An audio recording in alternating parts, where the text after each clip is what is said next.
story إن to الشيطان you. للإنسان Brothers, they will devise a عدو scheme مبين. for you. The صدق الله devil مولانا العظيم. is the enemy Mr. of President, humans. it's a matter of great honor for me to address the United Nations General Assembly for the second time as the Prime Minister of a country that has always been a proactive member of the UN Assembly. I would like to congratulate you and wish you all the success, Mr. President, on your election as the President of the 79th session of the UN General Assembly. I would also like to appreciate the efforts of Ambassador Dennis Francis for his skillful stewardship of the 78th session of the UNGA.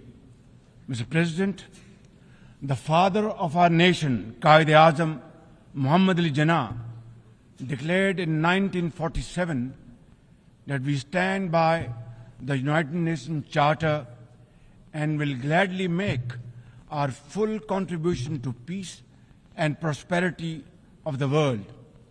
Pakistan has stood by this commitment unwaveringly. Today, we are facing most daunting challenges to the world order. Israel's genocidal war in Gaza, a dangerous conflict in Ukraine, destructive conflicts across Africa and Asia, rising geopolitical tensions, resurging terrorism, galloping poverty, stifling debt, and the mounting impact of climate change, we feel the chill of a new world order. In response to these challenges, our Secretary General Antonio Guterres called for the Summit of the Future. It led to the adoption of the 54 actions on development, peace and security, technology and global governance in the Pact of the Future. Mr. President, today I stand before you to express the searing pain and anguish of the people of Pakistan at the plight of the people of Gaza. Our heart bleeds as we witness the tragedy unfolding in the Holy Land, a tragedy that shakes the very conscience of humanity and the foundation of this institution. Mr. President, can we, as human beings, remain silent while children lie buried under the rubble of their shattered homes? Can we turn a blind eye to mothers cradling the lifeless bodies of the children? This is not just a conflict, this is systematic slaughter of innocent people of Palestine.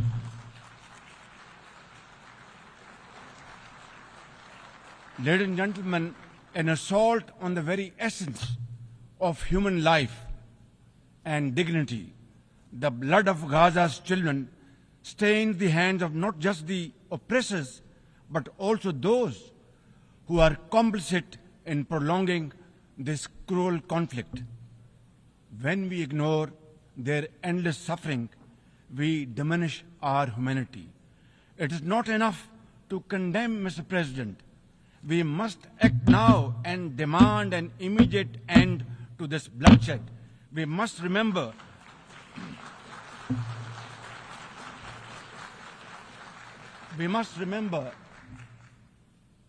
that the blood and sacrifice of the innocent Palestinians will never go waste. We must worry about their plight and difficulties and stand by them. We must work for a durable peace through the two-state nation. We must seek a viable, secure, contiguous and sovereign state of Palestine based on the pre-1967 borders with Al-Quds al-Sharif as its eternal capital, and to advance the goals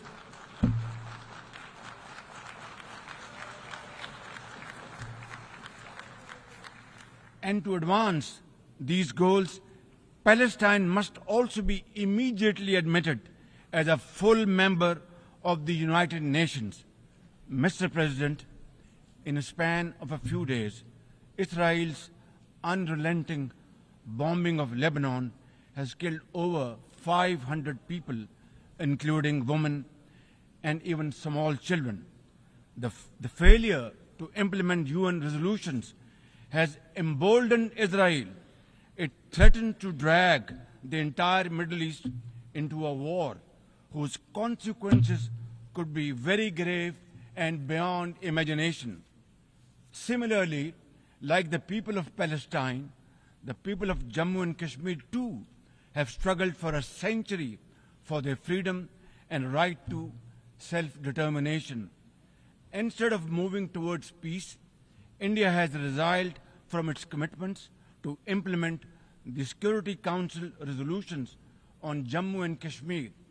These resolutions mandate a plebiscite to enable the people of Jammu and Kashmir to exercise their fundamental right to self-determination. Ladies and gentlemen, since the 5th of August 2019, India has initiated unilateral illegal steps to impose what its leaders ominously call a final solution for Jammu and Kashmir. Day in and day out, 900,000 Indian troops terrorize the people of occupied Jammu and Kashmir with draconian measures including prolonged curfews, extrajudicial killings, and the abduction of thousands of young Kashmiris. At the same time, in a classic settler colonial project, India is seizing Kashmiri lands and properties and settling outsiders into occupied Jammu and Kashmir in their nefarious design to transform the Muslim majority into a minority. This hackneyed tactic is employed by all occupying powers, but it has always failed. In Jammu and Kashmir too, it shall fail by the grace of God. Ladies and gentlemen,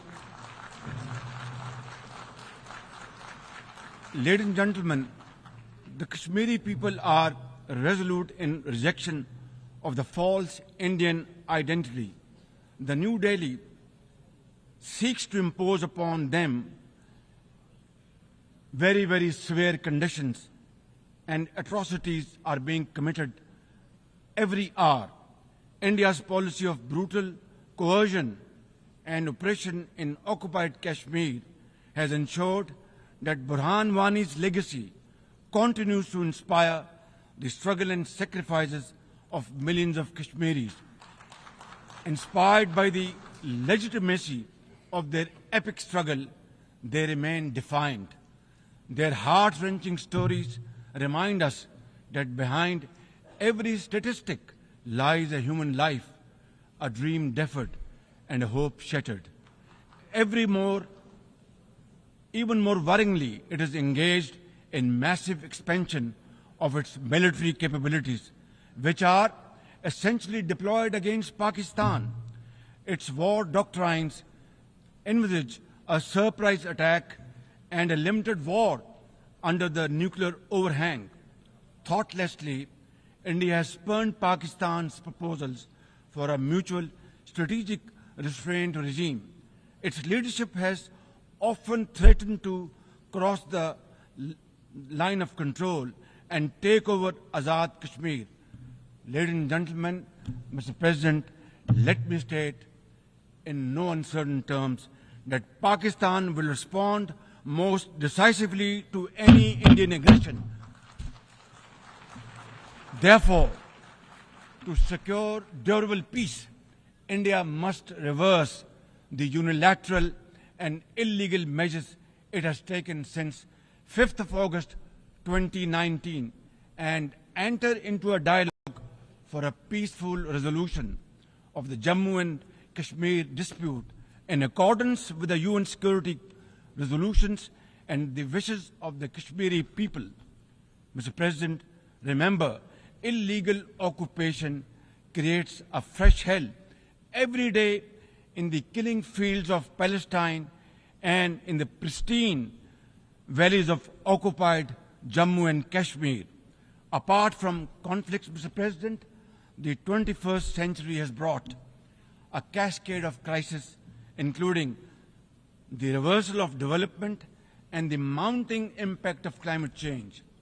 2 years ago, my country was devastated by catastrophic floods, causing $30 billion in damages. It is now clear that each summer will bring blistering temperatures and trigger fresh climate impacts. Pakistan emits less than 1% of global carbon emissions, yet we have paid a very heavy price for no fault of ours. This is most unfair in any calculus of global justice. We must uphold the axiom, the polluter must pay.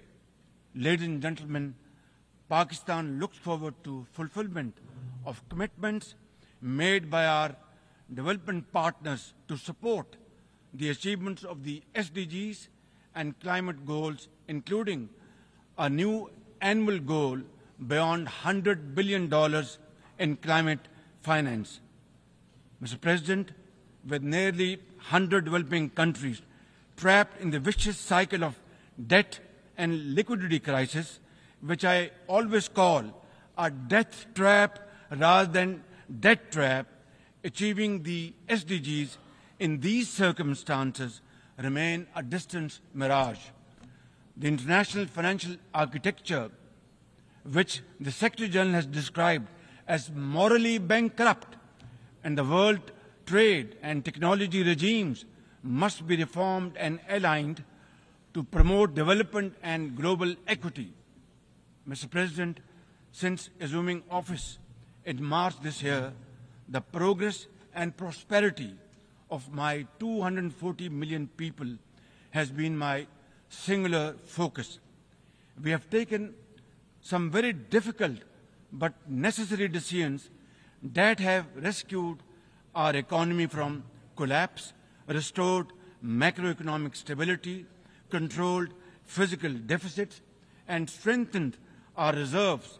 As a result, inflation has come down to a single digit by the grace of God, and the prospects for economic growth has revived.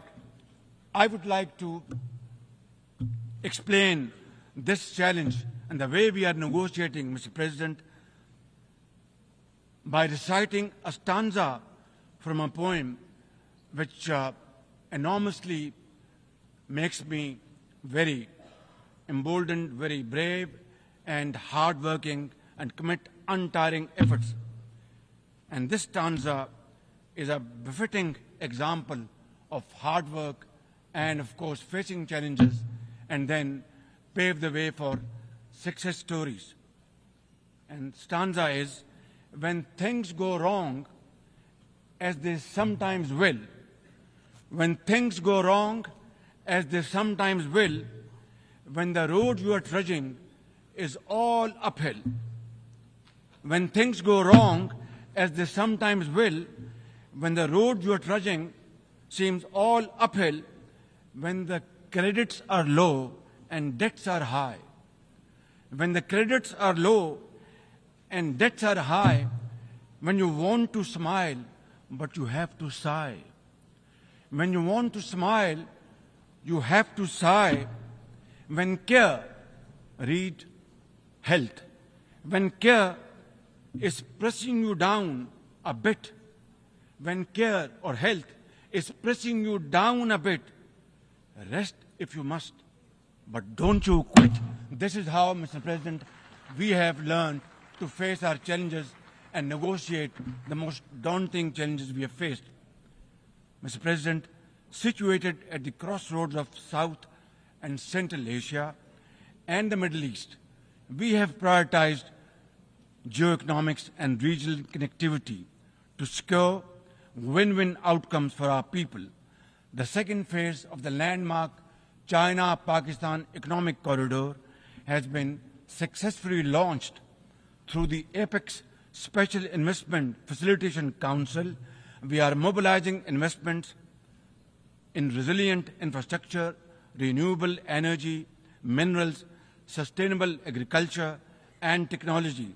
This will herald a new era of development and modernization in my beloved country.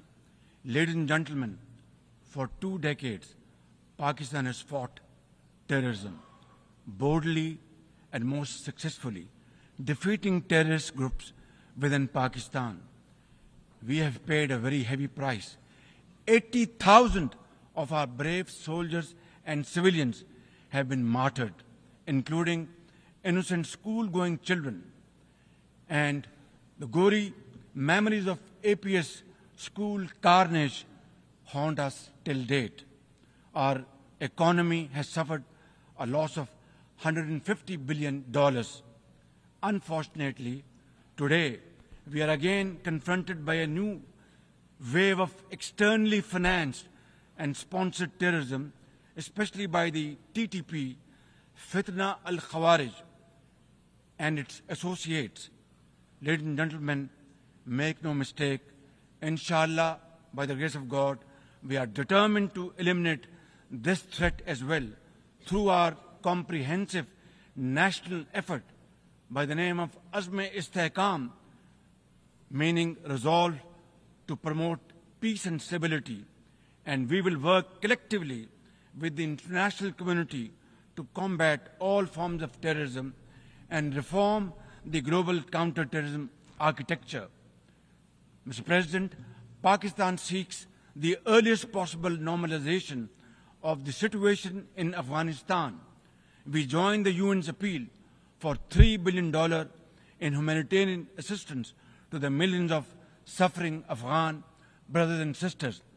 At the same time, we endorse and share the international expectations that the Afghan interim government would respect human rights, including the rights of women and girls, and promote political inclusion. In particular, the interim government must take effective action to neutralize all terrorist groups within Afghanistan, especially those responsible for cross-border terrorism against neighboring countries. These include ISIL-K, Daesh, the Al-Qaeda-associated TTP, Fitna al-Khawarij, Majid Brigade, the BLA, and other terrorist groups which unfortunately are seen on Afghan territory. Mr. President, another troubling global development is the escalation of Islamophobia, which is now manifested by frequent desecrations of the Holy Quran, attacks on mosques, negative stereotyping of Muslims, and acts of discrimination and violence against them. The most alarming manifestation of Islamophobia is the Hindu supremacist agenda in India. It aggressively seeks the subjugation of 200 million Muslims and the obliteration of India's Islamic heritage. Pakistan and the OIC will work with the UN Secretary General and the Special Envoy to implement a plan of action to combat the scourge. Ladies and gentlemen, Pakistan seeks an immediate end to the tragic conflict in Ukraine and its peaceful resolution in accordance with the UN Charter and international agreements. Ladies and gentlemen, Pakistan has a long and proud history of solidarity, friendship, and cooperation with the nation of Africa. We will continue to cooperate with them to counter terrorism and resolve regional conflicts, including through UN peacekeeping and peace building in the region. Finally, Mr. President, as we leave this august hall, we must carry with us a message for our people, that the weak are not voiceless, that the oppressed should not lose hope, that poverty is not preordained, and that Allah Almighty promise of justice and equality in our terrestrial home must be respected. I thank you all, and thank you very much for your time. God bless you.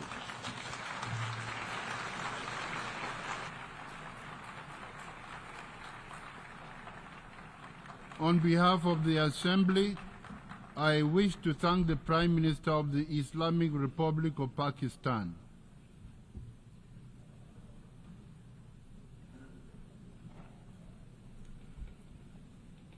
The Assembly will hear an address by His Excellency Benjamín Netanyahu, Prime Minister of the State of Israel. I request protocol to escort His Excellency and invite him to address the Assembly.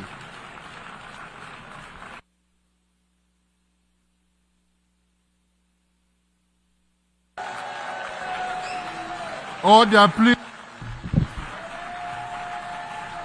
Ladies and gentlemen, order.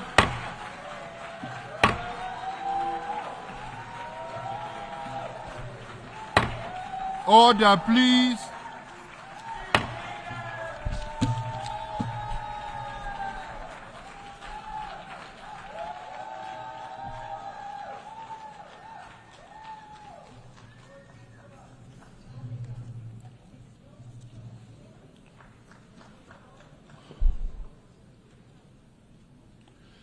Mr. President,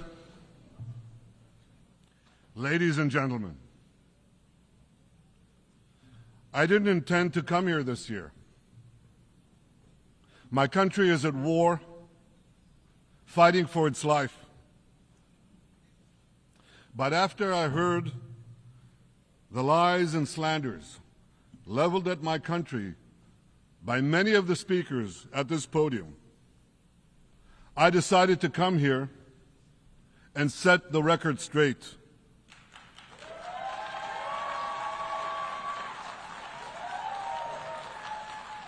I decided to come here to speak for my people, to speak for my country, to speak for the truth.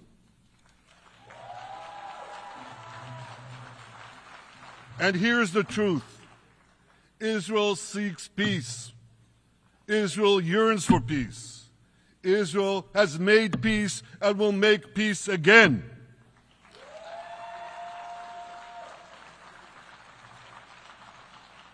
Yet we face savage enemies who seek our annihilation, and we must defend ourselves against these savage murderers. Our enemies seek not only to destroy us, they seek to destroy our common civilization and return all of us to a dark age of tyranny and terror. When I spoke here last year, I said we faced the same timeless choice that Moses put before the people of Israel thousands of years ago. As we were about to enter the Promised Land, Moses told us that our actions will determine whether we bequeath to future generations a blessing or a curse. And that is the choice we face today. The curse of Iran's unremitting aggression, or the blessing of a historic reconciliation between Arab and Jew. In the days that followed that speech, the blessing I spoke of came into sharper focus. A normalization deal between Saudi Arabia and Israel seemed closer than ever. But then came the curse of October 7th. Thousands of Iranian-backed Hamas terrorists from Gaza burst into Israel in pickup trucks, on motorcycles, and they committed unimaginable atrocities. They savagely murdered 1,200 people. They raped and mutilated women. They beheaded men. They burned babies alive. They burnt entire families alive, babies, children, parents, grandparents, in scenes reminiscent of the Nazi Holocaust. Hamas kidnapped 251 people from dozens of different countries, dragging them into the dungeons of Gaza. Israel has brought home 154 of these hostages, including 117 who returned alive. I want to assure you, We will not rest until the remaining hostages are brought home too. And some of their family members are here with us today. I ask you to stand up.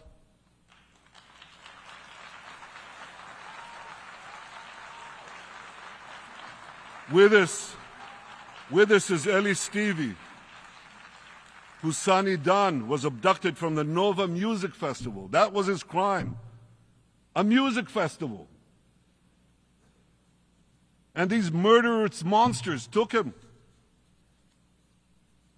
Kobe Smirno, whose son Jonathan was murdered, and his corpse was taken into the dungeons, into the terror tunnels of Gaza. A corpse held hostage.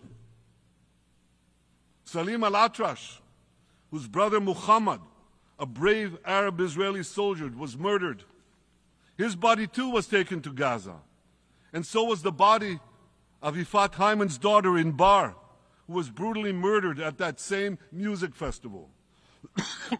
With us is Sharon Sharabi, whose brother Yossi was murdered and who prays for his older brother Eli, who is still held hostage in Gaza. And with us too is Izhar Lifsich from Kibbutz Nir Oz, a kibbutz that was wiped out by the terrorists. Thankfully, we achieved the release of his mother Yocheved, but his father Oded is still languishing in an underground terrorist hell of Hamas. I again promise you, we will return your loved ones home. We will not spare that effort until this holy mission is accomplished.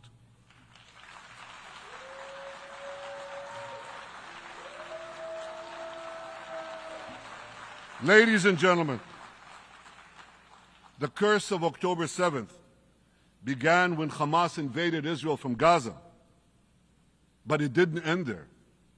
Israel was soon forced to defend itself on 6 more war fronts organized by Iran. On October 8th, Hezbollah attacked us from Lebanon. Since then, they fired over 8,000 rockets at our towns and cities, at our civilians, at our children. 2 weeks later, the Iran-backed Houthis in Yemen launched drones and missiles at Israel, the first of 250 such attacks, including one yesterday aimed at Tel Aviv. Iran's Shiite militias in Syria and Iraq have targeted Israel dozens of times over the past year as well. Fueled by Iran, Palestinian terrorists in Judea and Samaria perpetrated scores of attacks there and throughout Israel. And last April, for the first time ever, Iran directly attacked Israel from its own territory, firing 300 drones, cruise missiles, and ballistic missiles at us. I have a message for the tyrants of Tehran. If you strike us, we will strike you. There is no place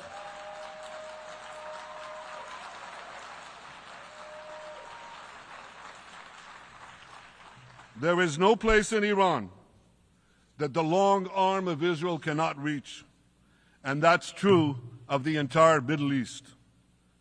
Far from being lambs led to the slaughter, Israel's soldiers have fought back with incredible courage and with heroic sacrifice. And I have another message for this assembly and for the world outside this hall. We are winning.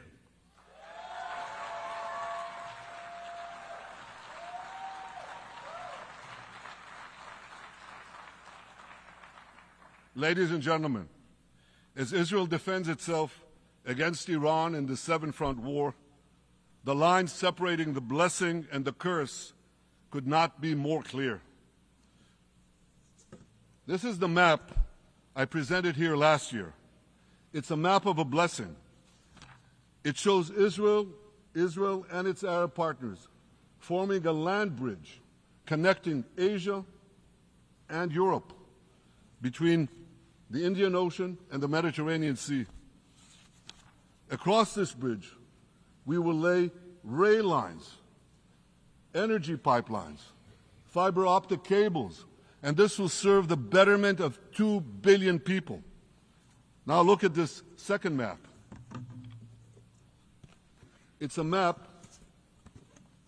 Look at the second map. It's a map of a curse. It's a map of an arc of terror that Iran has created and imposed from the Indian Ocean to the Mediterranean. Iran's malignant arc has shut down international waterways. It cuts off trade. It destroys millions, destroys nations from within, and inflicts misery on millions. On the one hand, a bright blessing, a future of hope. On the other hand, a dark future of despair. And if you think this dark map is only a curse for Israel, if you think that, then you should think again. Because Iran's aggression, if it's not checked, will endanger every single country in the Middle East and many, many countries in the rest of the world. Because Iran seeks to impose its radicalism well beyond the Middle East. That's why it funds terror networks on 5 continents. That's why it builds ballistic missiles for nuclear warheads to threaten the entire world. For too long, the world has appeased Iran. It turns a blind eye to its internal repression. It turns a blind eye to its external aggression. Well, that appeasement must end. And that appeasement must end now.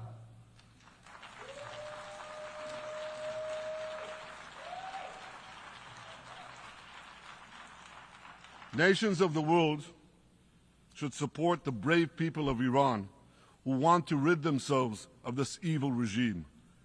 Responsible governments should not only support Israel in rolling back Iran's aggression, they should join Israel. They should join Israel in stopping Iran's nuclear weapons program. In this body, in the Security Council, we're going to have a deliberation in a few months. And I call on the Security Council to snap back UN Security Council sanctions against Iran, because we must all do everything in our power to ensure that Iran never gets nuclear weapons.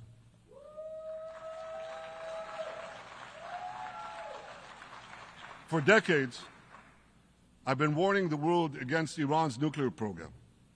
Our actions delayed this program by perhaps a decade, but we haven't stopped it. We've delayed it, but we haven't stopped it.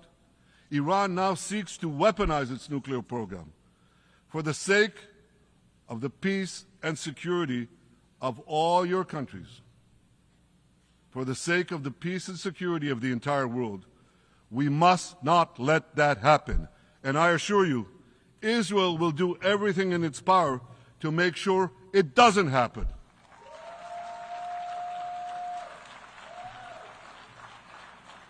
So, ladies and gentlemen, the question before us is simple. Which of these 2 maps that I showed you will shape our future?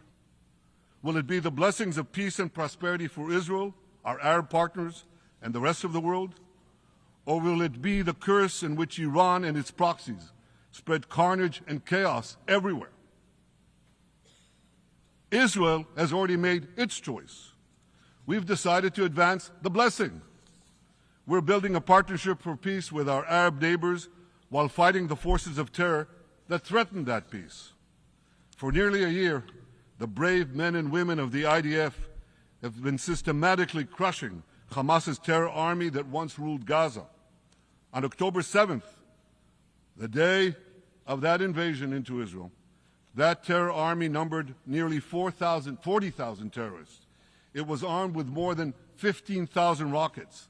It had 350 miles of terror tunnels, an underground network bigger than the New York subway system, which they used to wreak havoc above and below ground.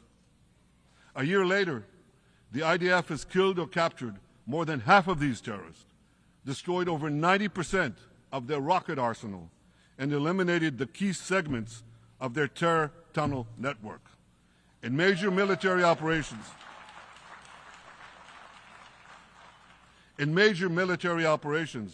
we destroyed nearly all of Hamas's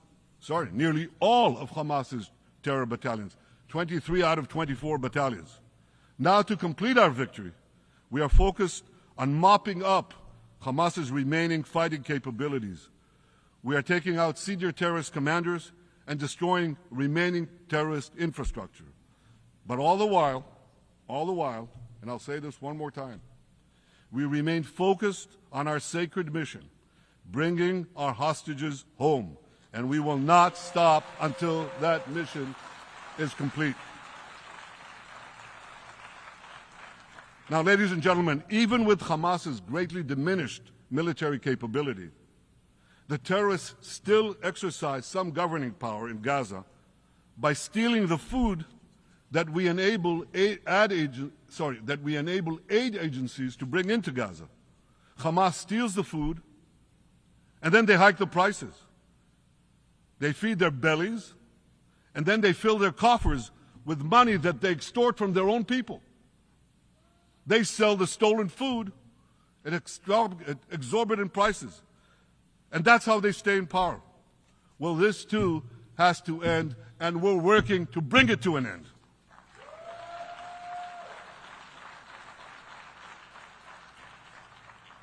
And the reason is simple. Because if Hamas stays in power, it will regroup, rearm, and attack Israel again and again and again, as it is vowed to do. So Hamas has got to go.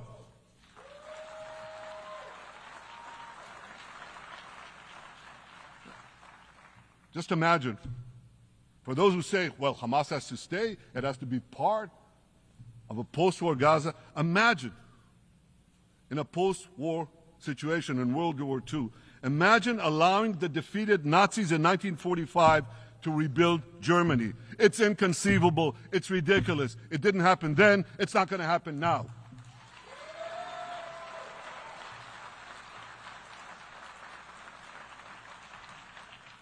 This is why Israel will reject any rule for Hamas in a post-war Gaza. We don't seek to resettle Gaza. What we seek is a demilitarized and de-radicalized Gaza. Only then can we ensure that this round of fighting will be the last round of fighting. We are ready to work with regional and other partners to support a local civilian administration in Gaza committed to peaceful coexistence. As for the hostages, I have a message for the Hamas captors. Let them go. Let them go. All of them. Those alive today must be returned alive, and the remains of those whom you brutally killed must be returned to their families. Those families here with us today, and others in Israel, deserve to have a resting place for their loved ones, a place where they can grieve and remember them. This war, ladies and gentlemen, this war can come to an end now. All that has to happen is for Hamas to surrender, lay down its arms, and release all the hostages. But if they don't, we will fight until we achieve victory, total victory. There is no substitute for it.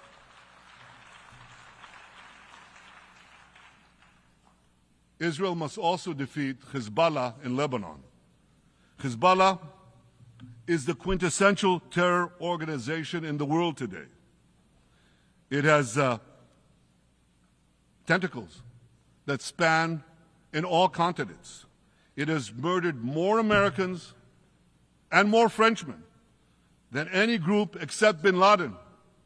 It's murdered the citizens of many countries represented in this room. And it has attacked Israel viciously over the last 20 years, in the last year, completely unprovoked. A day after the Hamas massacre, on October 7th, Hezbollah began attacks against Israel, which forced more than 60,000 Israelis on our northern border to leave their homes, becoming refugees in their own land. Hezbollah turned vibrant towns in the north of Israel into ghost towns.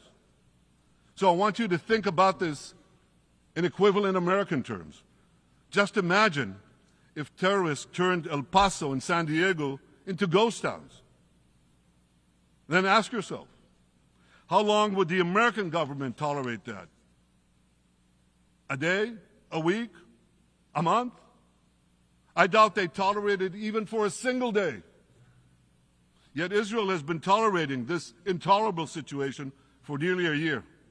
Well, I've come here today to say enough is enough.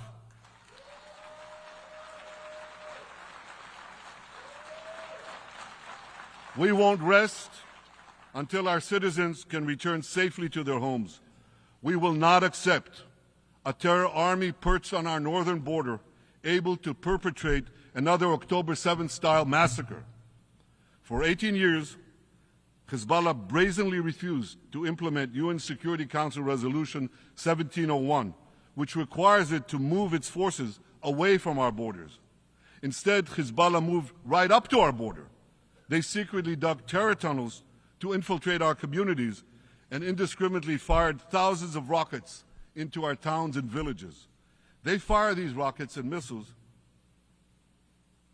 not from military sites, not from that. They do that too. But they fire those rockets and missiles after they place them in schools, in hospitals, in apartment buildings, and in the private homes of the citizens of Lebanon. They endanger their own people. They put a missile in every kitchen, a rocket in every garage. I said to the people of Lebanon this week, get out of the death trap that Hezbollah has put you in. Don't let Nasrallah drag Lebanon into the abyss. We're not at war with you. We're at war with Hezbollah, which has hijacked your country and threatens to destroy ours. As long as Hezbollah chooses the path of war, Israel has no choice, and Israel has every right to remove this threat and return our citizens to their homes safely. And that's exactly what we're doing.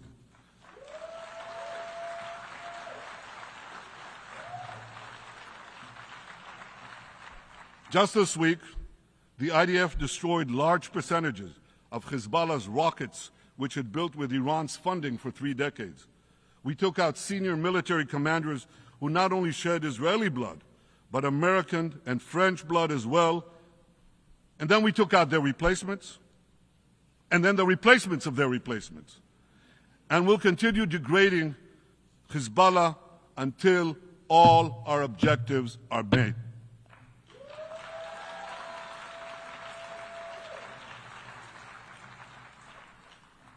Ladies and gentlemen, we're committed to removing the curse of terrorism that threatens all civilized societies.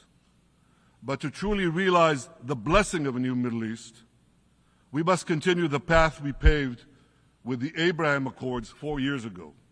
Above all, this means achieving a historic peace agreement between Israel and Saudi Arabia.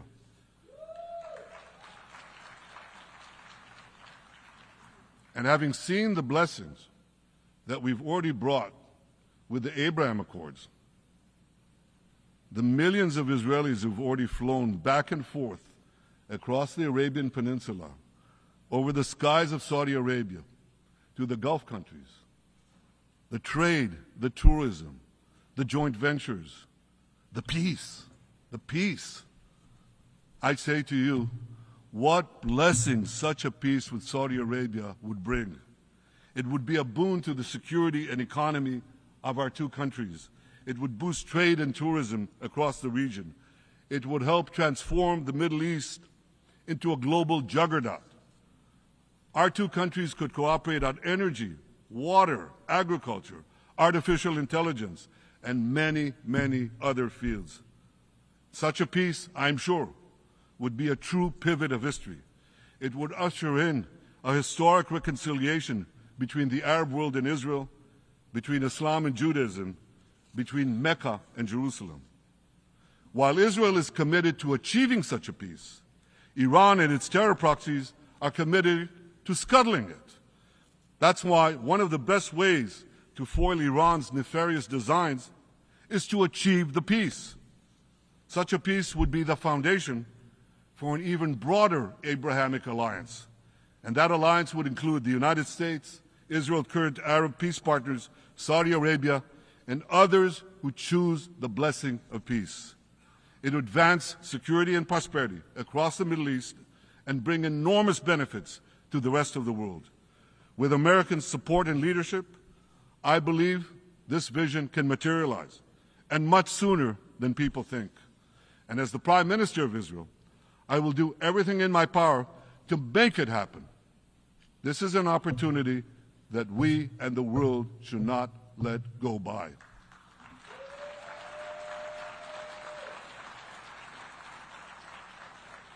Ladies and gentlemen, Israel has made its choice. We seek to move forward to a bright age of prosperity and peace. Iran and its proxies have also made their choice. They want to move back to a dark age of terror and war. And now I have a question. And I pose that question to you. What choice will you make? Will your nation stand with Israel? Will you stand with democracy and peace? Or will you stand with Iran, a brutal dictatorship that subjugates its own people, exports terrorism across the globe? In this battle between good and evil, there must be no equivocation. When you stand with Israel, you stand for your own values and your own interests. Yes, we're defending ourselves, but we're also defending you against a common enemy that through violence and terror seeks to destroy our way of life. So there should be no confusion about this. But unfortunately, there is a lot of it in many countries and in this very hall, as I've just heard. Good is portrayed as evil, and evil is portrayed as good. We see this moral confusion when Israel is falsely accused of genocide, when we defend ourselves against enemies who try to commit genocide against us. We see this too when Israel is absurdly accused by the ICC prosecutor of deliberately starving Palestinians in Gaza. What an absurdity! We helped bring in 700,000 tons of food into Gaza. That's more than 3,000 calories a day for every man, woman, and child in Gaza. We see this moral confusion when Israel is falsely accused of deliberately targeting civilians. We don't want to see a single person, a single innocent person die. That's always a tragedy. And that's why we do so much to minimize civilian casualties, even as our enemies use civilians as human shields. And no army has done what Israel is doing to minimize civilian casualties. We drop flyers, we send text messages, we make phone calls by the millions to ensure that Palestinian civilians get out of harm's way. We spare no effort in this noble pursuit. We see yet another profound moral confusion when self-described progressives march against the democracy of Israel. Don't they realize they support the Iranian-backed goons in Tehran and in Gaza, the goons who gun down protesters, murder women for not covering their hair, and hang gays in public squares, some progressives? According to the U.S. Director of National Intelligence, Iran funds and fuels many of the protesters against Israel. Who knows, maybe some of the protesters, or even many of the protesters outside this building now. Ladies and gentlemen, King Solomon, who reigned in our eternal capital, Jerusalem, 3,000 years ago, proclaimed something that is familiar to all of you. He said, "There is nothing new under the sun." Well, in an age of space travel, quantum physics, and artificial intelligence, some would argue that's a debatable statement. But one thing is undeniable. There is definitely nothing new at the United Nations.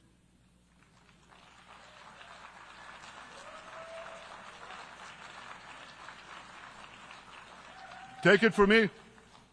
I first spoke from this podium as Israel's ambassador to the UN in 1984.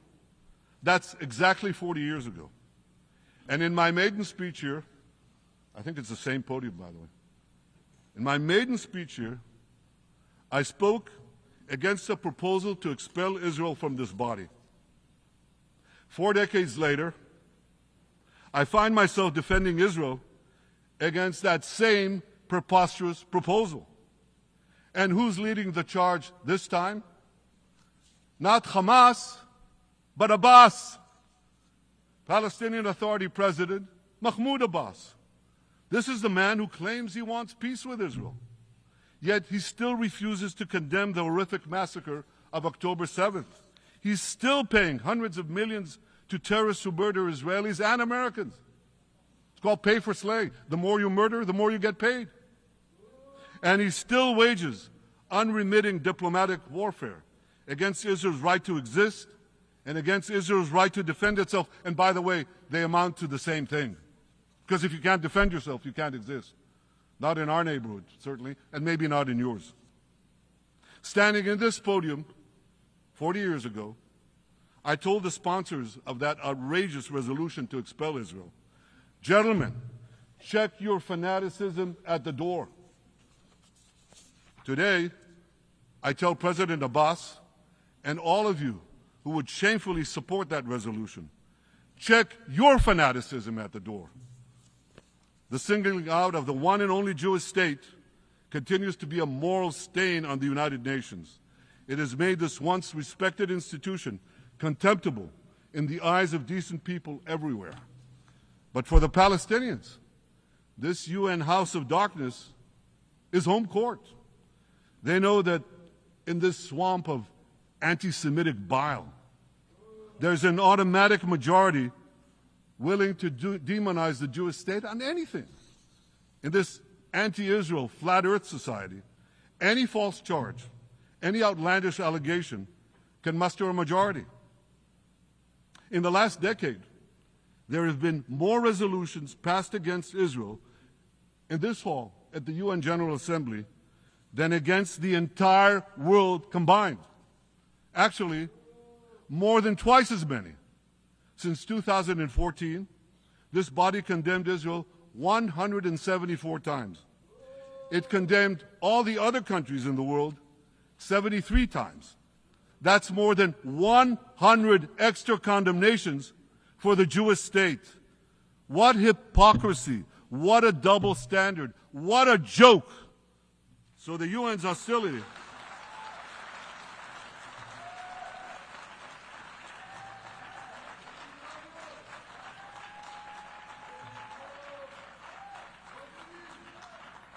So all the speeches you heard today, all the hostility directed at Israel this year, it's not about Gaza. It's about Israel.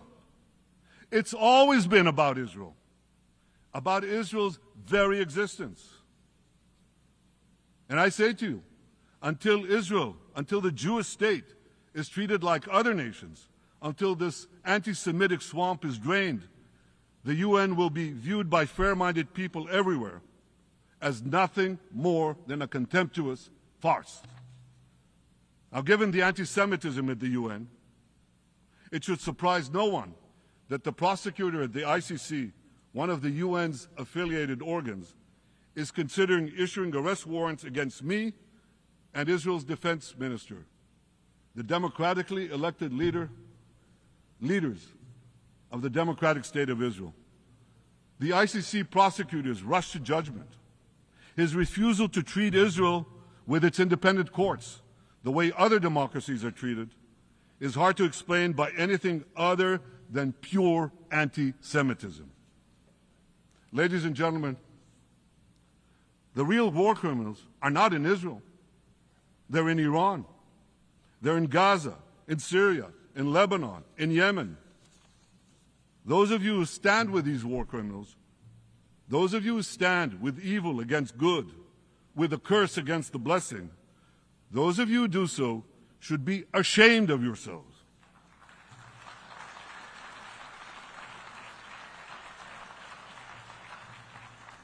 But I have a message for you.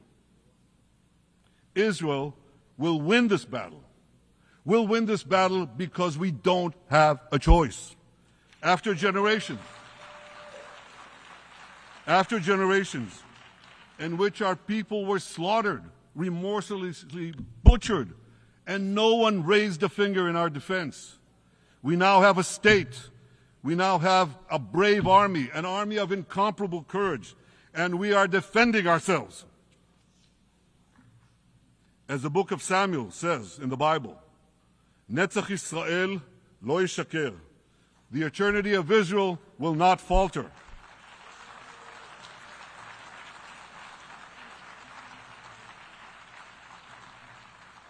In the Jewish people's epic journey from antiquity, in our odyssey through the tempest and upheavals of modern times, that ancient promise has always been kept, and it will hold true for all time.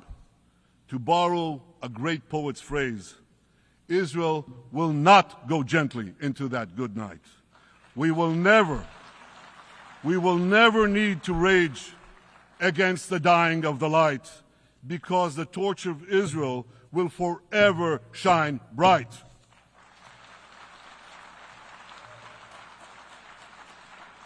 To the people of Israel and to the soldiers of Israel, I say, be strong and of good courage. חזקו ואמצו ואל תיראו מפניהם, כי אדוני אלוהיך הוא ההולך עמך, לא ירפך ולא יעזבך. Am Yisrael Chai, the people of Israel live now, tomorrow, forever. Thank you.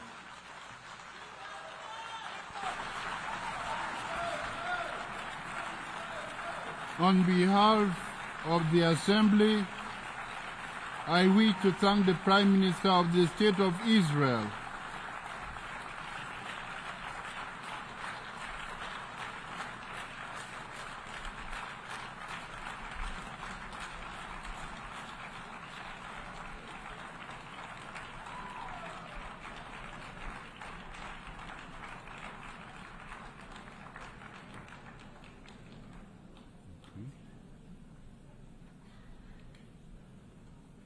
The Assembly will hear an address by Her Excellency Mia Amor Mottley, Minister,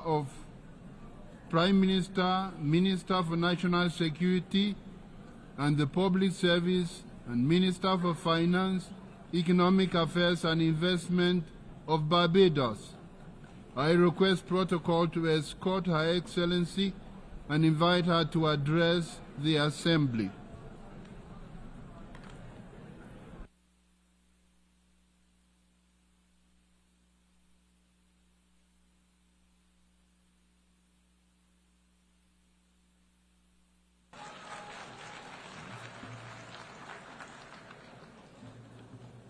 President, we need a reset, and we need to reset. Mr. President, in your absence, I congratulate you on your assumption of this chairmanship of the General Assembly.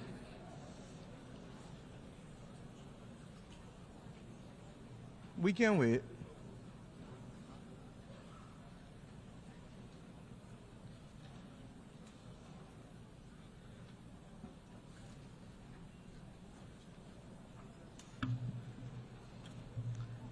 As I said, Mr. President, we need a reset, and we need to reset.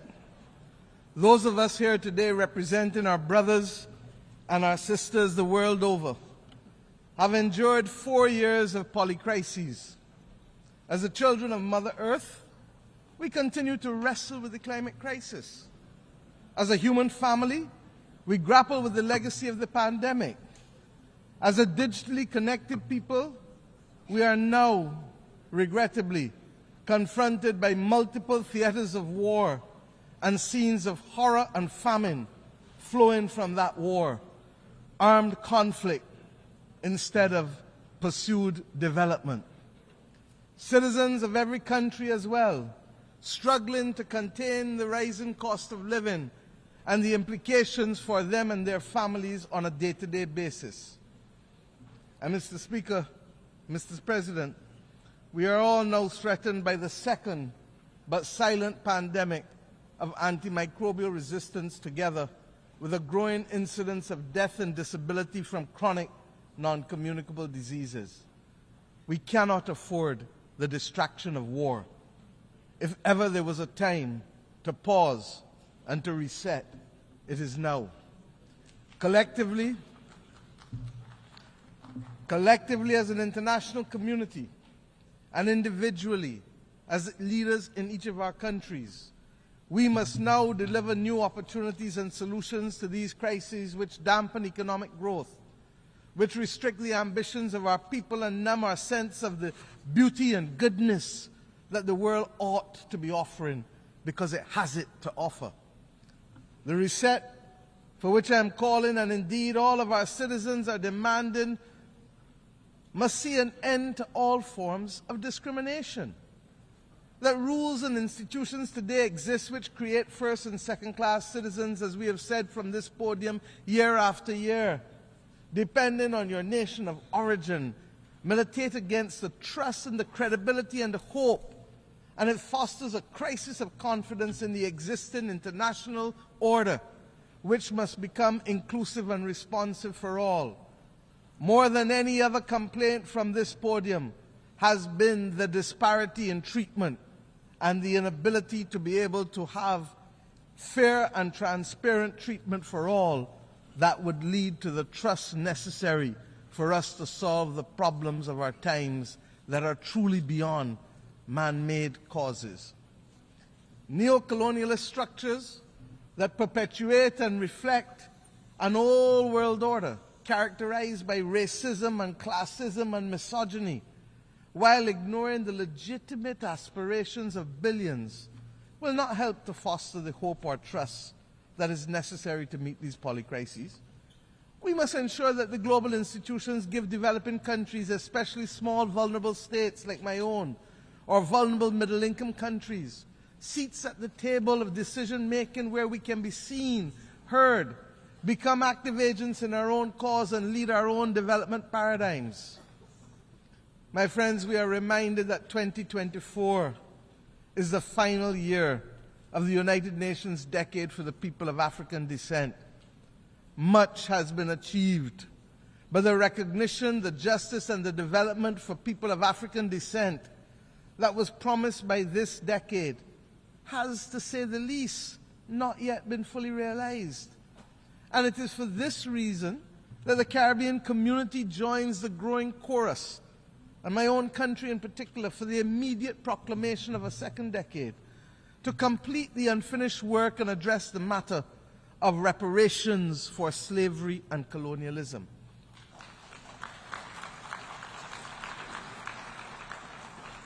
I start here because this is a necessary but complex conversation, and the Caribbean community is resolute that it must happen. Its resolution lies, and I want to be very clear, its resolution lies in a multi-generational approach, in the same way that the £20 million sterling debt that was incurred by the British government only was repaid in this 21st century, almost 200 years later, so that the notion of unaffordability becomes a non-issue once we recognize that the solution to reparations must be multi-generational and grounded in development. Mr. President, of necessity, the reset must also be characterized by institutional reform, which has to start in the United Nations councils. These councils suggest that some are full members, and others are only part members, and some may be part-time members, and some may be occasional members. All of this has no place in the 21st century. And the anger and the mistrust of our citizens and institutions, in leaders, in multilateralism, and in the processes which exclude while yielding much talk and little action is very real. And nowhere is reform and consequentially trust and hope more important to the well-being of billions of people today than in relation to the global financial architecture. Restricted access to capital, its disproportionately high costs, barring us from doing that which we must, its inadequate scale, and the overwhelming burden of debt often imposed on us by circumstances beyond our control.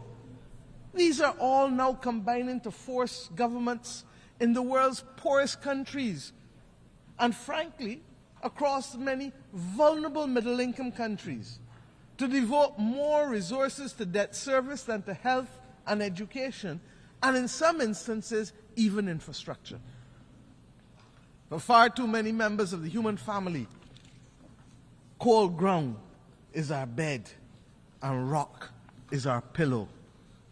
Too many go to bed with their bellies hungry, and too many may not even have a bed. Our reset must therefore collectively build a common agenda that reflects and reinforces our shared humanity. It is that shared humanity that binds us together. Mr. President, you know better than most. Our African brothers and sisters got it right with the principle of Ubuntu, and have used this principle, this General Assembly, to remind us that its simplicity is what we should aspire to. I am because you are. I am because we are. My well-being is tied to yours, and our collective well-being is connected to Mother Earth. This best voices the approach needed to give expression to the reset that is absolutely necessary. And we acknowledge that there are glimpses of hope. We have, for example, on Monday, agreed to a pact for the future, but we still have war. We have agreed on a global digital compact, but we still have raging pandemics in the slow motion silent pandemic. All of this rests, my friends, on the common agenda that the Secretary General had set out for us before. Yesterday, we agreed in a high-level meeting on a political declaration on antimicrobial resistance. A lot of fancy words, but this is where the rubber hits the road. Because all of us in this room know people who have died from infections and for whom the antibiotics simply are no longer effective, so that within 48 hours, a person's life is snuffed out, almost as if they were at war. My friends, following on the intervention of the Bridgetown Initiative and the Paris Pact for People and Planet, the efforts of many across the board, we acknowledge that there is some hope. And it is evident in the beginnings of the reform that we are seeing little by little, but nevertheless, they have started. These are all important steps, but we cannot take our eyes off the prize. Barbados' call for a fundamental reset includes attitudes and behavior as much as actions or reforms. Heads of government are in agree that we must trigger national development agendas of transformation with both speed and scale. We have a date with destiny against 1.5 degrees. We know that that is what is needed to survive. And the implications for people, even as we speak, can be dire. But if there is a failure to act with clarity of purpose, and if the political will retards progress on the front of the much-needed reform within the international financial institutions, purely because heads of government do not speak to ministers of finance when they reach Washington, D.C., or their board directors, if there is a need for that to be dealt with, then, my friends, there must be a commitment to be equal to the current challenges of member states if we are not to perpetuate the discriminatory practices that result in undermining the transformational opportunities that we need. Depriving vulnerable countries from being able to access concessional income that is long enough to build the resilience to save lives and to protect livelihoods is unjust. And that is why we must remain focused. That is why, my friends, we launched yesterday the third iteration of the Bridgetown Initiative, which identifies three key principles, very simply. One, we must change the rules of the international financial system and reform its governance and instruments. Two, we must shock-proof vulnerable economies by dealing with debt and liquidity in a comprehensive, development-focused manner. And if we need to give countries a shot of liquidity like we give them a shot of adrenaline to avoid them falling off the cliff of death, then we must do so. And thirdly, we must augment financing by boosting country capacity to invest in resilience by several means, including what has been announced already, the rechanneling of special drawing rights through our multilateral development partners, but that will only be truly effective if there is another issuance of SDRs in the near future. Indeed, we must also address the challenge, and this I believe to be the fundamental mission of this generation, of how we are going to secure the global public commons to be able to maintain our safety and stability as a global community. We're going to have to discuss how we can secure it and, of course, how we must finance it. And that is not only the climate crisis or the loss of biodiversity that we speak about, but the other many global challenges that can truly destabilize countries and regions. Mr. President, these considerations are of fundamental importance to the sustainable existence of our generations, future generations. The SIDS agenda is another story of promises made but not kept. 30 years ago, the international community gathered in my own country to take action for the first time on the unique challenges faced by small island developing states. We birthed in my home country the first ever global agenda for small island developing states, which became known as the Barbados Programme of Action. I thank Mauritius for its strategy of implementation, Samoa for its pathway.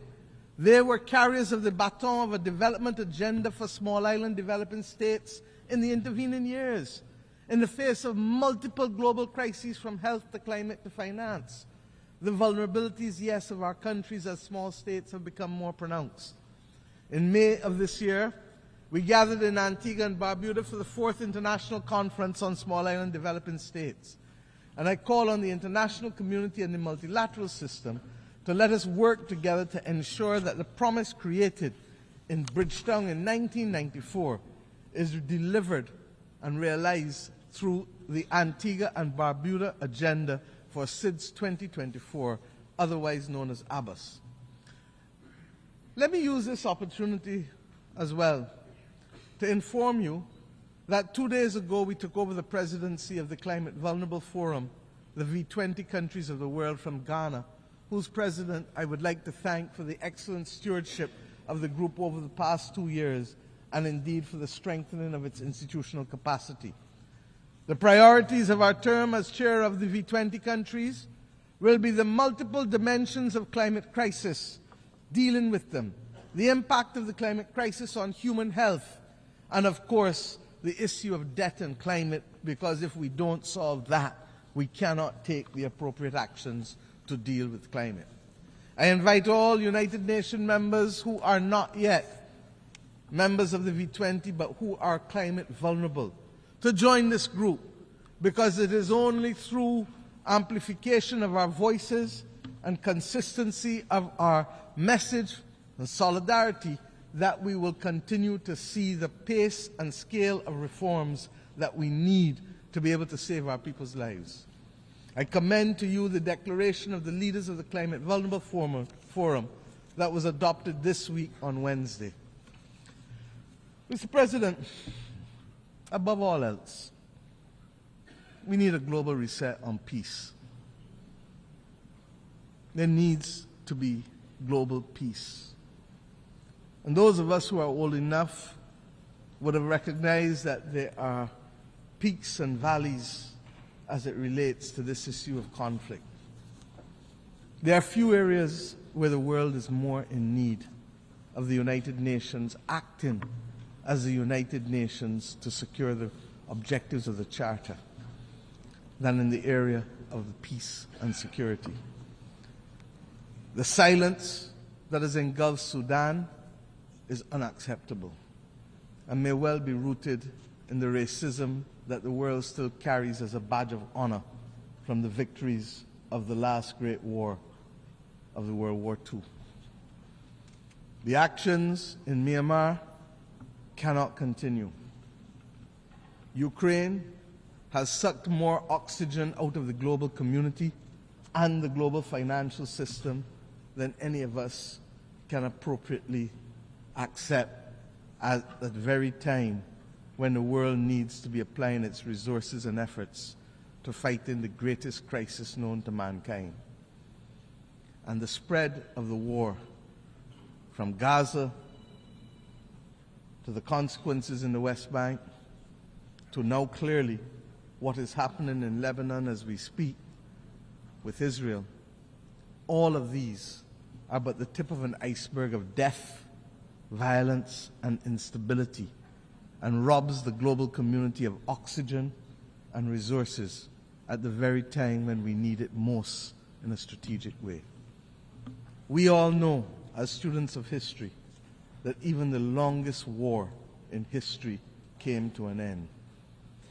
These wars, yes, they too will come to an end. But the question is when and at what cost, and without much loss of life, with how many children not being able to be either given the chance to live or will now live with memories of war that will affect their every action for the next 60, 70, 80 years of their lives. Innocent people are paying the price with the one thing that is theirs to give, and they don't give it willingly. It is their life. Unless we address the root causes of these wars, one by one, and the manners in which they are being sustained and financed, we will never know anything else other than war and rumors of war in these theaters. The transmittal of these scenes of horror in real time into people's bedrooms, into people's living rooms, will trigger two extreme reactions, neither of which are acceptable to us in the third decade of the 21st century. We will either get the desensitizing of ordinary people to the loss of lives, especially those of innocent children and women on the one hand, or we will get, on the other hand, the anger and inclination for vengeance that it spawns necessarily. We need peace. And it cannot be too difficult for us to work for peace.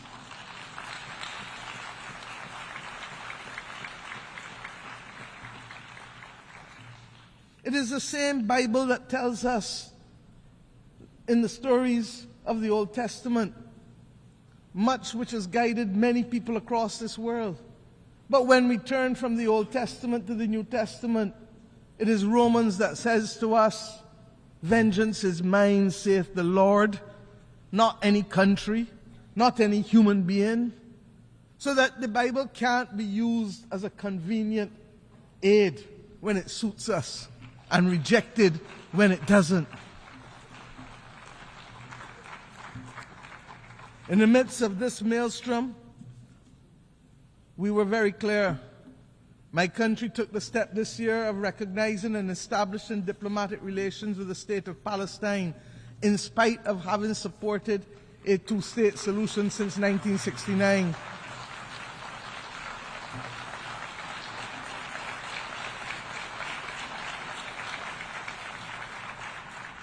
And we did this because it is clear to us that the state and people of Palestine, human beings, are entitled to full recognition by integration into and support from the international community.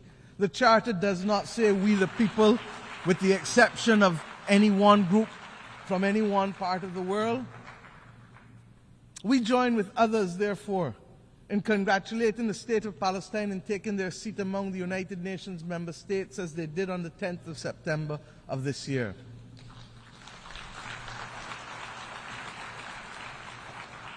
And let me be clear, we condemn the actions of Hamas on October 7th. But we equally and strongly deplore the humanitarian catastrophe in Gaza, which is the result of the disproportionate use of force by Israel. There's no justification for it. And that is why treaties exist governing the rules of engagement for war. Because we as human beings learnt better and know better and committed to better. A two-state solution, no matter how elusive it may appear to be now, is the only answer. And I've said already this week that we have known difficult battles in mankind's history.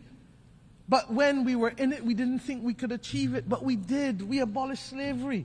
We removed apartheid in South Africa.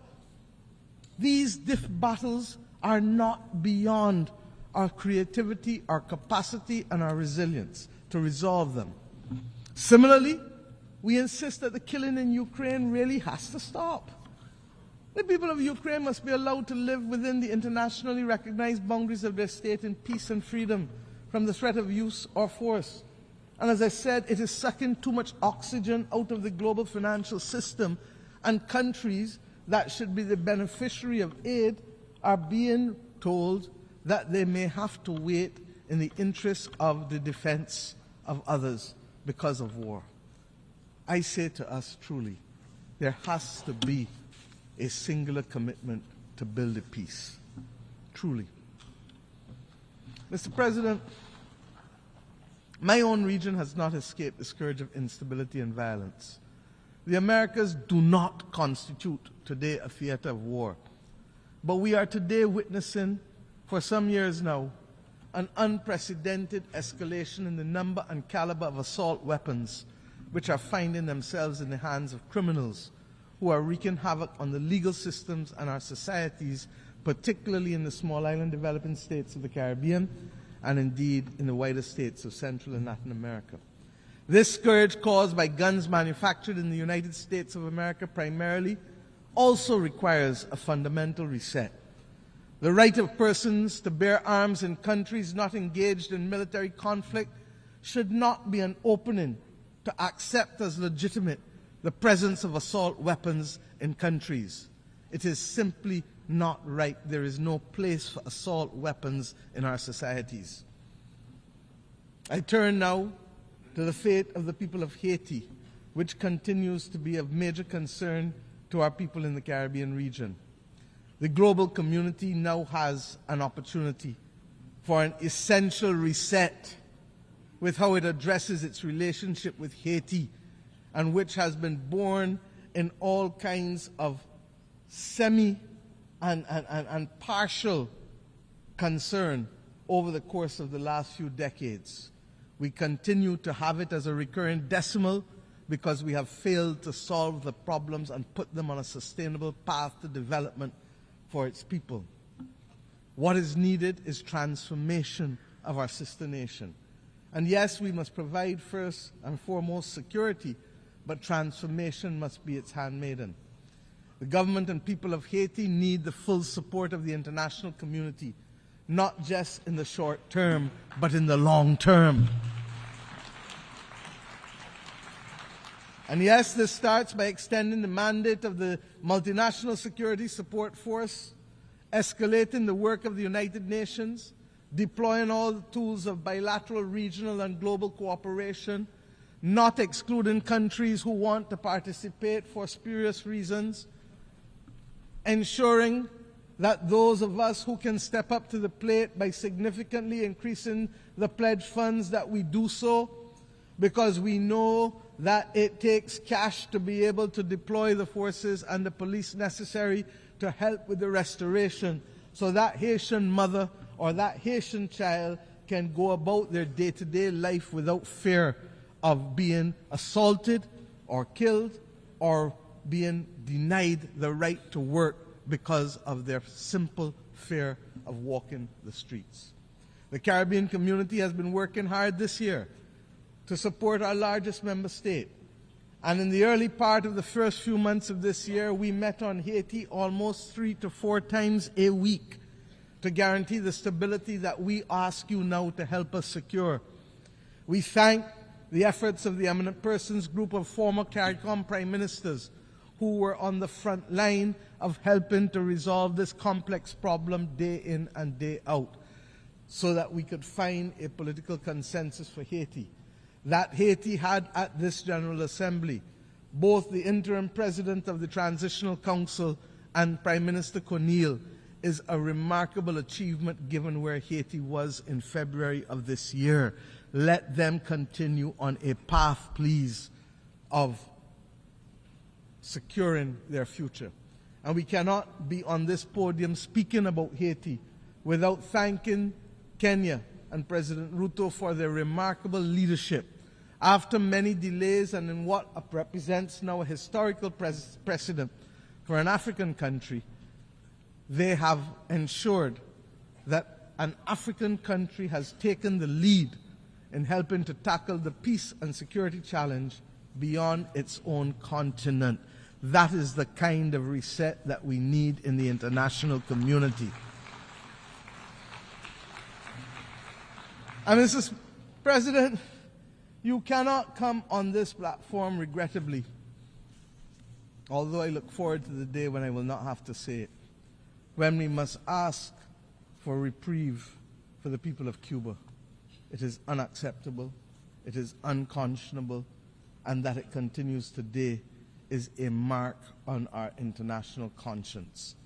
The Cuban people continue to face the most dire of economic circumstances, and that this is directly as a result of its exclusion and its designation as a state sponsor of terrorism. And I have addressed our only knowledge of terrorism, and Cuba is in fact the dunging of the Cubana plane off the waters of Barbados, where Cubans, Guyanese, and Koreans were killed. My friends, Cuba has been a valuable partner, stepping up for us when it has mattered most, by the provision of nurses and doctors in pandemics, and by the provision of other essential workers when the global community needed it, and when people needed to be liberated in southern Africa. The reality is that we must have and continue to have resolve in calling for the embargo to be lifted, and we will condemn it year after year after year, because it is simply wrong. As we say so, we pray that the people of Cuba, as they determine what damages they have found from Hurricane Helen, as well as we pray for the people of Florida, who clearly are going to spend the next few days identifying the damage as a result of a hurricane that hit Category 4 when it reached Florida. This is the climate crisis that we speak about. The people of Nigeria are still counting the bodies with respect to the floods that took place there. We have hard work to do.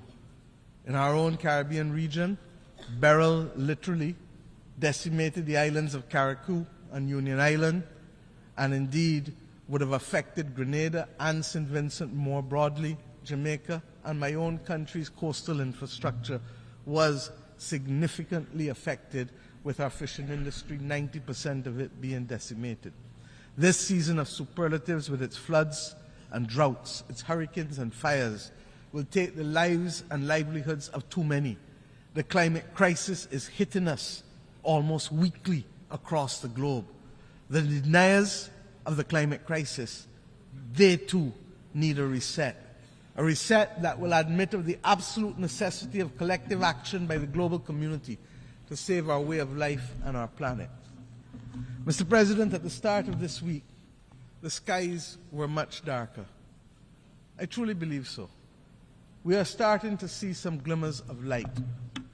We leave New York this week noting that the clouds are lifting, conscious that the sun is peeping out in certain areas, not all, but in certain critical areas, giving us a sense of renewed hope that reset is in fact not only possible, but necessary in key areas: institutional reform, reform in our financial architecture, reform in how we view development, but above all else, reform in how we see each other and value each other.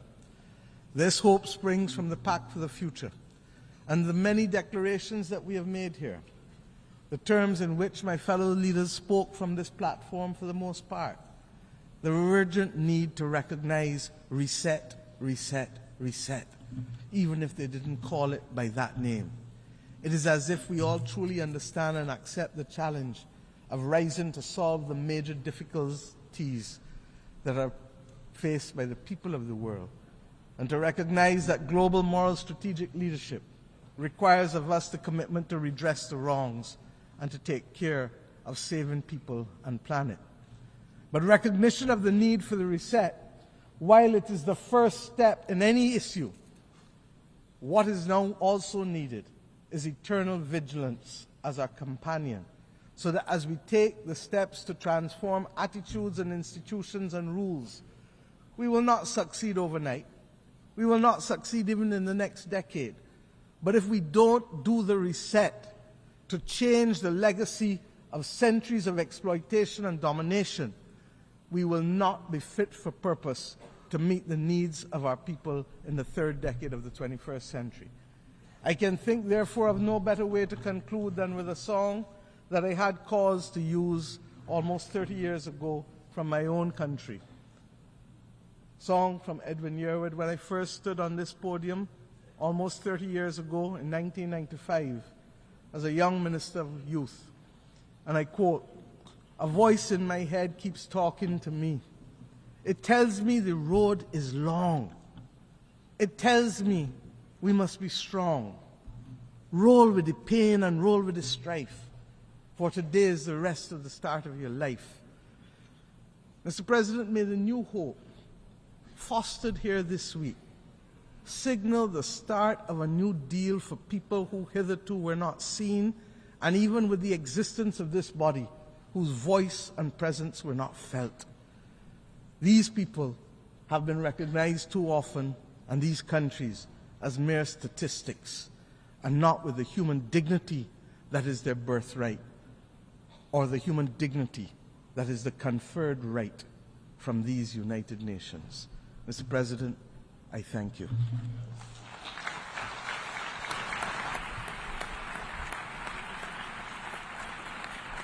On behalf of the Assembly, I wish to thank the Prime Minister, Minister for National Security and the Public Service, and Minister for Finance, Economic Affairs and Investment of Barbados.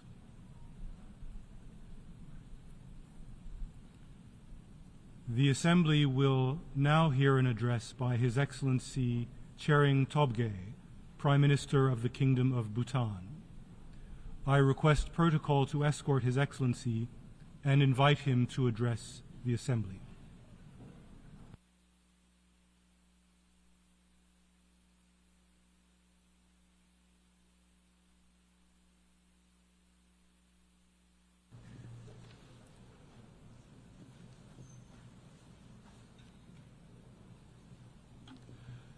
Mr. President, Mr. Secretary General, Excellencies, distinguished delegates, I bring to you warm greetings from His Majesty the Druk Gyalpo.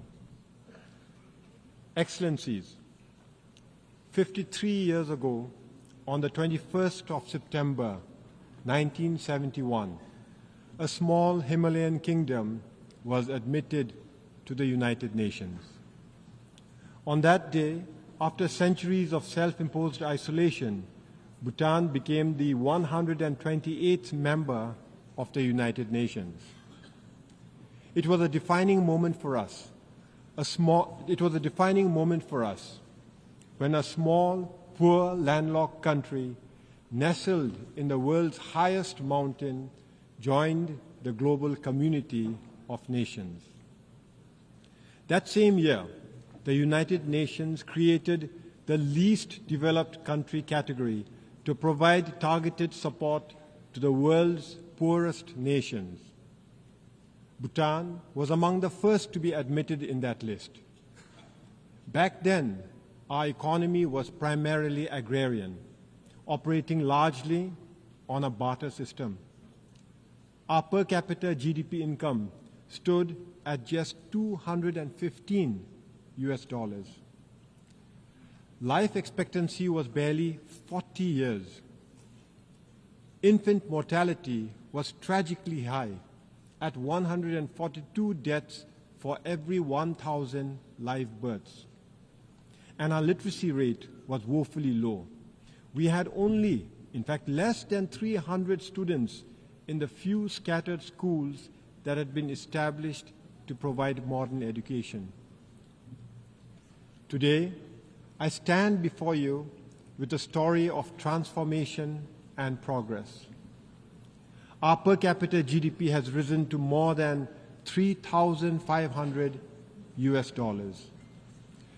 Life expectancy has increased to 70 years. infant mortality has plummeted to 15 deaths per 1,000 live births. And our literacy rate, it has climbed to 71%, with youth literacy skyrocketing to 99%. I am pleased to report to this august assembly that because of our all-round progress, last December, 52 years after joining the United Nations, Bhutan graduated from the LDC category. To achieve this achievement did not come easily. It was a journey marked by hard work, perseverance, and sacrifice. But we were not alone. We had the support of many friends who accompanied us on this important journey. I take this opportunity to extend our deep gratitude to the United Nations and its specialized agencies. I would also like to thank all our development partners, including Japan, the European Union, the World Bank, and the Asian Development Bank for their unwavering support. But most importantly, I would like to reserve our deepest thanks to India, our closest friend and neighbor. They have been with us from the very beginning of our development journey and have remained steadfast in their support and friendship. Excellencies, graduating from the LDC category is a significant milestone. But what truly matters is that we did it in our own terms. Under the leadership of our enlightened monarchs, Bhutan has pursued a development path grounded in the philosophy of gross national happiness. This approach places the happiness and well-being of our people at the center of our development agenda. Thanks to gross national happiness, our economy, while it is still small, is sustainable and inclusive. Healthcare and education are free for all.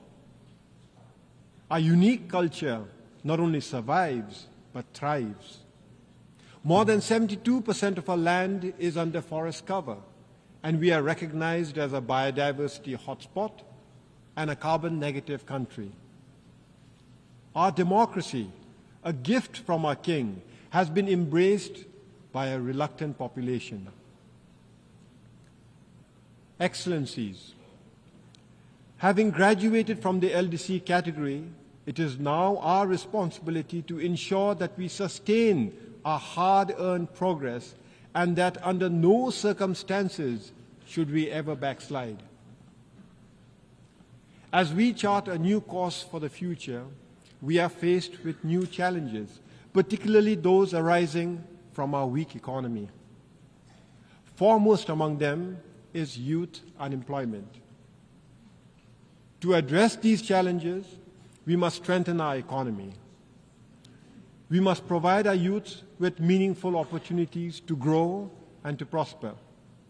We must embrace a new development paradigm. In this context, I am pleased to report that His Majesty the King has announced the establishment of the Gelifu Mindfulness City. The Gelifu Mindfulness City is a transformative vision for future urban spaces, a blueprint for living mindfully and sustainably. Spanning 2,600 square kilometers of pristine forests and fertile farmlands, it will enable human innovation and natural ecosystems to thrive together while fostering human well-being, environmental sustainability, and mindful living. We invite thought leaders, innovators, and investors to join us in building this groundbreaking city, contributing to a model of peace, harmony, and progress that others can follow. Excellencies, Bhutan's story is one of hope, but it is also a call to action. More than 50 years have passed, and only 7 nations have graduated from the LDC category, leaving 46 countries still in need. This This is unacceptable. The international community must intensify its efforts to ensure that no nation is left behind, that all LDC countries achieve graduation. To accomplish this, we must address poverty, inequality, and vulnerability with a renewed sense of urgency. The Pact for the Future, which we adopted collectively at the Summit of the Future, provides us with a roadmap to transform the lives of the world's most vulnerable. However, transforming the future requires that we also transform institutions shaping it. The United Nations must evolve to meet the realities of today's world. The Security Council as it stands is a relic of the past. We need a council that reflects the current geopolitical, economic landscape, and social realities. Bhutan has long advocated for the reform of the Security Council to make it more representative and effective. For this, India, with its significant economic growth and population and leadership of the Global South, deserves a permanent seat at the Security Council. Similarly, Japan, a leading donor and peace builder, warrants permanent membership. Excellencies, in conclusion, let me reiterate our deep gratitude for the support we have received on Bhutan's journey to LDC graduation. Now we are committed to sustaining this progress, but we will need your continued support. In this regard, we invite your support and investment in initiatives like the Gelifu Mindfulness City. However, as we celebrate Bhutan's progress, we must also intensify our efforts to support other LDCs, ensuring that they too can achieve graduation. In this regard, the role of the United Nations is more critical than ever, reinforcing the imperative for multilateralism in addressing the global challenges we face. As we look to the future, I have the honor to close by repeating a profound message from His Majesty, our beloved King. I first did so 7 years ago, and I repeat, no nation today can stand alone in achievement. Time is slowly telling us that there can be no lasting individual success without success as a community. And there cannot be lasting national progress and success if it does not fit into a future of global peace, harmony, and equality. The world must progress together or fail together. Thank you, and Tashidile.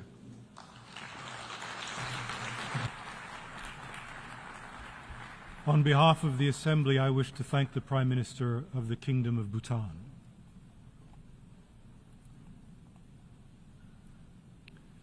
The Assembly will now hear an address by His Excellency Xavier Espot Zamora, Head of the Government of the Principality of Andorra. I request protocol to escort His Excellency and invite him to address the Assembly.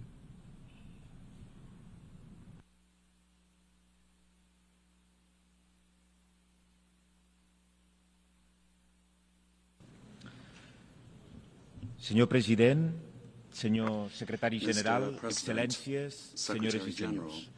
Voldria iniciar aquesta intervenció felicitant Sa Excel·lència el senyor Philemon Yang per la seva elecció com a president de la 79a Assemblea General de les Nacions Unides. Li agraïm, senyor president, el lema que ha escollit, unitat en la diversitat per a l'avançament de la pau, el desenvolupament sostenible i de la dignitat humana per a tothom i arreu. Un lema amb el qual no podem estar més d'acord i que compartim plenament perquè el nostre país, el Principat d'Andorra, és l'evidència de la capacitat de les persones de perviure al llarg de gairebé 800 anys d'història de manera pacífica gràcies al respecte i a l'entesa en el si d'un territori que mai ha conegut guerres ni ha tingut exèrcits. Fins i tot en les èpoques més convulses del vell continent, Andorra ha estat un oasi de pau, de tolerància i de convivència. També vull adreçar un agraïment molt especial al secretari general, el senyor Antonio Guterres, per la seva perseverança, per anteposar sempre la conciliació i per ser una veu contundent a favor del respecte del dret internacional i de la lluita contra el canvi climàtic. En concret, vull fer una menció especial a l'impuls del secretari general a la Cimera del Futur, de la qual es desprèn el Pacte per al Futur que el meu país ha subscrit, amb l'objectiu de reforçar el sistema multilateral i adoptar mesures concretes que ens permetin fer front als nous reptes i forjar un full de ruta per encarar els riscos existencials que amenacen la humanitat i la civilització i les condicions d'habitabilitat del planeta. Els nostres clàssics, que conformen la base de la cultura occidental, afirmen, i ho dic en present perquè els clàssics no moren mai, que tota paraula és vana i buida de contingut, tret que vagi acompanyada de fets. Importen, per damunt de tot, les obres i l'acció de les persones al llarg de la seva vida.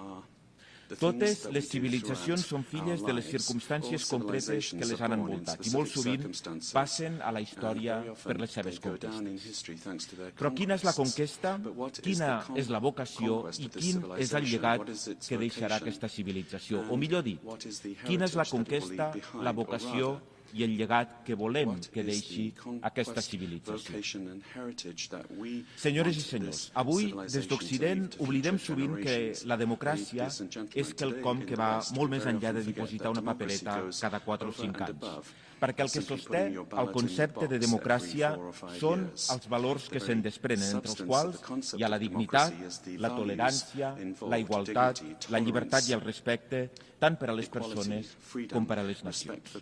Uns valors que aquesta mateixa Assemblea General es va encarregar de blindar fa 76 anys amb la Declaració Universal dels Drets Humans. Però sembla que l'esperit amb el qual es va forjar aquesta mateixa declaració com un símbol de la pau i de la dignitat després de 2 guerres mundials devastadores es va esvaint poc a poc. L'avenç dels posicionaments polítics extrems s'explica com la reacció davant d'un ordre que es percep com amenaçat. El sentiment de pèrdua d'un passat no gaire llunyà i molt millor que el present envaeix les generacions actuals i es reactiva amb la percepció que el canvi climàtic provocarà un empitjorament de les condicions de vida, que la globalització i els moviments migratoris ens dilueixen i despersonalitzen com a societat o que els infants, els adolescents i els joves d'avui viuran pitjor que els seus pares. Ens trobem, per tant, en un punt d'inflexió en què cal encarar realment aquest debat i aportar respostes concretes i efectives per contrarrestar, per evitar tot plegat. A les portes del 80è aniversari, les Nacions Unides han de continuar sent l'organització en majúscules d'aquest món, des d'on tots els estats que la integrem i li donem sentit remem en la mateixa direcció, que no és altra que donar una resposta efectiva als grans reptes del nostre temps per deixar un llegat esperançador a les generacions futures. Senyores i senyors, mai no havíem disposat de tantes eines per assolir la cooperació i el diàleg. Per tant, davant d'un escenari complex, des de la igualtat de les nacions hem de fer prevaldre la Carta de les Nacions Unides i enfortir els seus pilars, a través de la defensa dels drets humans i el dret internacional humanitari com a conjunt normatiu de relació entre els estats. La gravetat dels conflictes a Ucraïna, a Gaza, al Líban, al Sudan o d'altres que malauradament ja són permanents, com a la regió del Sahel, no ens poden deixar indiferents i cal fer una crida urgent per arribar a un dels objectius més nobles de la política, la pau. Hem d'unir-nos i saber trobar solucions als conflictes fora de la violència i els recursos militars. Per aquest motiu, fem una crida a les parts per treballar amb horitzons de pau, per tenir respecte i per acatar, com deia, les normes del dret internacional humanitari, perquè res no justifica els atacs que està patint la població civil, perquè res no justifica els atacs contra hospitals i escoles i perquè res no justifica que utilitzem la fam com una estratègia de guerra. Res no justifica tanta irracionalitat, una irracionalitat de la qual els nens i les nenes són les principals víctimes. En l'agenda internacional andorrana, la infància i l'adolescència ocupen un lloc molt destacat, perquè creiem fermament que són el present i el futur i, per tant, tota acció al seu favor esdevé estratègica per al desenvolupament de qualsevol país. Per aquest motiu, des d'un inici hem estat donant tot el nostre suport a l'oficina de la representant especial del secretari general per als infants i els conflictes armats i, més recentment, a l'estudi sobre l'impacte del canvi climàtic en els infants i els conflictes armats.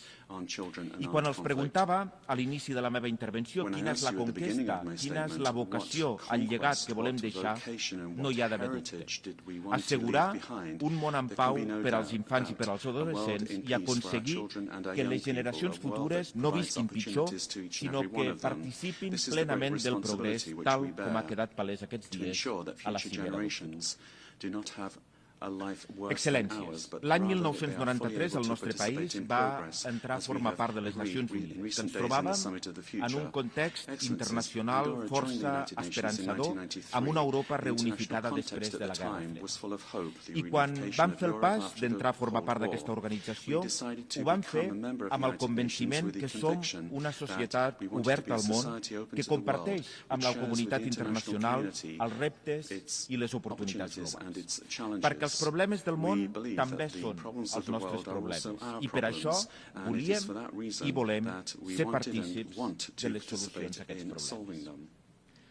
Han passat més de 3 dècades i malgrat que hagin tornat els fantasmes de la Guerra Freda, malgrat que el conflicte a l'Orient Mitjà hagi assolit una tensió sense precedents, malgrat que l'avenç dels extremismes sigui preocupant, el nostre país creu fermament en el concert de les nacions, en el compromís internacional i en el multilateralisme com els millors instruments, els únics instruments per resoldre tot plegat. Però Andorra també acorda una importància particular a la cooperació regional.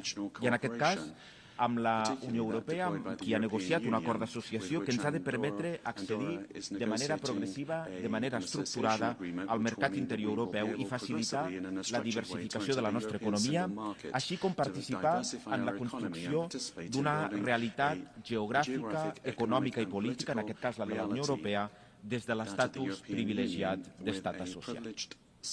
Quan Andorra assumeix una obligació, sigui esdevenint membre d'un organisme internacional o comprometent-se mitjançant un tractat internacional, és molt conscient de les seves implicacions. I la nostra dimensió, per molt petita que pugui semblar, als ulls dels grans estats, no ens allunya d'objectius ambiciosos i cada dia més crucials com el multilateralisme, l'emergència climàtica, la igualtat de gènere, la transformació digital o la diversitat cultural. En aquest darrer àmbit, Andorra està orgullosa d'haver cofacilitat un any més la resolució sobre el multilingüisme a les Nacions Unides juntament amb Guatemala. Senyores i senyors, és cert que el canvi climàtic és una amenaça global, però també és ben cert que hi ha territoris que en resulten més afectats que d'altres. Ho són aquelles regions on el nivell del mar augmenta i també els territoris de muntanya amb un ecosistema més vulnerable. I aquest és el nostre cas, el cas d'Andorra. El canvi climàtic pot arribar a modificar els nostres hàbits vitals i també l'economia del nostre país. Per aquest motiu, hem fet de la lluita contra el canvi climàtic una de les nostres més grans fites, tant a escala internacional com a escala nacional. Des de la ratificació el 2011 del Conveni Marc de les Nacions Unides sobre el canvi climàtic, Andorra ha complert les seves obligacions de comunicació sota els principis de transparència, coherència, comparabilitat, exhaustivitat i precisió, i ho ha fet anticipant-se més a les exigències del conveni.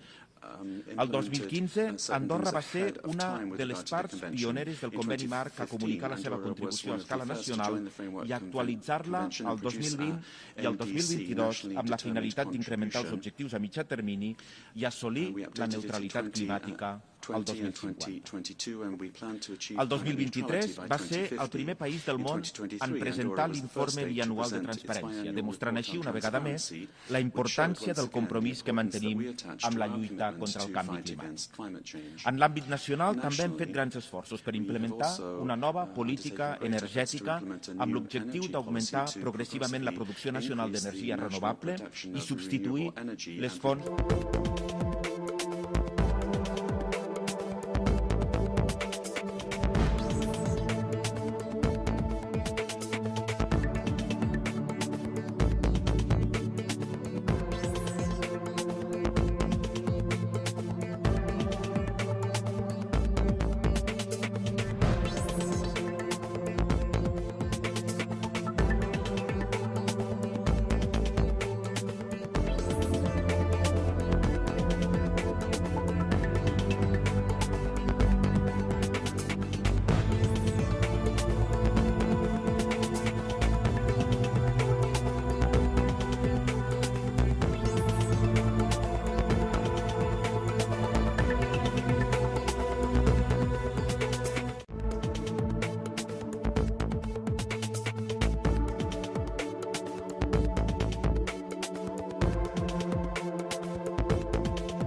una norma fent de la protecció de la infància un principi inviolable i fent que les bretxes es tanquin per sempre.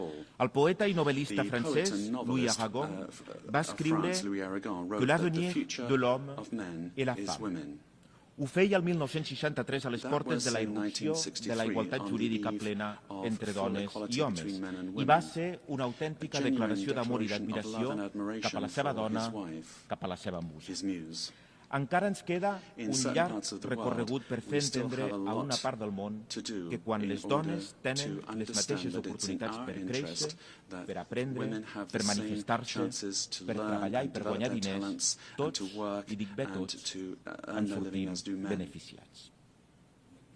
A Andorra, la igualtat, la no discriminació i la inclusió són transversals en les nostres polítiques públiques. Hem adoptat les mesures legislatives per establir els compromisos que ens permetin assolir plenament aquests objectius. És la conseqüència lògica d'una societat en què les dones han estat partícips i part molt activa en la cosa pública. Però més enllà de les polítiques públiques hi ha un element clau per a la transformació social, que és l'educació. Educar en la igualtat no és només ensenyar als nostres fills i a les nostres filles a respectar-se mútuament. És dotar-los de les eines necessàries per qüestionar les normes socials que perpetuen la desigualtat i per construir una societat on cada persona pugui desenvolupar el seu ple potencial independentment del seu gènere. Actualment, les nostres institucions exerceixen en paritat de gènere en les posicions de presa de decisions i per primer cop tenim l'honor de poder comptar amb un expert andorrana al Comitè per a l'Eliminació de la Discriminació envers la Dona de les Nacions Unides. Però la igualtat de gènere és un camí que requereix l'acció decidida i perseverant per part de totes i tots nosaltres. I com a representants dels nostres països respectius tenim l'obligació moral i política de promoure aquesta transformació. El nostre compromís ha de ser transformar la igualtat de gènere d'una aspiració llunyana a una realitat concreta en les nostres societats. Només així garantirem un futur millor per a les generacions que vindran. Excel·lències, l'accés a la informació està redefinint els paradigmes del creixement i del desenvolupament econòmic i social. A mesura que els serveis públics i el sector privat es traslladen al món digital, l'escletxa que separa els qui poden accedir-hi dels qui no serà cada cop més gran i perniciosa. El Pacte Digital Global que vam adoptar a la Cimera del Futur inclou accions per impulsar l'alfabetització digital i per assegurar un futur digital inclusiu, obert, segur i protegit. En aquest camp, el multilateralisme també té un paper crucial per facilitar les oportunitats i per garantir al mateix temps l'accessibilitat i la seguretat en aquest nou espai virtual de globalització. Per als estats de dimensió reduïda com el nostre, el potencial d'aquestes tecnologies pot aportar recursos amb un valor afegit exponencial. Conscients d'aquest escenari i amb una necessitat més que evident de diversificar la nostra economia, hem fet grans avenços en aquesta matèria. Actualment, un 96% de les llars andorranes disposen de connexió a internet i tenim al nostre abast una estratègia nacional de transformació digital que posa un èmfasi especial en garantir els drets digitals dels ciutadans i en donar compliment als objectius de desenvolupament sostenible 9, 16 i 17. Això inclou la creació d'un marc ètic i legal per preservar els drets digitals, la protecció de la privacitat i de la seguretat de les dades i el lliure accés a la informació en l'àmbit digital perquè volem que tothom tingui coneixement i accés a la dimensió digital i evitar així, com deia, situacions de desigualtat. Senyores i senyors, el Principat d'Andorra es va comprometre amb aquesta organització dels pobles i per als pobles fa més de 30 anys, amb l'esperança que un món millor és possible i amb el convenciment que el meu país, el Principat d'Andorra, des de la nostra petita dimensió, també podem fer coses grans i exemplars. Ens van presentar al món com un país amb una llarga història, que finalment havia trobat el seu lloc en la comunitat internacional, un país que s'obria al món amb esperit constructiu i tarannà pacífic i dialogant a favor de l'entesa i l'harmonia entre els pobles. I aquests valors són els que ens continuen guiant en els àmbits nacional i internacional. Cal que entre tots els pobles impulsem una nova cultura de la pau, basada en l'abolició de la guerra i en el compromís d'arribar a acords pacífics que solucionin els conflictes. Cal que el desenvolupament arribi a tots els racons del planeta, que respectin els drets fonamentals i que el nou univers digital estigui a mans del coneixement. Iniciava aquesta intervenció citant els clàssics i permeteu-me que acabi de la mateixa manera. Hi ha una obra fundadora de la literatura grega antiga i que ha impregnat des d'ençà la cultura occidental, de la qual resulta molt difícil oblidar-se. Parla de la conquesta i de la destrucció, de la cobdícia, de l'odi i de la compassió i de l'amor i la mort. La Ilíada d'Homer és, en certa manera, un mirall de la condició humana. I si bé evidencia que la vida no sempre és justa i obeeix a les arbitrarietats dels déus, en el fons també evidencia que les relacions humanes poden ser, si ho volem, profundament humanes en el millor sentit de la paraula. I aquest, penso jo, és el missatge que hem de fer nostre encara avui aquí. Hem de mantenir la fe en la humanitat i aspirar a construir entre totes i tots un món en pau i més just, solidari i inclusiu. Moltes gràcies.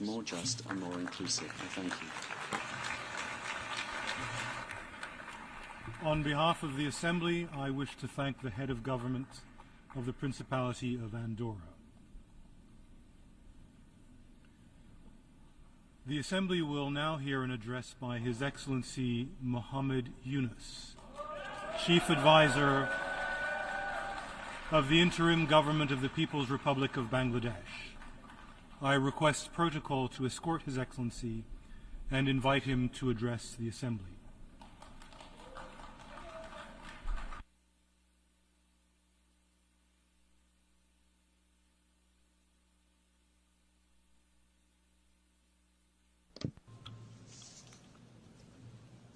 Bismillahirrahmanirrahim.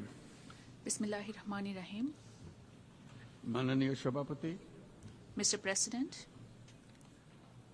জাতিসংঘের সাধারণ পরিষদের সভাপতি নির্বাচিত হওয়ায় let me congratulate you প্রথমেই আপনাকে আন্তরিক on your অভিনন্দন election as the জানাচ্ছি। President of the United Nations General Assembly. আমি আশ্বস্ত করছি যে আপনার এই I would দায়িত্ব like to assure পালনকালে you of Bangladesh Bangladesh delegation's full প্রতিনিধি দল cooperation throughout the session. আপনাকে পূর্ণাঙ্গ সহযোগিতা প্রদান করবে।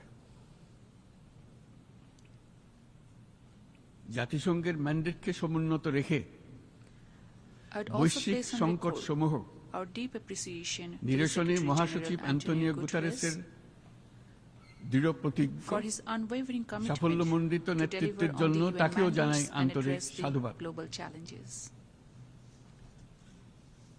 সামিট অব দ্য ফিউচার আয়োজনে আমি মহাসচিবের দূরদর্শী ভূমিকার বিশেষ I particularly applaud his প্রশংসা করছি। vision in convening the Summit of the Future. সম্মেলনে যে Pact for the Future and Declaration on Future Generations The Pact for the Future and the Declaration সর্বসম্মতভাবে on গৃহীত Future হয়েছে। Generations could তা help agenda in setting pathways beyond 2030 Agenda পরবর্তী বৈশ্বিক 2030. উন্নয়ন কর্মপন্থা নির্ধারণে বিশেষ সহায়ক হবে বলে আমি মনে করি। বাংলাদেশ বিশ্বাস করে যে এই সম্মেলনের অর্জন বৈশ্বিক সমৃদ্ধি অর্জনের জন্য আমাদের Bangladesh সবার believes অভিপ্রায় that the ও summit's সহযোগিতা outcome কাঠামো will প্রণয়নে serve as a দিক guiding নির্দেশক framework হিসেবে in কাজ করবে। materializing our shared aspirations and rethinking collaboration এই for জুলাই posterity. আগস্ট মাসে বাংলাদেশে যে যুগান্তকারী পরিবর্তন সংগঠিত হয়েছে I তার stand in this প্রেক্ষিতেই আজ আমি Parliament of বিশ্ব Nations সম্প্রদায়ের এই মহান thanks to an সংসদে epochal উপস্থিত transformation হতে that পেরেছি। Bangladesh witnessed this July and August. আমাদের গণমানুষের বিশেষ করে তরুণ সমাজের The power of অফুরন্ত the Shakti ordinary people, in particular আমাদের our youth, বিদ্যমান presented রাষ্ট্র to our কাঠামো nation an ও opportunity প্রাতিষ্ঠানিক to overhaul আয়োজনগুলো many of our systems Amul and রূপান্তরের এক institutions. নতুন সম্ভাবনার দ্বার উন্মোচন করেছে। আমাদের ছাত্র ও যুব সমাজের আন্দোলন প্রথম দিকে মূলত ছিল The বৈষম্য uprising led বিরোধী by the আন্দোলন, students and youth was initially aimed at পর্যায়ক্রমে ending তা discrimination. গণ আন্দোলনের রূপ নিয়েছে। Progressively, the এরপর movement সারা evolved পৃথিবী into a অবাক people's বিস্ময়ে দেখেছে কিভাবে The world eventually সমগ্র saw বাংলাদেশের মানুষ how people at large stood একনায়কতন্ত্র, against নিপীড়ন, autocracy, oppression, বৈষম্য, discrimination, অবিচার ও injustice, দুর্নীতির বিরুদ্ধে and corruption, রাজপথ both ও on the সামাজিক streets যোগাযোগের মাধ্যমে and online. দৃঢ়ভাবে রুখে দাঁড়িয়েছিল। আমাদের ছাত্র জনতা তাদের অদম্য সংকল্প ও প্রত্যয়ের মাধ্যমে একটি স্বৈরাচারী ও অগণতান্ত্রিক শাসন Our ব্যবস্থা people, থেকে আমাদের particularly মুক্তি এনে youth, দিয়েছে। gained us independence from an autocratic তাদের এই and সংকল্পের undemocratic মধ্যেই regime, আমাদের with an দেশের exceptional ভবিষ্যৎ resolve and নিহিত। capability.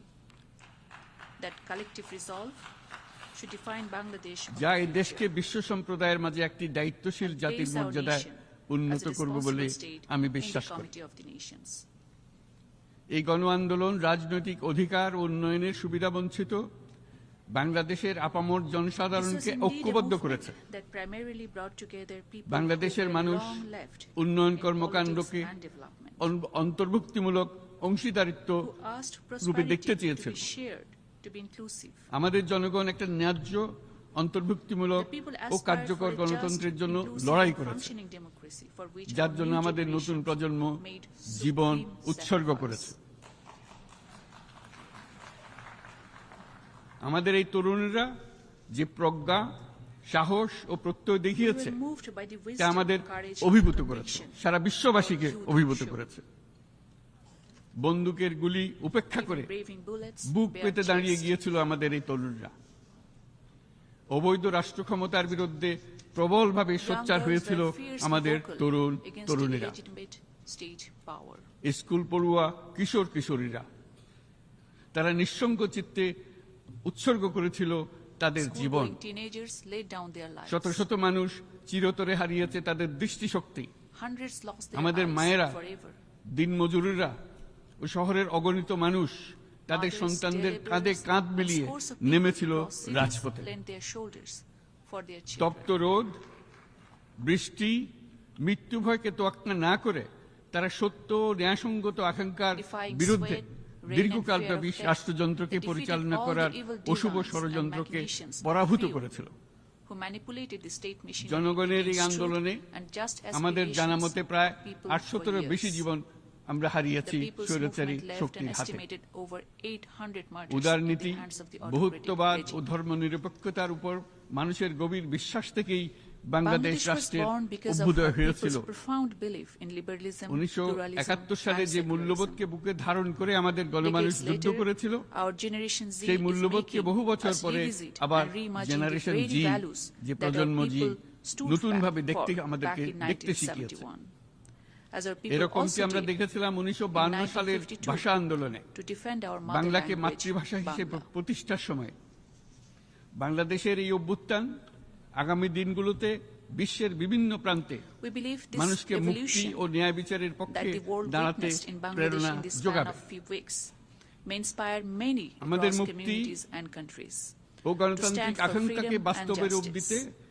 আমি তাই আজ বিশ্ব সম্প্রদায়কে আমাদের নতুন I would call বাংলাদেশের upon the সঙ্গে international community সম্পৃক্ত হবার to উদাত্ত engage with আহ্বান new জানাচ্ছি। Bangladesh anew that aims to realize freedom and democracy beyond letters for a মাননীয় few. সভাপতি, Mr. President, যে রাষ্ট্র কাঠামো দুঃসহ হয়ে গেছে তার পুনর্গঠনের জন্য আমাদের তরুণরা দেশের our আপামর youth and people জনসাধারণ together একমত entrusted হয়ে me and my colleagues আমার in the এবং আমার Council উপদেষ্টা পরিষদের উপর enormous আস্থা রেখে responsibilities সরকার to পরিচালনার reconstruct a এক decaying মহান state দায়িত্ব apparatus. আমাদের উপর ন্যস্ত করেছে।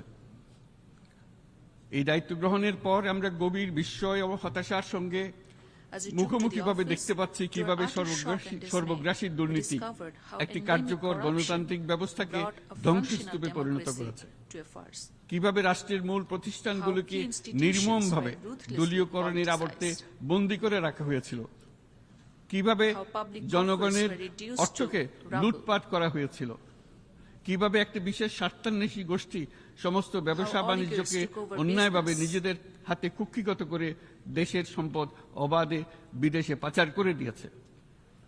এক কথায় কিভাবে How chosen প্রত্যেকটি few পর্যায়ে concentrated ন্যায়, wealth in নীতি their ও hands নৈতিকতা and amassed and অদৃশ্য laundered হয়ে wealth গিয়েছিল। out of Bangladesh. In all, এরকম এক justice, অবস্থার ethics, দেশকে and morality পুনর্গঠন এবং almost at জনগণের every কাঙ্ক্ষিত level reached রাষ্ট্র our ব্যবস্থা প্রতিষ্ঠিত করার জন্য আমাদের উপর দায়িত্ব প্রদান করা Under হয়েছে। such circumstances, we were asked to rebuild অতীতের Bangladesh ভুলগুলোকে and সংশোধন reestablish করে the country that our একটা people প্রতিযোগিতামূলক aspire to see. ও শক্তিশালী অর্থনীতি correct the ills এবং of the ন্যায়ভিত্তিক past সমাজ ব্যবস্থা has গড়ে also তোলাই built এই মুহূর্তে to build a আমাদের মূল competitive and লক্ষ্য। agile economy and a just society. বর্তমান পরিবর্তিত পরিস্থিতিতে সকল রাজনৈতিক দল এখন In a স্বাধীনভাবে drastically তাদের changed মতামত scenario, প্রকাশ করতে পারছে। all political parties are now free to যে voice সব their ব্যক্তি বা views প্রতিষ্ঠান and রাষ্ট্রীয় opinions. কাজ ও সিদ্ধান্ত গ্রহণ করার প্রক্রিয়ায় সম্পৃক্ত, তাদের key প্রত্যেকের priority for us জবাবদিহিতা নিশ্চিত is করাই also আমাদের to make all অগ্রাধিকার। in public positions and institutions আমরা to মানুষের account for মৌলিক their অধিকারকে decisions সমুন্নত ও and actions. সুরক্ষিত রাখতে দৃঢ় প্রতিজ্ঞ। We are committed to আমাদের promote and দেশের protect মানুষ the fundamental মুক্তভাবে rights কথা বলবে, for ভয়ভীতি people to ছাড়া speak in সমাবেশ freedom, করবে, to তাদের assemble পছন্দের without fear or ব্যক্তিকে ভোট দিয়ে inhibition, নির্বাচিত করবে, to vote এটাই জাতির whosoever আকাঙ্ক্ষা they choose. এবং এটাই This is আমাদের what লক্ষ্য। the nation desires. বিচার and বিভাগের we aim to স্বাধীনতা achieve. সংরক্ষণ ও সাইবার uphold, ডোমেইন সহ we are also গণমাধ্যমের committed to স্বাধীনতা uphold the independence of the সুসংহতকরণে judiciary আমরা and freedom of প্রতিজ্ঞাবদ্ধ। press, including in the আমাদের cyber একজন domain. কৃষক বা একজন শ্রমিকের সন্তানও যেন সমাজের সর্বোচ্চ শিখরে পৌঁছতে order পারে, to ensure সেই that লক্ষ্যে child of a farmer or বিশালকার worker can অবকাঠামো scale নির্মাণের the বদলে highest in the society. স্বাস্থ্য ও শিক্ষা খাতে We বরাদ্দ prioritize বৃদ্ধির allocation in আমরা education গুরুত্ব and আরোপ health করছি। sectors over grandiose infrastructure development. রাষ্ট্র ব্যবস্থার সকল পর্যায়ে সুশাসন ফিরিয়ে আনাই আমাদের অভীষ্ট। We also aim at ensuring good বাংলাদেশের governance যেসব across all আন্তর্জাতিক, sectors. আঞ্চলিক এবং দ্বিপাক্ষিক চুক্তির পক্ষভুক্ত সেগুলো I wish to প্রতিপালনে ensure that আমাদের সরকার our government বদ্ধপরিকর। shall adhere to all international জাতিসংঘ treaties সহ and bilateral বহু instruments that পাক্ষিক Bangladesh is বিশ্ব party কাঠামোতে to. বাংলাদেশের সক্রিয় অংশগ্রহণ ও অবদান অব্যাহত Bangladesh will থাকবে। continue to remain an active proponent of পারস্পরিক শ্রদ্ধাবোধ, multilateralism with মর্যাদা the UN ও at স্বার্থ the core. রক্ষণের ভিত্তিতে বাংলাদেশ বিশ্বের সকল রাষ্ট্রের Bangladesh সাথে is open to বন্ধুত্বপূর্ণ nurture friendly সম্পর্ক relations with all বজায় রাখবে। countries based on mutual respect, upholding our dignity মাননীয় and সভাপতি, pride and shared interests. গত 7 সপ্তাহের মধ্যে আমাদের সরকার বিভিন্ন গুরুত্বপূর্ণ পদক্ষেপ গ্রহণ Mr. করেছে। President, in last 7 weeks, the আমাদের government অনুরোধে has সাড়া দিয়ে initiated several actions. জাতিসংঘের মানবাধিকার বিষয়ক হাই কমিশনার বাংলাদেশের গণ আন্দোলনকালে সংগঠিত At our request, the UN মানবাধিকার High লঙ্ঘনের Commissioner for বিষয়ে Human বিস্তৃত Rights has dispatched অনুসন্ধান a fact-finding এবং এইসব mission বিষয়ে to ঘটনার investigate into the gross পুনরাবৃত্তি human রোধে rights violations পরামর্শ প্রদানের জন্য during the একটা people's fact movement finding and to commission suggest গঠন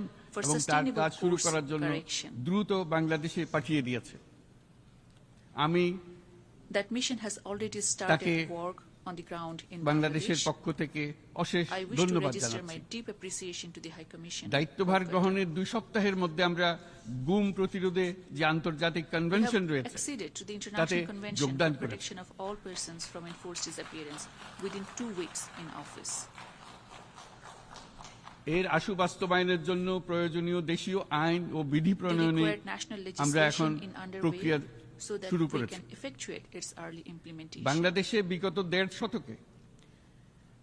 বাংলাদেশে গত দেড় দশকে যে সমস্ত গুমের অভিযোগ রয়েছে সেগুলো তদন্ত করার জন্য একটি তদন্ত কমিশন এই মুহূর্তে কর্মরত আছে। মানুষের আস্থা আত্মবিশ্বাস ফিরিয়ে আনতে এবং নির্মম অতীত যেন আর ফিরে না আসে কোনোদিন, সেই জন্য আমরা কিছু সুনির্দিষ্ট খাতে সংস্কারকে অগ্রাধিকার দিয়েছি। সেই লক্ষ্যে আমরা বিদ্যমান নির্বাচন ব্যবস্থা, সংবিধান, বিচার ব্যবস্থা, জনপ্রশাসন, আইন শৃঙ্খলা ব্যবস্থা সংস্কারের জন্য স্বাধীন কমিশন গঠন করেছি। সংবাদপত্র ও গণমাধ্যমের সংস্কারের জন্য পৃথক কমিশন সহ আরো কয়েকটি বিশেষ কমিশন গঠন প্রক্রিয়াধীন রয়েছে। ব্যবসা বাণিজ্যে অনুকূল পরিবেশ সৃষ্টির লক্ষ্যে আমরা ব্যাংক ও আর্থিক খাতের ব্যাপক সংস্কারের উদ্যোগ গ্রহণ করেছি। কোনো বিদেশি ব্যবসা বা বিনিয়োগ যেন ক্ষতিগ্রস্ত না হয় তা নিশ্চিত করতে আমরা বদ্ধপরিকর।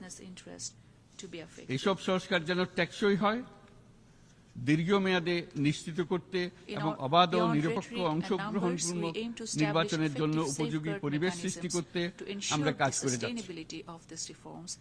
গণতন্ত্র, আইনের শাসন, সমতা, সমৃদ্ধি অর্জনের মাধ্যমে একটি ন্যায়ভিত্তিক সমাজ হিসেবে আত্মপ্রকাশের অভিপ্রায় বাস্তবায়নে আমি বাংলাদেশের প্রতি আন্তর্জাতিক সম্প্রদায়ের সমর্থন ও গভীরতর সম্পর্ক গঠন করার জন্য আহ্বান জানাচ্ছি।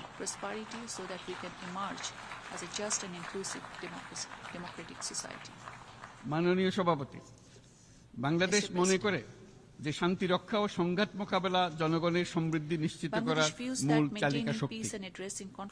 সাম্প্রতিক বিপ্লবকালে আমাদের ইতিহাসের সবচেয়ে কঠিনতম সময়ে জনগণের মুক্তির আকাঙ্ক্ষা পূরণে তাদের পাশে দৃঢ়ভাবে দাঁড়িয়ে আমাদের সাহসী সশস্ত্র বাহিনী সমূহ আরও একবার শান্তির প্রতি তাদের অঙ্গীকার প্রমাণ করেছে।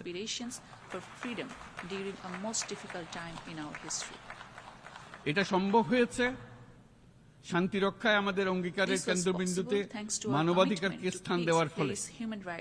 জাতিসংঘের পিস বিল্ডিং কমিশনের সূচনা লগ্ন থেকেই শান্তি রক্ষার মতো শান্তি বিনির্মাণেও বাংলাদেশ সমান অঙ্গীকার ব্যক্ত করে এসেছে।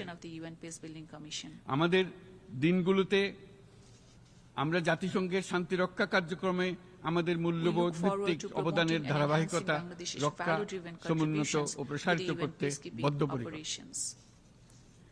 জাতিসংঘে শান্তিরক্ষা কার্যক্রমে অবদানকারী তৃতীয় বৃহত্তম রাষ্ট্র হিসেবে বাংলাদেশ এখন পর্যন্ত 43টি দেশে 63টি মিশনে শান্তিরক্ষী প্রেরণ করেছে।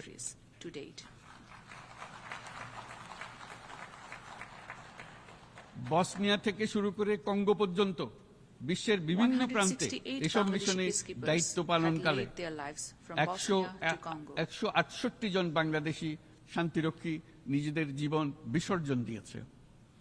আমরা আশা করি যে কোনো অবস্থায় নানা প্রতিকূলতা সত্ত্বেও জাতিসংঘের ভবিষ্যৎ শান্তিরক্ষী কার্যক্রমগুলোতে বাংলাদেশের প্রতিরক্ষা বাহিনীর সদস্যরা একইভাবে অবদান রাখার সুযোগ পাবে।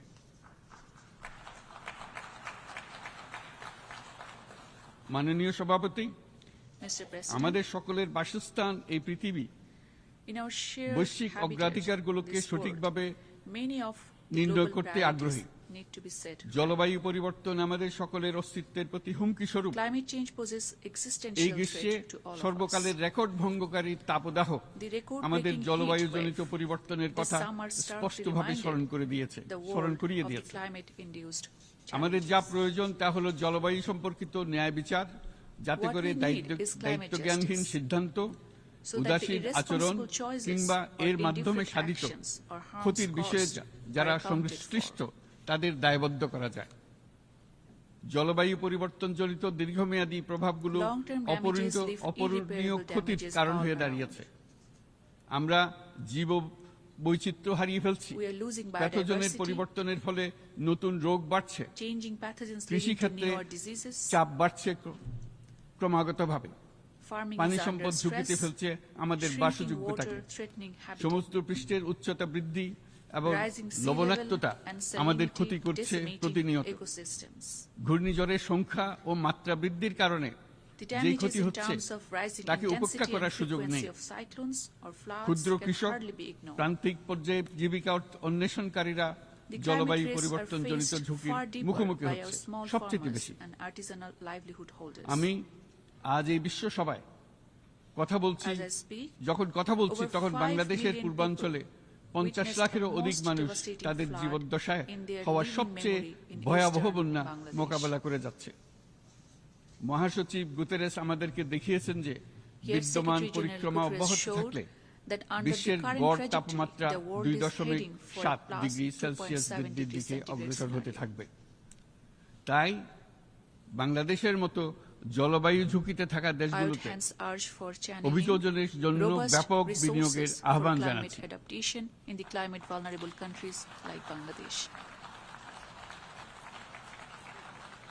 এছাড়াও উদ্ভাবনী শক্তির প্রয়োগ, অতিরিক্ত অর্থায়নের মাধ্যমে লস এন্ড ড্যামেজ ফান্ডকে কার্যকর করা আমাদের জন্য অত্যন্ত গুরুত্বপূর্ণ। একইভাবে আমাদের প্রয়োজন প্রযুক্তির সহজলভ্যতা, সক্ষমতা বৃদ্ধি। নির্দিষ্ট করে বললে আমাদের দরকার জীবন রক্ষাকারী প্রযুক্তি, বিশেষত কৃষি, পানি এবং জনস্বাস্থ্য খাতে, যেখানে ক্ষুদ্র ক্ষুদ্র উদ্ভাবন এবং সমাধানসমূহ ঝুঁকিতে থাকা জনগোষ্ঠীকে রক্ষা করতে পারে। জলবায়ু সংকটের মোকাবেলা এবং বৈশ্বিক অর্থনীতি সুসংহতকরণে আমাদের যুগপৎভাবে কাজ করতে হবে। বিশ্ব সম্প্রদায় এখন কার্বন মুক্ত পৃথিবী গড়ে তুলতে মনোযোগী হচ্ছে। বিশ্বের অধিকাংশ মানুষকে এই ধরনের পরিবর্তনের সুফলভোগী করতে হলে নেট জিরো পৃথিবীর দিকে আমাদেরকে অগ্রসর হতে হবে। বাংলাদেশের মতো দেশগুলোকে সাথে নিয়ে যেতে হবে। তা না হলে পারস্পরিক দায়িত্ববোধের মাধ্যমে পারস্পরিক সমৃদ্ধি অর্জনে আমাদের সার্বজনীন অঙ্গীকার পূরণে পিছিয়ে পড়ব আমরা। এই ক্ষেত্রে আমি বিশ্বাস করি সমগ্র বিশ্ব একসাথে 3-0 লক্ষ্য অর্জনের ধারণা বিবেচনা করে দেখতে পারে, যার মাধ্যমে আমরা শূন্য দারিদ্র্য, শূন্য বেকারত্ব এবং শূন্য নেট কার্বন নিঃসরণ অর্জন করতে পারি। যেখানে পৃথিবীর প্রতিটি তরুণ তরুণী চাকরি প্রার্থী না হয়ে বরং উদ্যোক্তা হিসেবে নিজেকে প্রতিষ্ঠিত করার সুযোগ পাবে। তারা যেন এই সম্পদের সীমাবদ্ধতা সত্ত্বেও নিজ নিজ সৃজনশীলতার বিকাশ করতে পারে, যেখানে একটি ব্যবসায়িক উদ্যোগ সামাজিক সুফল, অর্থনৈতিক মুনাফা এবং প্রকৃতির প্রতি দায়িত্বশীলতার মধ্যে একটি চমৎকার ভারসাম্য আনতে পারে, যেখানে সামাজিক ব্যবসার মাধ্যমে যে কোনো ব্যক্তি ভোগবাদী জীবনধারা থেকে উত্তরণ করে সামাজিক ও অর্থনৈতিক পরিবর্তনের সৃজনশীল শক্তি হিসেবে নিজেকে প্রতিষ্ঠিত করতে পারে।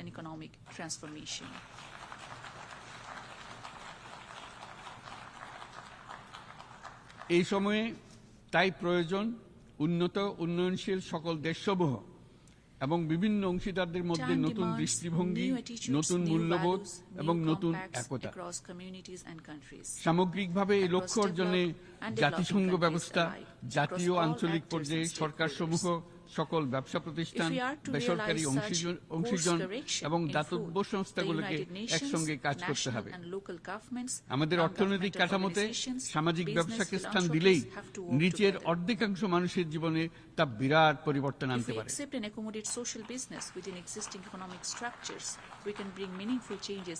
এই পদক্ষেপ একই সঙ্গে জলবায়ুর ধ্বংসাত্মক গতিকে সফলভাবে রোধ করতে পারে এবং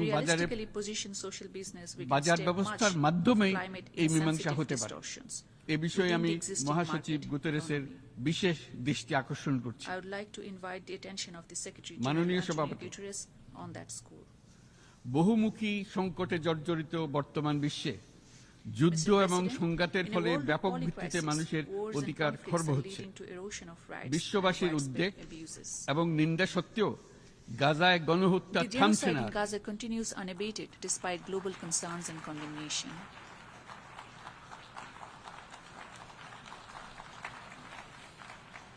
ফিলিস্তিনের মতো বিদ্যমান বাস্তবতা কেবল আরব কিংবা মুসলমানদের জন্যই উদ্বেগজনক নয়, বরং তা সমগ্র মানব জাতির জন্যই উদ্বেগের বিষয়।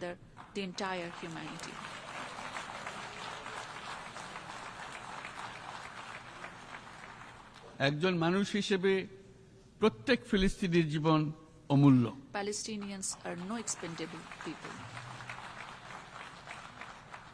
ফিলিস্তিনের জনগণের বিরুদ্ধে যে মানবতা বিরোধী অপরাধ হচ্ছে তার জন্য সংশ্লিষ্ট সকলকে দায়বদ্ধ করতে হবে।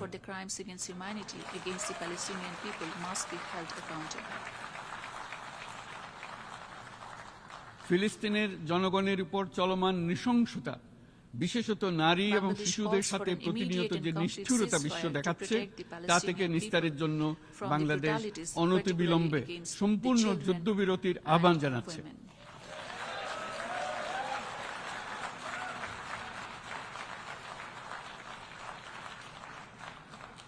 দ্বিরাষ্ট্রভিত্তিক সমাধানেই মধ্যপ্রাচ্যে টেকসই শান্তি আনতে পারবে।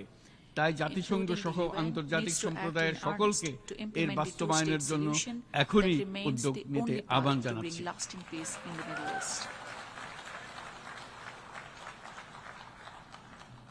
গত 2.5 বছর ধরে ইউক্রেনে চলমান যুদ্ধে বহু মানুষ প্রাণ হারিয়েছে।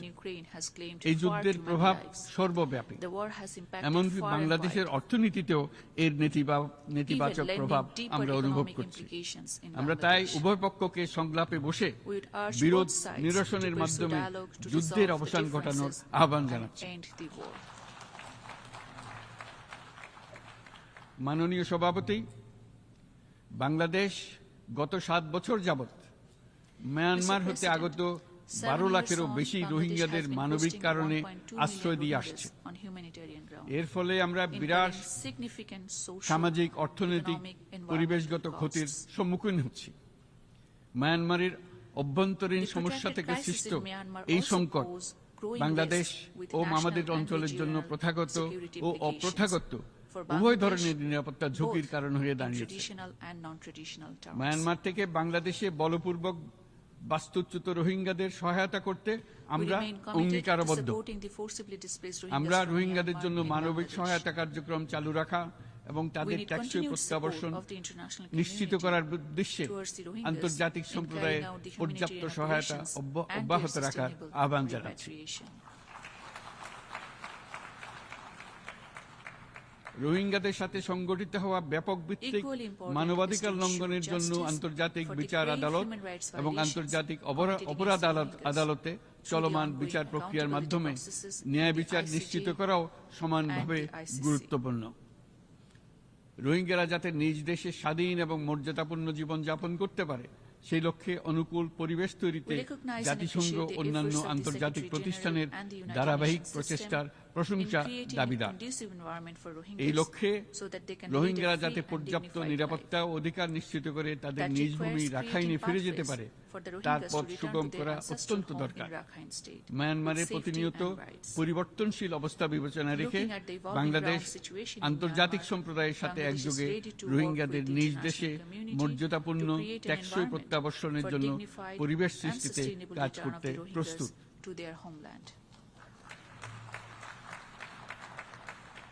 মাননীয় সভাপতি, রাজনৈতিক মুক্তি এবং সামাজিক অর্থনৈতিক জাগরণ ব্যতীত শান্তি ও নিরাপত্তা নিশ্চিতে সাফল্য অর্জন করা সম্ভব নয়। প্রায় 1 দশক পূর্বে বিশ্ব সম্প্রদায় সর্বসম্মতক্রমে এজেন্ডা 2030 প্রণয়ন করেছিল। আমরা সবাই আমাদের সামষ্টিক আকাঙ্ক্ষা ও বিশ্বাস অর্পণ করেছি এই সার্বজনীন টেকসই উন্নয়ন অভিষ্টগুলো অর্জনে। সার্বিকভাবে মাত্র 17% ও কম লক্ষ্যমাত্রা অর্জন হয়েছে। স্পষ্টতই এই ক্ষেত্রে অনেক উন্নয়নশীল রাষ্ট্র আরো পিছিয়ে আছে। উন্নয়নশীল দেশগুলোকে এসডিজি অর্থায়নের বছরে প্রায় 2.5 থেকে 4 ট্রিলিয়ন মার্কিন ডলারের সমান ঘাটতি মোকাবেলা করতে হচ্ছে। উন্নয়নশীল বিশ্বের ঋণের বোঝা, ক্ষয়িষ্ণু আর্থিক সক্ষমতা এবং জলবায়ু পরিবর্তনের ক্ষতিকর প্রভাবের কারণে বাংলাদেশের মতো দেশগুলিতে বেশি ঝুঁকিতে রয়েছে। আমরা আশা করি উন্নয়নের জন্য অর্থায়ন সংক্রান্ত চতুর্থ আন্তর্জাতিক সম্মেলনে এই ধরনের জটিল এবং কাঠামোগত সমস্যাগুলোর দিকে নজর দেওয়া হবে। বহুপাক্ষিক আর্থিক প্রতিষ্ঠানগুলোকে এমন অভিন্ন লক্ষ্যে নিয়ে যাওয়ার কাজ করতে হবে যাতে সকল রাষ্ট্র সমানভাবে সম্পদ ও সুযোগের ব্যবহার করতে পারে। তারা নিজেদের কর্মসূচিতে সামাজিক ব্যবসাকে গুরুত্বপূর্ণ ভূমিকা দিতে পারে যাতে নিম্ন আয়ের দেশগুলোর বাস্তবতাকে বিশেষভাবে মোকাবেলা করা যায়, যা ব্যবসায়ী উদ্যোগ এবং ব্যক্তির সৃজনশীলতাকে উদ্বুদ্ধ করে, যা বঞ্চিত জনগোষ্ঠীকে বিশেষভাবে সহায়তা করে। এই ক্ষেত্রে অবৈধ অর্থের প্রবাহ এবং উন্নয়নশীল দেশগুলো থেকে সম্পদ পাচার বন্ধ করা অত্যন্ত আবশ্যক। উন্নয়নশীল দেশগুলো থেকে পাচার হয়ে যাওয়া সম্পদ ফেরত আনার জন্য আন্তর্জাতিক সহযোগিতা জোরদার করতে হবে। আমরা আশা করি কর ফাঁকি রোধে আন্তর্জাতিক কর কনভেনশন অতি শীঘ্রই গৃহীত হবে। মাননীয় সভাপতি, আমরা যে নিবিড়ভাবে সংযুক্ত বিশ্বে বসবাস করছি সেখানে অভিবাসন এবং মানুষের অবাধ প্রবাহ এক অলঙ্ঘনীয় বাস্তবতা। বাংলাদেশি নাগরিকরা প্রতিনিয়ত বিভিন্ন দেশে অভিবাসী হিসেবে যাচ্ছেন। তারা বিভিন্ন দেশে তাদের কর্মসংস্থানের সন্ধানে আছেন। বিশ্বের বিভিন্ন প্রান্তে এই মুহূর্তে প্রায় 1.5 কোটি প্রবাসী বাংলাদেশি আছেন। সকলের জন্য অভিবাসনের উপযোগিতা নিশ্চিত করতে বিশ্ব সমাজকে নিরাপদ, সুশৃঙ্খল এবং নিয়মিত মর্যাদাপূর্ণ অভিবাসনের পথ সুগম করতে হবে। আন্তর্জাতিক সম্প্রদায়কে অভিবাসীদের মানবাধিকার এবং তাদের প্রতি মানবিক আচরণ নিশ্চিত করতে হবে। অভিবাসনের উপর 2018 সালে যে গ্লোবাল কম্প্যাক্ট অন মাইগ্রেশন গৃহীত হয়েছে তার পূর্ণ বাস্তবায়নে বাংলাদেশ প্রতিশ্রুতিবদ্ধ এবং একই সাথে অনিরাপদ অভিবাসন রোধেও আমরা বদ্ধপরিকর। মাননীয় সভাপতি, প্রতি বছর প্রায় 25 লক্ষ তরুণ তরুণী বাংলাদেশের শ্রমবাজারে যুক্ত হচ্ছেন। বাংলাদেশের বিপুল জনশক্তির প্রায় 2/3 তরুণ। এই জনশক্তিকে বর্তমান ও আগামীর জন্য গড়ে তোলা বাংলাদেশের জন্য একটা বড় চ্যালেঞ্জ। ক্রমপরিবর্তনশীল কর্মজগতে একজন তরুণকে প্রতিনিয়ত নতুন দক্ষতা অর্জন করতে হয়। এই কর্মপরিবেশের সাথে মানিয়ে নেওয়া শিখতে হয়। এই জন্য বাংলাদেশ যখন মধ্যম আয়ের দেশ হিসেবে উন্নতি হচ্ছে তখন আমরা শিক্ষা এবং প্রযুক্তিগত সহায়তা লাভের উপর বিশেষ জোর দিচ্ছি। এবার কৃত্রিম বুদ্ধিমত্তার বিষয়ে আসি। কৃত্রিম বুদ্ধিমত্তার অভাবনীয় বিকাশ এবং এর বহুমাত্রিক প্রয়োগে বাংলাদেশ বিশেষভাবে আগ্রহী। আমাদের তরুণ সমাজ জেনারেটিভ আর্টিফিশিয়াল ইন্টেলিজেন্সের সম্ভাবনা নিয়ে উচ্ছ্বসিত। একজন বিশ্ব নাগরিক হিসেবে তারাও চায় নতুন পৃথিবীতে নিয়োজিত হতে, কর্মক্ষম হিসেবে নিজেকে গড়ে তুলতে। বাংলাদেশের মতো বৃহৎ তরুণ জনগোষ্ঠীর দেশ যাতে কৃত্রিম বুদ্ধিমত্তার প্রয়োগজনিত অর্জিত সুফল থেকে পিছিয়ে না পড়ে, বিশ্ব সম্প্রদায়কে তা নিশ্চিত করতে হবে। একই সঙ্গে নিশ্চিত করতে হবে যেন কৃত্রিম বুদ্ধিমত্তার কারণে কর্মক্ষেত্রে মানুষের চাহিদা ক্রমাগতভাবে সংকুচিত হয়ে না যায়। এই প্রসঙ্গে আমি উল্লেখ করি যে আমরা ভিন্ন একটা ইন্টেলিজেন্স, অটোনোমাস ইন্টেলিজেন্স, অর্থাৎ যে কৃত্রিম বুদ্ধিমত্তা নিজেই নিজের কৃত্রিম বুদ্ধিমত্তাকে সম্প্রসারিত করতে পারে মানুষের কোনো হস্তক্ষেপ ছাড়াই, তার ব্যাপারে আমরা বৈজ্ঞানিকদের দৃষ্টি আকর্ষণ করতে চাই। তারা যেন এই ক্ষেত্রে অগ্রসর হওয়ার আগে মানুষের উপরে প্রভাব সম্বন্ধে নিশ্চিত হয়ে অগ্রসর হন। আমাদের ধারণা অটোনোমাস ইন্টেলিজেন্স মানুষের অস্তিত্বকে বিপন্ন করে তুলতে পারে, কাজে এই ব্যাপারে আমাদের সম্পূর্ণ সজাগ থাকতে হবে। মাননীয় সভাপতি, আমাদের আসলে দরকার নতুন ধরনের সহযোগিতা কাঠামো যেখানে বৈশ্বিক ব্যবসা ও জ্ঞানের অধিকারী গোষ্ঠী মানুষের চাহিদাগুলোকে যথাযথভাবে অনুধাবন করবে। আন্তর্জাতিক সহযোগিতার মাধ্যমে উন্নয়নশীল দেশগুলোর জন্য এমন একটি রূপান্তরকারী ব্যবস্থা তৈরি করতে হবে যা কর্মসংস্থান, আর্থসামাজিক প্রতিকূলতা বা জীবিকার জন্য জুৎসই সমাধান নিশ্চিত করবে। মাননীয় সভাপতি, আমাদের প্রচেষ্টা, সক্ষমতা এবং সম্পদ একত্রীকরণের মাধ্যমে সকলের সামর্থ্য, উদ্ভাবনী শক্তি এবং সমৃদ্ধিকে কাজে লাগাতে হবে। আর্থসামাজিক উন্নয়ন এবং জলবায়ু সহনশীলতা নিয়ে আমরা প্রতিনিয়ত যে প্রতিকূলতার সম্মুখীন হচ্ছি, সম্মিলিত উদ্যোগের মাধ্যমে তার মোকাবেলা করতে হবে। বৈশ্বিক দক্ষিণের দেশগুলোকে অনন্য অর্থনৈতিক এবং সামাজিক প্রেক্ষাপটে দক্ষিণ দক্ষিণ এবং ত্রিভুজীয় সহযোগিতা এই ক্ষেত্রে বিশেষভাবে সহায়ক হতে পারে বলে আমি মনে করি। বৈশ্বিক দক্ষিণের আওয়াজকে বিশ্বব্যাপী জোরালোভাবে তুলে ধরার জন্য প্রয়োজন সম্মিলিত উদ্যোগ। সেজন্য বৈশ্বিক এজেন্ডা প্রণয়ন ও বাস্তবায়ন নিশ্চিত করতে বৈশ্বিক দক্ষিণের দেশগুলোর মতামতকে যথাযথ গুরুত্বের সাথে বিবেচনা করতে হবে। জনাব সভাপতি, কোভিড অতিমারির অভিজ্ঞতায় আমরা দেখেছি জনস্বাস্থ্যে ব্যাপক বিনিয়োগ কতটা গুরুত্বপূর্ণ হতে পারে। বিশ্ব স্বাস্থ্য সংস্থায় বৈশ্বিক অতিমারি চুক্তির চলমান আলোচনায় বাংলাদেশ নেতৃত্ব প্রদান করে চলেছে। আমরা চাই কার্যকর আন্তর্জাতিক সহযোগিতা, জনস্বাস্থ্য ব্যবস্থায় অর্থায়ন, প্রযুক্তি হস্তান্তর, গবেষণা ও উন্নয়ন, ভ্যাকসিন থেরাপিউটিক্সের উৎপাদন, বহুমুখীকরণ এবং সকল ভ্যাকসিনকে মেধাস্বত্ব অধিকার মুক্ত ঘোষণা করার ব্যাপারে ঐক্যমত্য গঠন। অসংক্রামক রোগসমূহের বিরুদ্ধে লড়াইয়ে এই বিষয়গুলি অত্যন্ত গুরুত্বপূর্ণ। জনাব সভাপতি, এবছর আমরা জাতিসংঘের সাথে বাংলাদেশের অংশীদারিত্বের সুবর্ণ জয়ন্তী উদযাপন করছি। গত 50 বছর ছিল আমাদের জন্য একটা পারস্পরিক শিক্ষণীয় সম্মিলিত যাত্রা। সীমিত উপায়ে বাংলাদেশ বৈশ্বিক শান্তি ও নিরাপত্তা, ন্যায়, সমতা, মানবাধিকার প্রতিষ্ঠায় ধারাবাহিকভাবে অবদান রেখে আসছে। আমাদের সমন্বিত প্রয়াসের পেছনে আছে সত্যিকার অর্থে একটি নিয়মভিত্তিক বৈশ্বিক ব্যবস্থা গড়ে তোলা। এই প্রসঙ্গে উদাহরণ হিসেবে আমি স্মরণ করছি 1999 সালে জাতিসংঘ সাধারণ পরিষদে ক্ষুদ্র ঋণের উপর গৃহীত রেজুলেশনের কথা। সেই সময় জাতিসংঘ 2005 সালকে ইয়ার অফ মাইক্রোক্রেডিট ঘোষণা করেছিল, যার ফলে ক্ষুদ্র ঋণ বিশ্বব্যাপী সম্প্রসারিত হবার সুযোগ পেয়েছিল। একই সময়ে বাংলাদেশের উদ্যোগে গঠিত হয়েছিল friends of microcredit.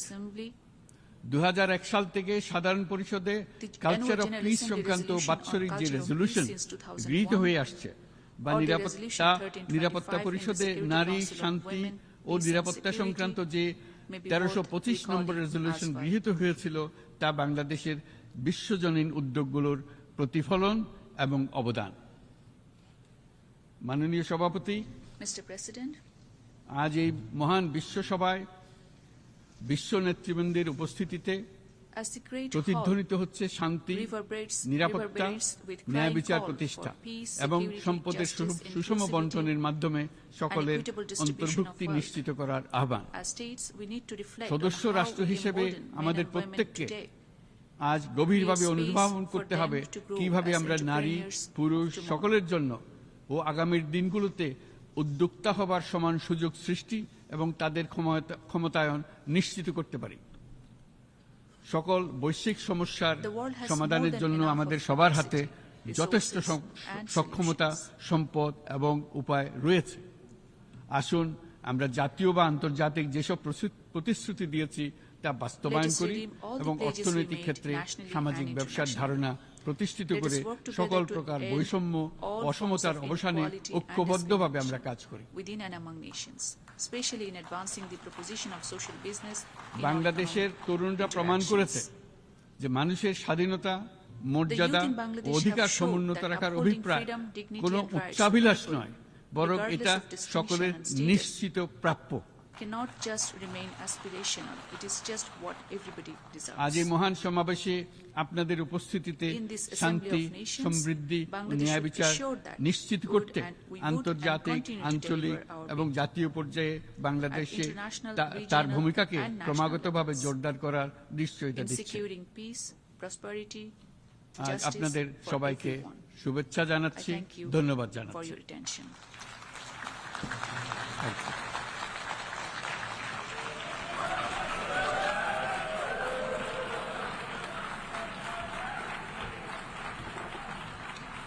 On behalf of the Assembly, I wish to thank the Chief Advisor of the Interim Government of the People's Republic of Bangladesh.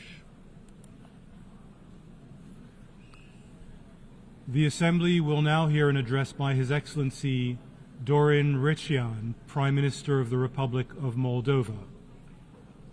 I request protocol to escort His Excellency and invite him to address the Assembly.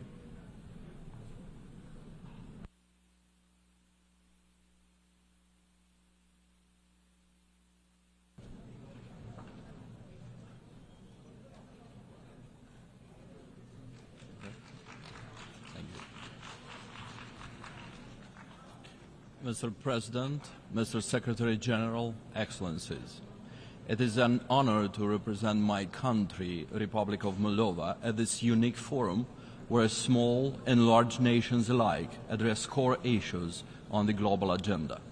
Climate change, poverty, and the global cost of living crisis are our generational challenges. So is peace and security. For some time now, it seemed we were living in a rules-based international system which strongly discouraged geopolitical conquest, spheres of influence, and disregard for the aspirations of smaller nations. The world proved to be a much safer place when smaller nations have a say and the choices their people make are respected. Peace and security, prosperity, and free choice is the core agenda for Moldova today. Generations of our intellectuals, writers, and civic activists have fought for our independence and for the freedom to pursue our identity and values. These have succeeded in making Moldova free. After 33 years of independence, we see it in the confidence of our youth, in the revitalization of our culture, and in the way our people stand proud on the international stage, knowing their future lies in their own hands.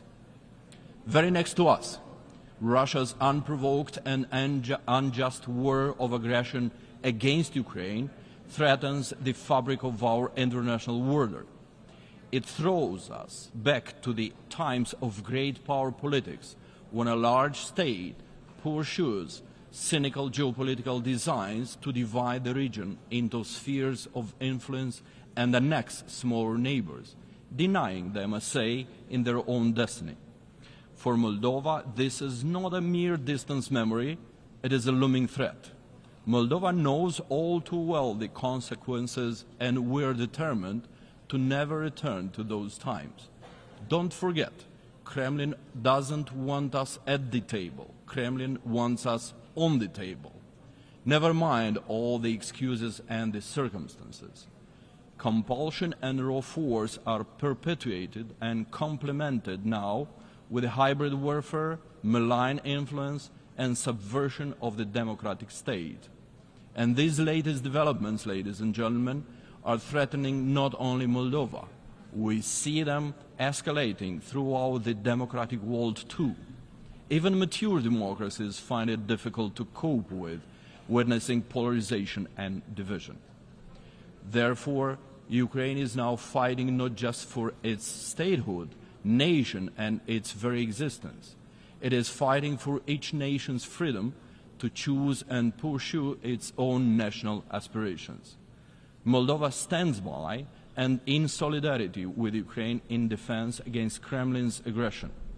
And we urge the international community to timely provide all necessary support to Ukraine. Distinguished audience, despite the war at our border, Moldova remains an active and committed contributor to the regional security. We are a reliable partner for our neighbors, Romania and Ukraine, as well as the European Union. We have preserved peace and security in Moldova.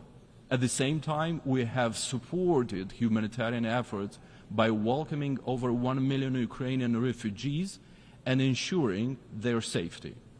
Peace is not just our goal, it is our duty.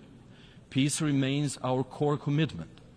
Moldova is also committed to a just, peaceful resolution of the Transnistrian conflict with full respect for Moldova's sovereignty and territorial integrity within its internationally recognized borders. For this to happen, Russia's illegal military presence must end. I call on the international community to reaffirm the need for the immediate and unconditional withdrawal of the Russian military from Moldova. This is not just about Moldova, it's about upholding international law, safeguarding regional stability, and ensuring that no country's sovereignty is compromised by foreign military presence. Ladies and gentlemen, Moldova's destiny belongs to Moldovans, not outside powers. Kremlin's efforts to suppress the dignity and will of the people of Moldova through both internal subversion and external intimidation have no place in the 21st century. Despite our differences, we have always taken big decisions as a nation together and have proudly reaffirmed our national dignity and self-worth. The social compact of our society is individual freedoms, human rights, competitive elections, and open society, not Kremlin's satellite state. Today, our people are closer than ever to fulfilling these aspirations. We're full of hope and determination. Hope for a democratic, prosperous future in the European family of nations, to which we rightfully belong. And this hope is firmly rooted in Moldova's collective achievements over the past years, determined to work hard and tirelessly to become a proud member of the EU's peaceful and prosperous family. Moldova stands today stronger and more united. Despite flooding Moldova with illicit money, propaganda and falsehoods, and waging a fully fledged hybrid attack, Kremlin has failed to divide our house against itself. Moldova is no longer a gray zone, a profitable money laundering enterprise for unscrupulous oligarchs and foreign powers who plundered the state and the people and manipulated institutions for their benefit. International sanctions against these perpetrators have helped, and we are working to return their stolen money. Our commitment to reform is unwavering, and we have made progress in cleaning up its justice system and law enforcement. The international community has recognized these efforts, with Moldova's corruption perception and rule of law rankings improving significantly. We acted to make our economy resilient even in the face of the regional instability. Despite proximity to the war zone, Moldova's business environment is improving, though slowly. Small and medium enterprises have a more promising outlook, and exports of high-quality products are picking up thanks to our access to European markets. Moldova is doing digital and is bringing the government closer to its citizens and businesses.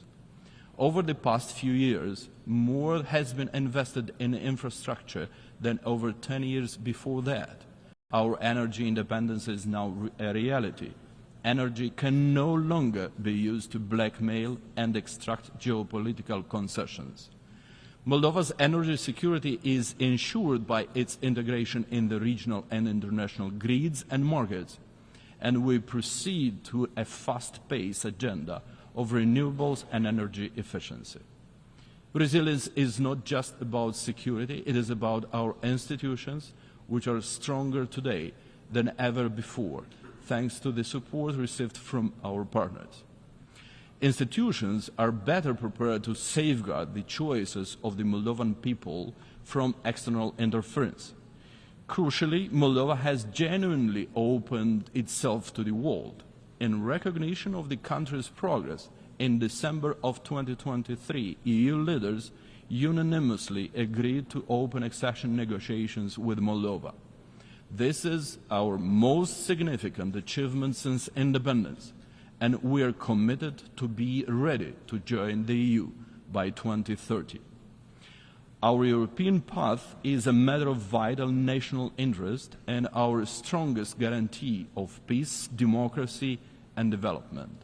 On October 20th, Moldova will reaffirm its European choice in a referendum to enshrine EU integration into our constitution. Russia may continue its attempts to disrupt Moldova's path through the threats, disinformation, and destabilization to change the sovereign choice of the Moldovan people. They want to keep Moldova captive in its past. But we, the Moldovan people, are united in determination. Only we can choose our future. We will not return the country to oligarchs who plunder the state and want to once again turn the country into their personal fiefdom, which yields massive wealth to a few but fails the majority. We will not return to a past dominated by oligarchs and corruption. We will not be dragged back into a sphere of influence that does not reflect our aspirations. The people of Moldova choose freedom. We choose Europe.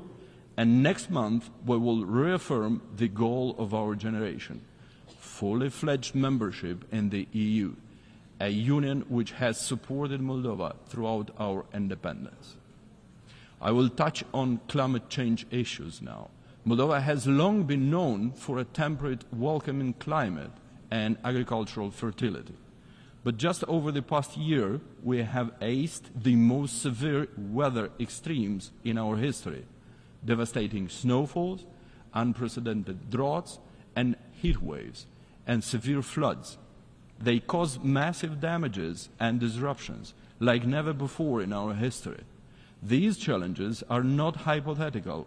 They are here, and they threaten the livelihoods of our farmers, economy, the infrastructure of our villages and towns, and the future of our children.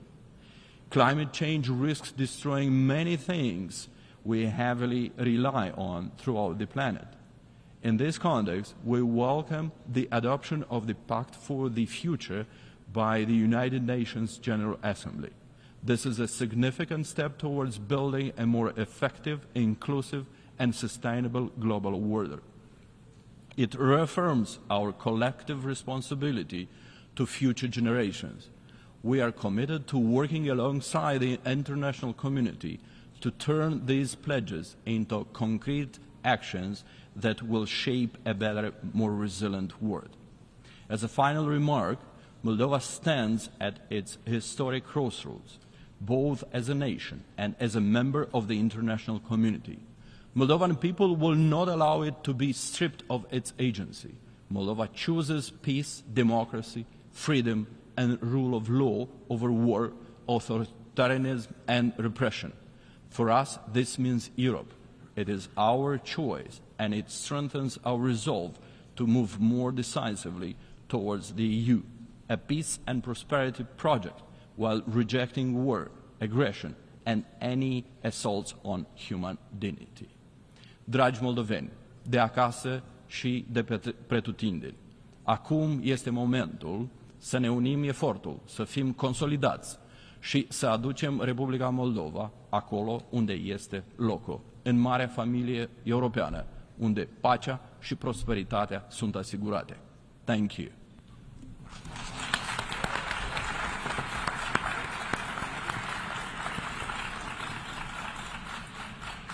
On behalf of the Assembly, I wish to thank the Prime Minister of the Republic of Moldova. The Assembly will hear an address by His Excellency Charlot Salwai Tabimasmas, Prime Minister of the Republic of Vanuatu. I request protocol to escort His Excellency and invite him to address the Assembly.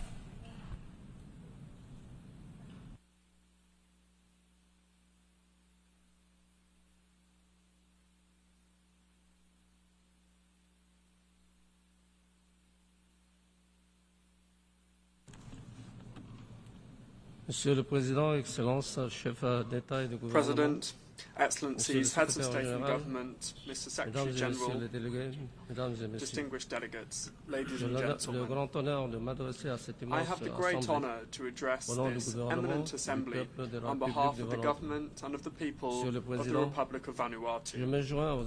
Mr. President, I join previous speakers in extending my sincere congratulations to you upon your election as President of the 79th session of the General Assembly. Vous pouvez compter sur le soutien de la population de ma délégation pour diriger les travaux de cette petite assemblée. Le Vanuatu se félicite du thème de cette 79e session. Ne laissez personne de côté. Agir ensemble pour promouvoir la paix, le développement durable et la dignité humaine pour les générations présentes et futures, car il aborde les défis mondiaux de notre époque.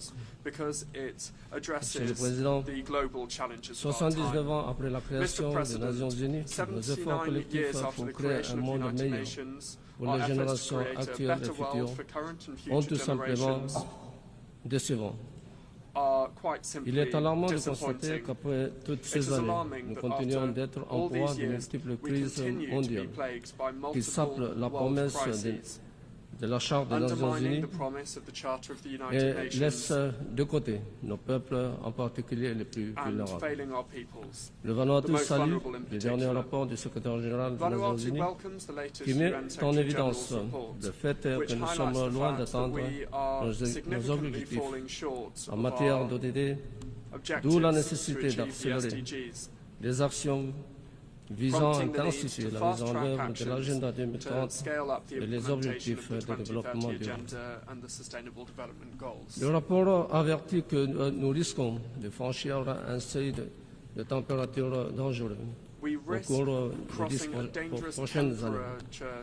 C'est pourquoi le Vanuatu a sollicité un avis consultatif de la Cour internationale de justice afin d'obtenir des éclaircissements sur les obligations juridiques des États en matière de changement climatique, une initiative qui a suscité une attention mondiale sans précédent. Les 91 soumissions écrites détaillent des organisations reçues par la Cour dans le cadre de cette procédure est née de notre résolution consensuelle de l'année dernière, démontre l'importance cruciale de la clarté juridique sur les obligations et les responsabilités des États en matière de climat. Ceci ne vise pas à blâmer ni à stigmatiser un pays en particulier. Elle cherche à mettre en évidence les règles du droit international existantes, leur implication sur toutes les nations, afin de créer une base solide pour une action climatique concrète et une justice climatique, fondée sur une responsabilité et une redevabilité partagée. Je lance un appel à tous les membres de l'ONU, en particulier aux autres nations vulnérables face au climat, à participer à ces audiences historiques qui commencent le 2 septembre 2024. Vos voix sont indispensables pour que la Cour comprenne pleinement les répercussions du changement climatique sur les populations les plus touchées et pour que nous soyons unis dans notre engagement commun en faveur de la justice, des droits humains et d'un avenir durable. Monsieur le Président, l'économie du Vanuatu se portait bien lorsque nous avions le statut de pays les moins avancés. Après notre graduation, nos défis structurels et vulnérabilités sont restés, tandis que les coûts ne cessent d'augmenter. Nous réitérons la nécessité pour nos partenaires de développement à nous soutenir dans la suppression progressive et prévisible des aides spécifiques aux PME.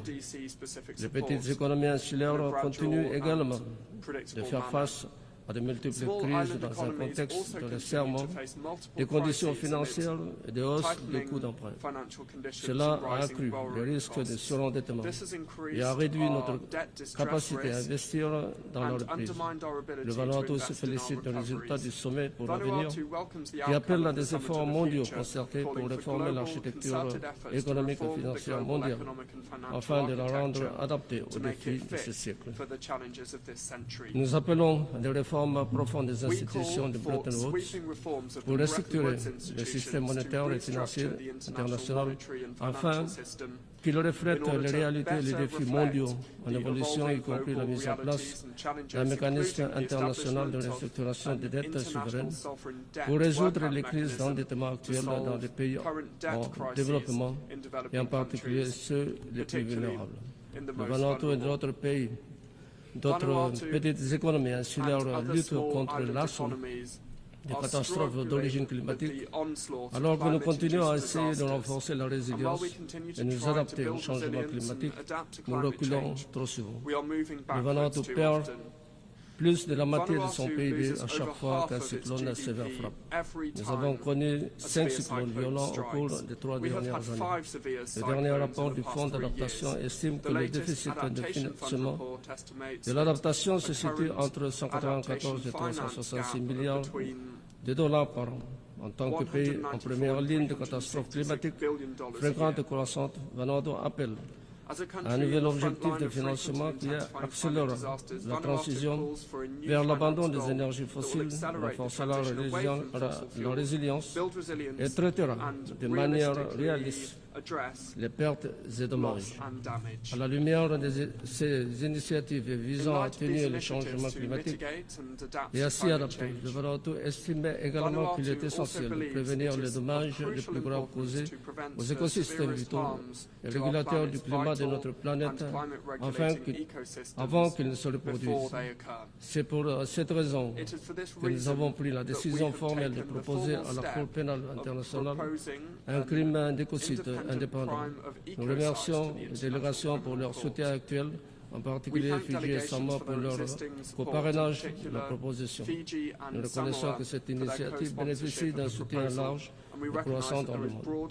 Monsieur le Président, le Vanuatu et de nombreux pays insulaires du Pacifique ont été confrontés à de multiples retraits de correspondants bancaires qui ont limité les flux financiers, notamment en retardant les transferts des fonds de développement internationaux et des fonds d'aide humanitaire de secours en cas de catastrophe, et en décourageant aussi les investissements du secteur privé.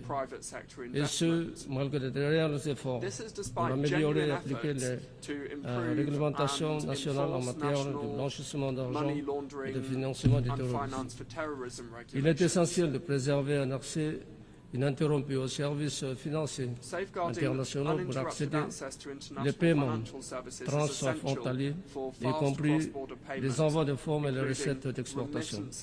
Nous saluons les efforts déployés par la Banque mondiale pour soutenir les pays des îles du Pacifique dans la gestion de cette problématique et d'autres enjeux. Monsieur le Président, en 2019, le Vanuatu a présenté son premier examen national volontaire, mettant en évidence un message positif du progrès malgré une vulnérabilité extrême aux catastrophes liées au climat. La présentation du deuxième examen national volontaire cette année au Forum politique de haut niveau a mis en évidence des défis importants dans notre poursuite du développement durable. Nous subissons des cyclones tropicaux de plus en plus fréquents et intenses, aggravés par les répercussions de la pandémie Covid-19, sans qu'une issue claire soit en vue. La perspective des futures catastrophes reste toujours présente. Le gouvernement et le peuple du Vanuatu a dû continuellement s'adapter et renforcer leurs mécanismes de résilience pour atténuer les effets de ces menaces et perturbations persistantes. Monsieur le Président, la réalisation des ODD n'est pas seulement une aspiration, mais une nécessité pour nous. Le sommet 2023 sur les ODD a vu l'adoption d'une déclaration politique forte et a lancé une nouvelle phase d'action accélérée pour réaliser les ODD d'ici 2030, en juillet de cette année. La convocation d'un forum politique de haut niveau, une fois de plus, sert de plateforme pour le suivi et l'examen de l'agenda 2030 pour le développement durable, dans le but de galvaniser un véritable changement transformationnel pour atteindre des objectifs de développement durable. Plus encore, la récente convocation du sommet de l'avenir vise à rallier un soutien collectif afin de concrétiser plus rapidement et plus intelligemment l'agenda 2030, le programme d'action d'Addis Abeba et l'accord de Paris sur le changement climatique. J'espère que les réformes mises en avant dans le pacte de l'avenir permettront de rétablir la confiance dans le système multilatéral. Le pacte pour l'avenir nécessite une volonté politique pour mener des actions transformatrices qui ouvriront la voie à l'avenir plus radieux pour tous. Monsieur le Président, le financement est le carburant du développement. Pourtant, le manque de financement est au cœur de notre capacité à réaliser de réels progrès dans la réalisation des objectifs du millénaire pour le développement. Nous restons en première ligne d'une urgence climatique qui non seulement menace notre développement durable, mais qui, faute d'alternatives abordables, nous oblige à nous endetter à des niveaux insoutenables pour financer le redressement après une catastrophe naturelle. L'architecture financière internationale doit être réformée pour répondre aux défis urgents d'aujourd'hui. Nos différents besoins doivent être intégrés dans le système économique financier mondial afin qu'il soit inclusif, plus équitable et plus réactif à tous. Il s'agit notamment de mettre en place un soutien et des solutions sur mesure qui facilite également l'accès à des financements abordables et à long terme, tout en répondant à la diminution des relations bancaires correspondantes. De même, il est crucial de renforcer la représentation et la participation significative des petits États insulaires en développement au sein des institutions économiques et financières mondiales.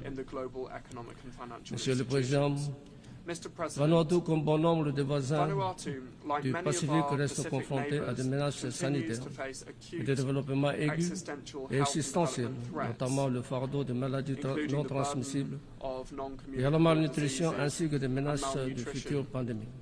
Le Covid-19 et les cyclones tropicaux violents ont révélé au Vanuatu la fragilité de son infrastructure sanitaire et la nécessité d'investir dans un système de santé capable de mieux répondre aux besoins de sa population et aux futures pandémies et qui sera résilient au changement climatique et aux catastrophes naturelles qui en découlent. Nous demandons instamment à l'Organisation mondiale de la santé et aux pays partenaires de collaborer pour améliorer l'accès au financement durable afin de soutenir nos efforts de prévention et de contrôle des maladies non transmissibles, ainsi notre démarche pour établir un système de santé adapté.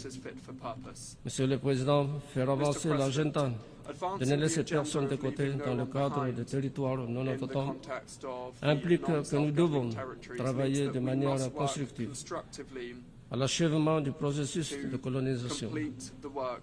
Récemment, les premiers peuples de la Nouvelle-Calédonie ont exprimé leur insatisfaction quant à la conduite du troisième référendum sur l'indépendance politique vis-à-vis de la France. Cela a conduit à des émeutes causant plusieurs décès, perturbant l'activité économique. Il est essentiel de reconnaître et respecter le droit des premiers peuples sur leurs terres, leurs océans et leur culture. J'ai encouragé les premiers peuples de la Nouvelle-Calédonie à collaborer avec la France pour discuter de leur avenir politique. En attendant, la Nouvelle-Calédonie doit demeurer sur la liste des territoires décolonisés. Dans le même ordre d'idées, nous appelons à ce que les droits des premiers peuples de la Papouasie occidentale sur leurs terres coutumières, leur culture soient respectés. Je plaide pour qu'ils collaborent avec le gouvernement indonésien afin de relever leurs défis et obtenir une plus grande autonomie pour une participation accrue au processus décisionnel. Monsieur le Président, pour parvenir à un développement durable, nous avons besoin de la paix. Aujourd'hui, certaines régions du monde ne sont pas en mesure de bénéficier d'un développement durable en raison de l'incapacité des Nations Unies à maintenir la paix et la sécurité internationale. Nous appelons à une réforme urgente du Conseil de sécurité des Nations Unies afin qu'il soit adapté à son objectif et capable de relever les défis de notre temps. Nous sommes profondément préoccupés par la plus grande menace pour la paix et la sécurité internationale que représente la persistance des armes nucléaires. Compte tenu de l'aggravation actuelle des tensions géopolitiques mondiales, nous appelons à un effort renouvelé et renforcé pour sortir de l'impasse actuelle en matière de désarmement nucléaire et non prolifération nucléaire sous tous les aspects. Nous appelons également au respect des chartes de la Nations Unies. Dans le monde fracturé et polarisé aujourd'hui, nous devons accélérer nos efforts pour travailler ensemble et rétablir la confiance dans le système multilatéral, au centre duquel se trouvent les Nations Unies. Le sommet de l'avenir nous offre de l'espoir et nous devons passer de la rhétorique à des actions concrètes sur le terrain. Nous avons besoin de paix pour faire progresser le développement durable et la dignité humaine pour les générations actuelles et futures. Il est essentiel d'agir sur le financement comme moteur du développement. Je vous remercie.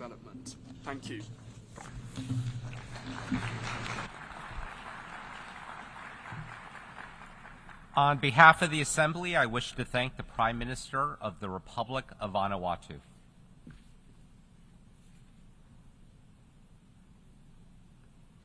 The Assembly will hear an address by His Excellency Andrej Plenkovic, Prime Minister of the Republic of Croatia. I request protocol to escort His Excellency and invite him to address the Assembly.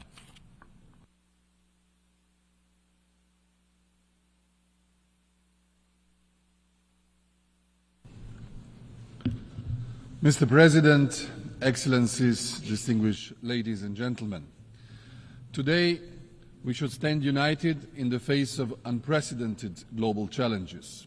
From the proliferation of conflicts and deteriorating geopolitical situation to climate crisis and food security, the world is at a critical juncture where every nation, regardless of its size, plays a vital role. Croatia's journey over the past 34 years has been a testament to resilience and determination. Emerging from a conflict and building a modern, progressive state, we have positioned ourselves as active contributors on the global stage. As we convene here, Croatia brings not just its experience, but a deep commitment to fostering peace, advancing sustainable development, and upholding human rights as fundamental values rooted in our history. We live in a world increasingly ablaze. As a country that has endured conflict and the painful process of post-war recovery, we understand firsthand the value of peace, security, and international solidarity. Our journey from a nation affected by aggression to a contributor to global peace efforts equips us with a unique perspective. The lessons we have learned about resilience, reconciliation, and the importance of upholding international law shape our commitment to promoting peace and security worldwide. In a world facing intensifying crises, from Ukraine to Middle East and Sudan, Croatia stands firm in its belief that every nation has the right to self-determination and protection under the UN Charter. Russia's brutal aggression against Ukraine continues well into its third year, trampling all tenets of international law. While Ukrainian civilians continue to die and suffer, the largest active nuclear power plant in Europe is also at risk. This undermines all principles of nuclear safety and may bring about catastrophic consequences with cross-border impact. All member states of the United Nations have the right to be independent, and their people must be free to choose their own path. They must not depend on their neighbour's permission, nor should they be left alone to succumb to a neighbour's military aggression. In that vein, we will not tire in our support to Ukrainian sovereignty and territorial integrity, and in our assistance, and we call upon all to do the same. At the same time, the looming threat of a wider conflict in the Middle East is evident. The heinous terrorist attack on Israel on 7 October horrified us. So did the unspeakable continued tragedy since endured by the Palestinian civilian population in Gaza, where thousands were killed and wounded. Whatever historical or present grievances continuing down this path will not bring a lasting resolution, only more death and destruction. We call for the immediate and unconditional release of all remaining hostages and on both sides to engage in genuine negotiations to end hostilities and prevent further escalation. The Middle East and its people deserve a better future, the rest of the world as well. The wars in Ukraine and in the Middle East are overshadowing the immense humanitarian and civilian catastrophe unfolding in Sudan. This is even more alarming considering the context of increasing fragmentation of the security architecture in many parts of the African continent.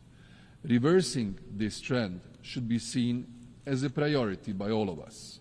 We must not leave Africa behind, a continent where half of the population is younger than 19, should and must be seen as a source of hope for humanity, not as an afterthought. The UN Charter is not just another document we can simply and easily replace.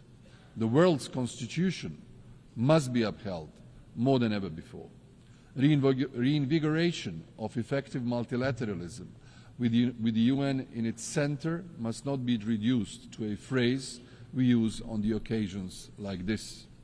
In the same vein, we must not falter when it comes to strengthening international arms control, disarmament and the non-proliferation architecture.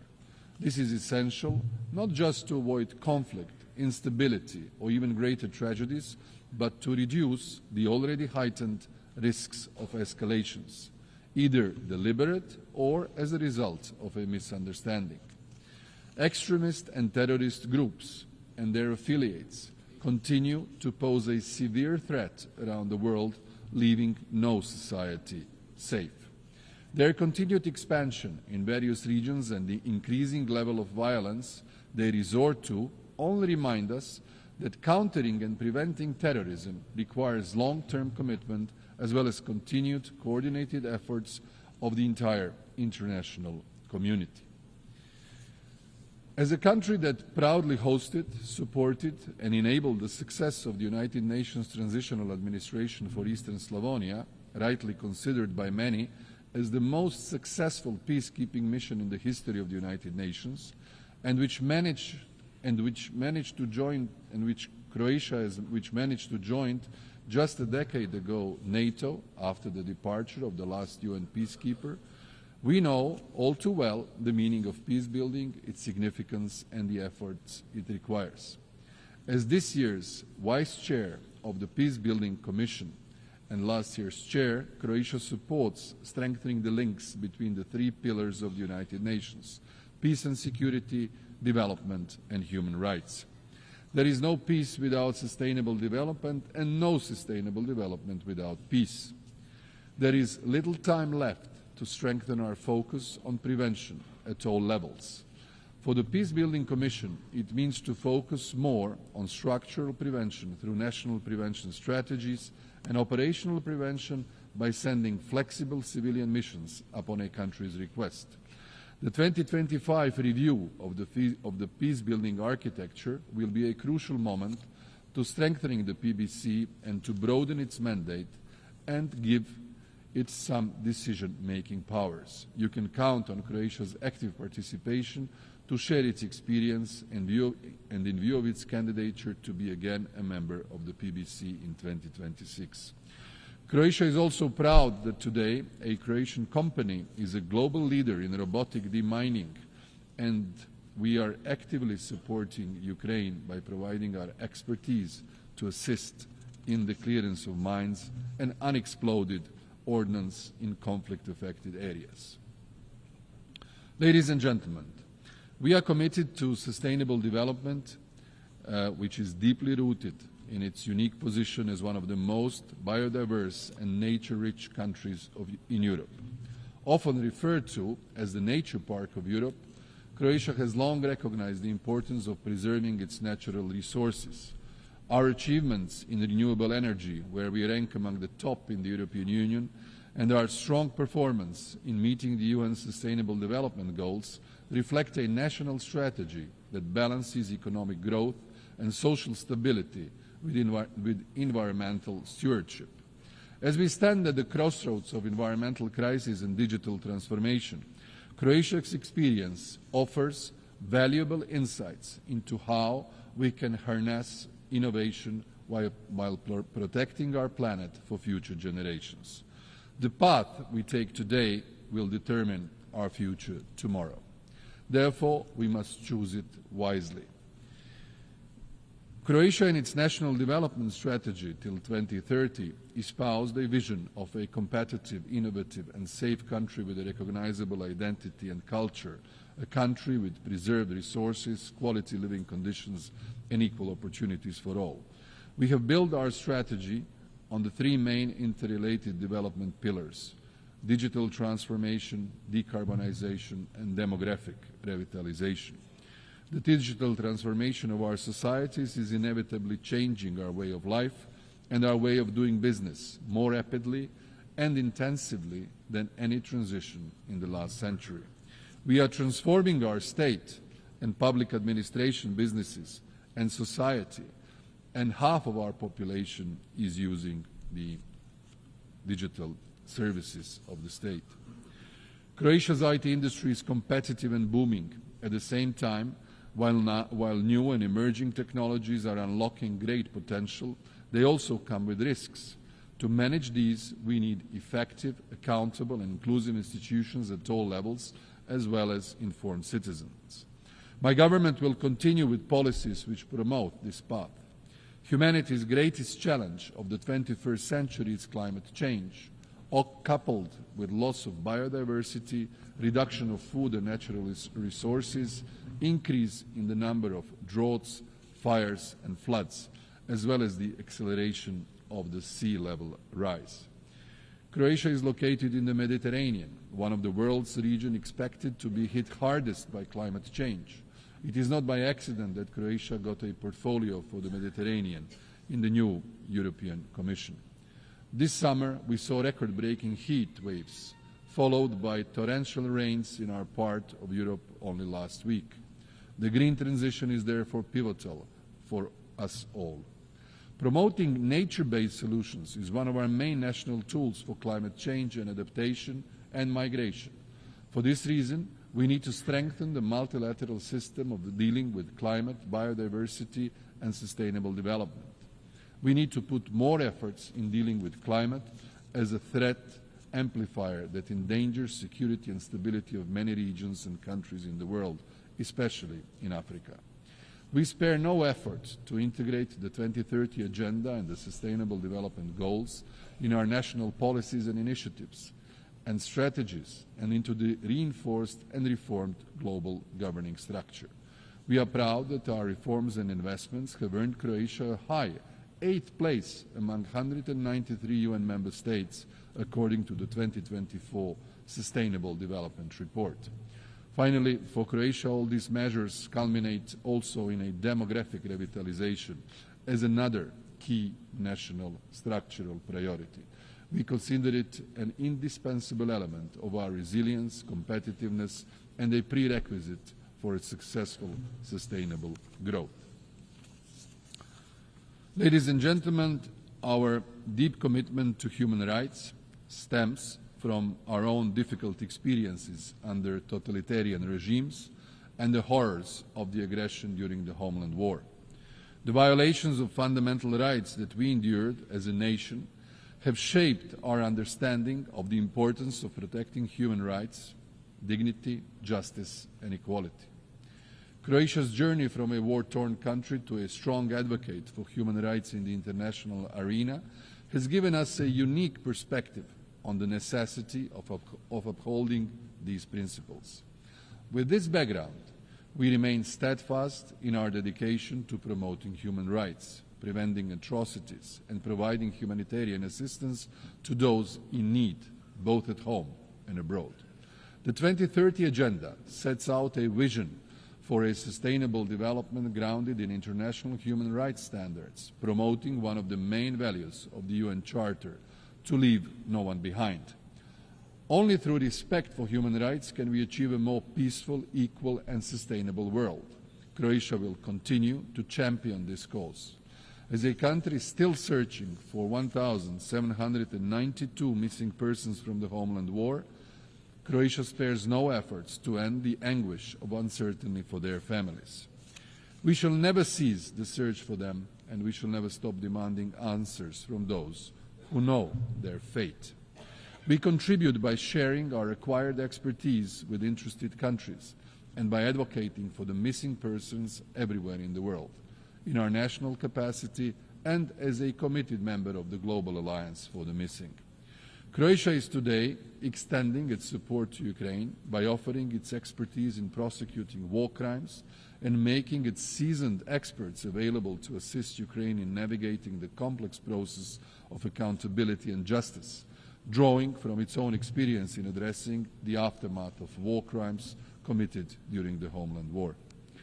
Committed to eradicating domestic violence and violence against women, we have introduced femicide as a distinct criminal offense. Our goal is the elimination of gender discrimination and creation of conditions for real equality of women and men in society, at home as well as abroad and in the multilateral system. This is why Croatia promotes women, peace and security at the global level, as we know the disproportionate effect of conflict on women, but we have also seen how women, when participating in all peace-building and sustaining peace process, are agents of change and harbingers of peace. Croatia also advocates a comprehensive approach to issues affecting persons with disabilities. This includes mainstreaming disability in all fields of human rights. With this in mind, in the UN, we will be leading an effort by a cross-regional group of countries to proclaim the International Day of Deaf Blindness.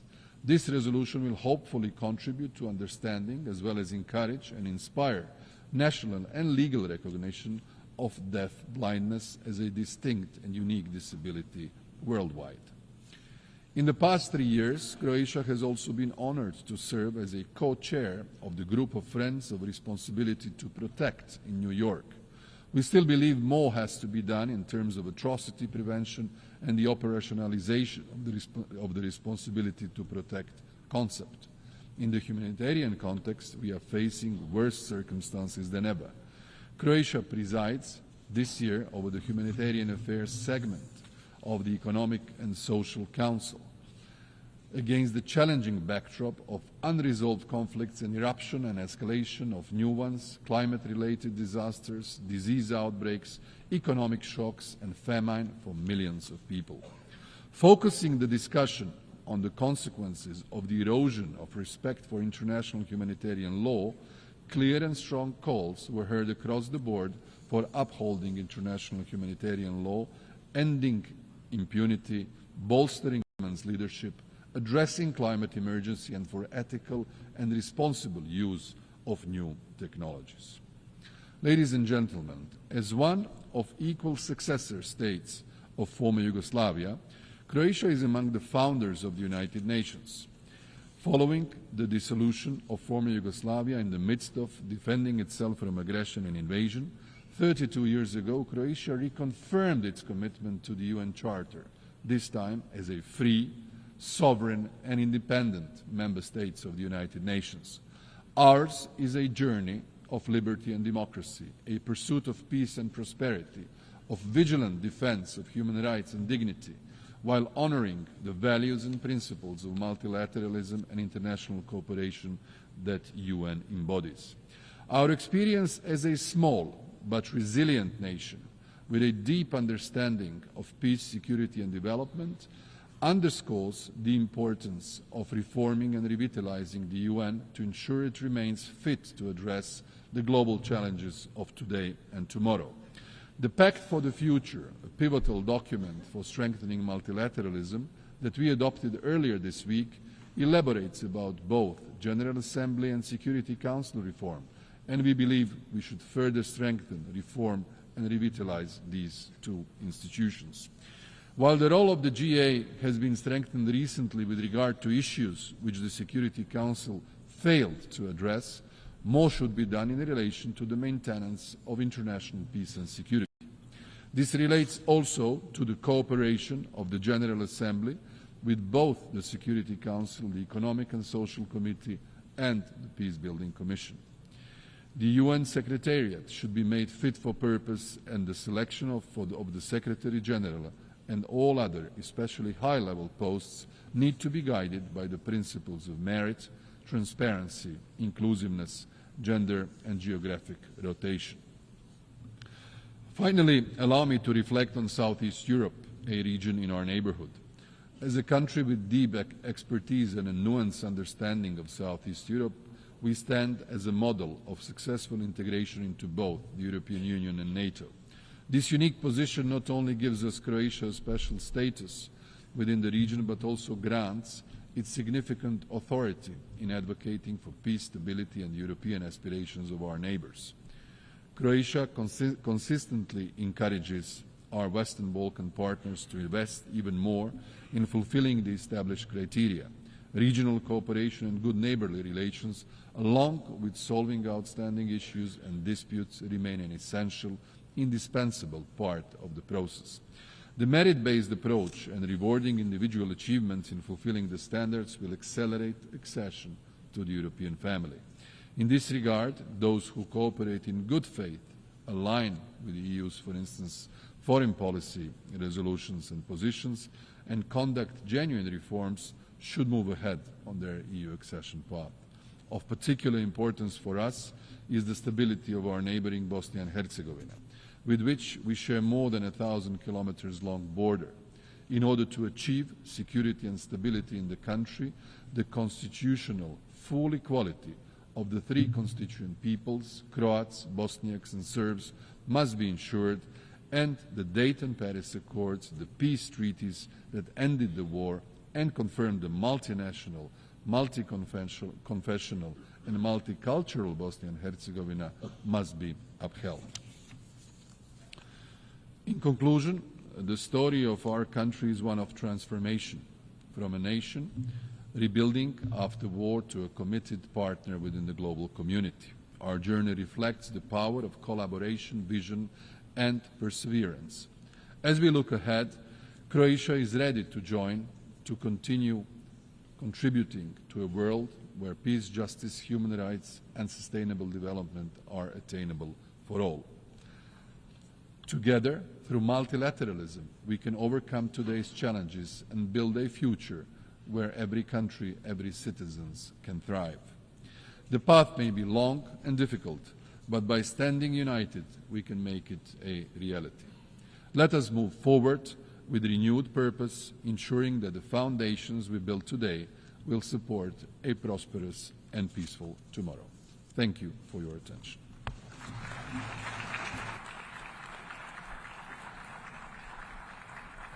On behalf of the Assembly, I wish to thank the Prime Minister of the Republic of Croatia.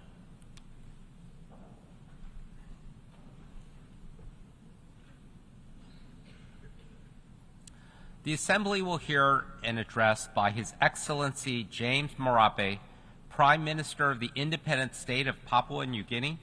I request protocol to escort His Excellency and invite him to address the Assembly.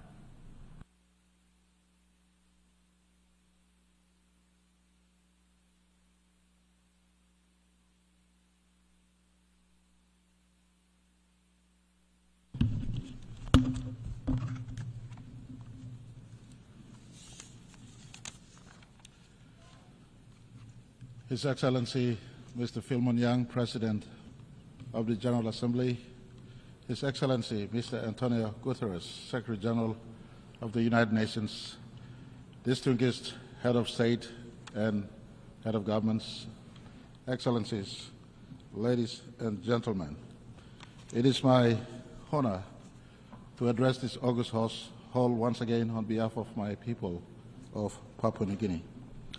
Mr. President, firstly, let me congratulate you, the government and people of Cameroon, on your successful election to lead the work of the 79th session of the General Assembly.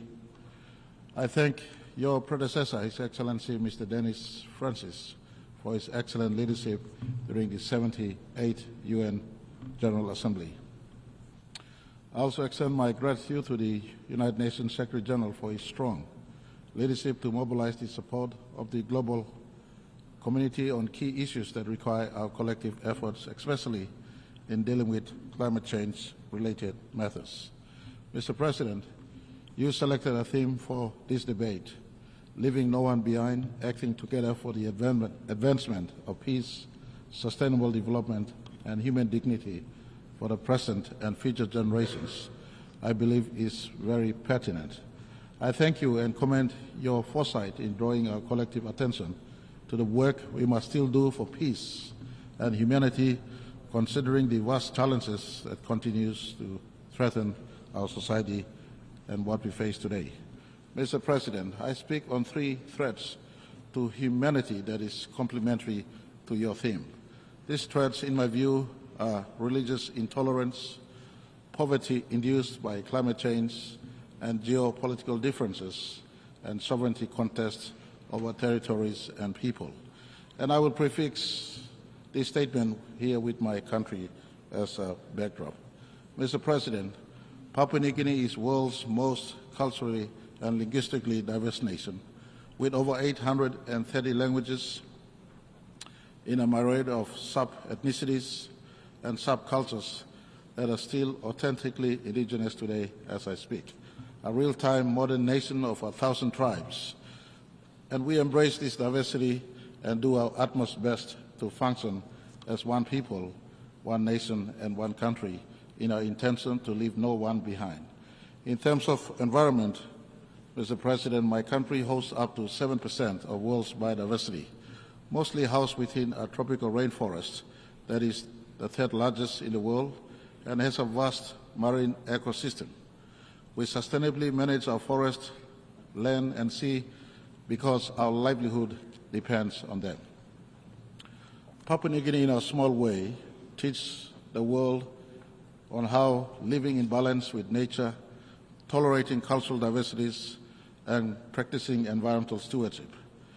The father of our country, our modern Papua New Guinea, the late great-grand chief Sir Michael Thomas Somare, was a champion in this regard. In fact, Sir Michael's championed the cause of Article 5 that has become, has found its place into Paris Agreement as I speak today, early in year 2000s.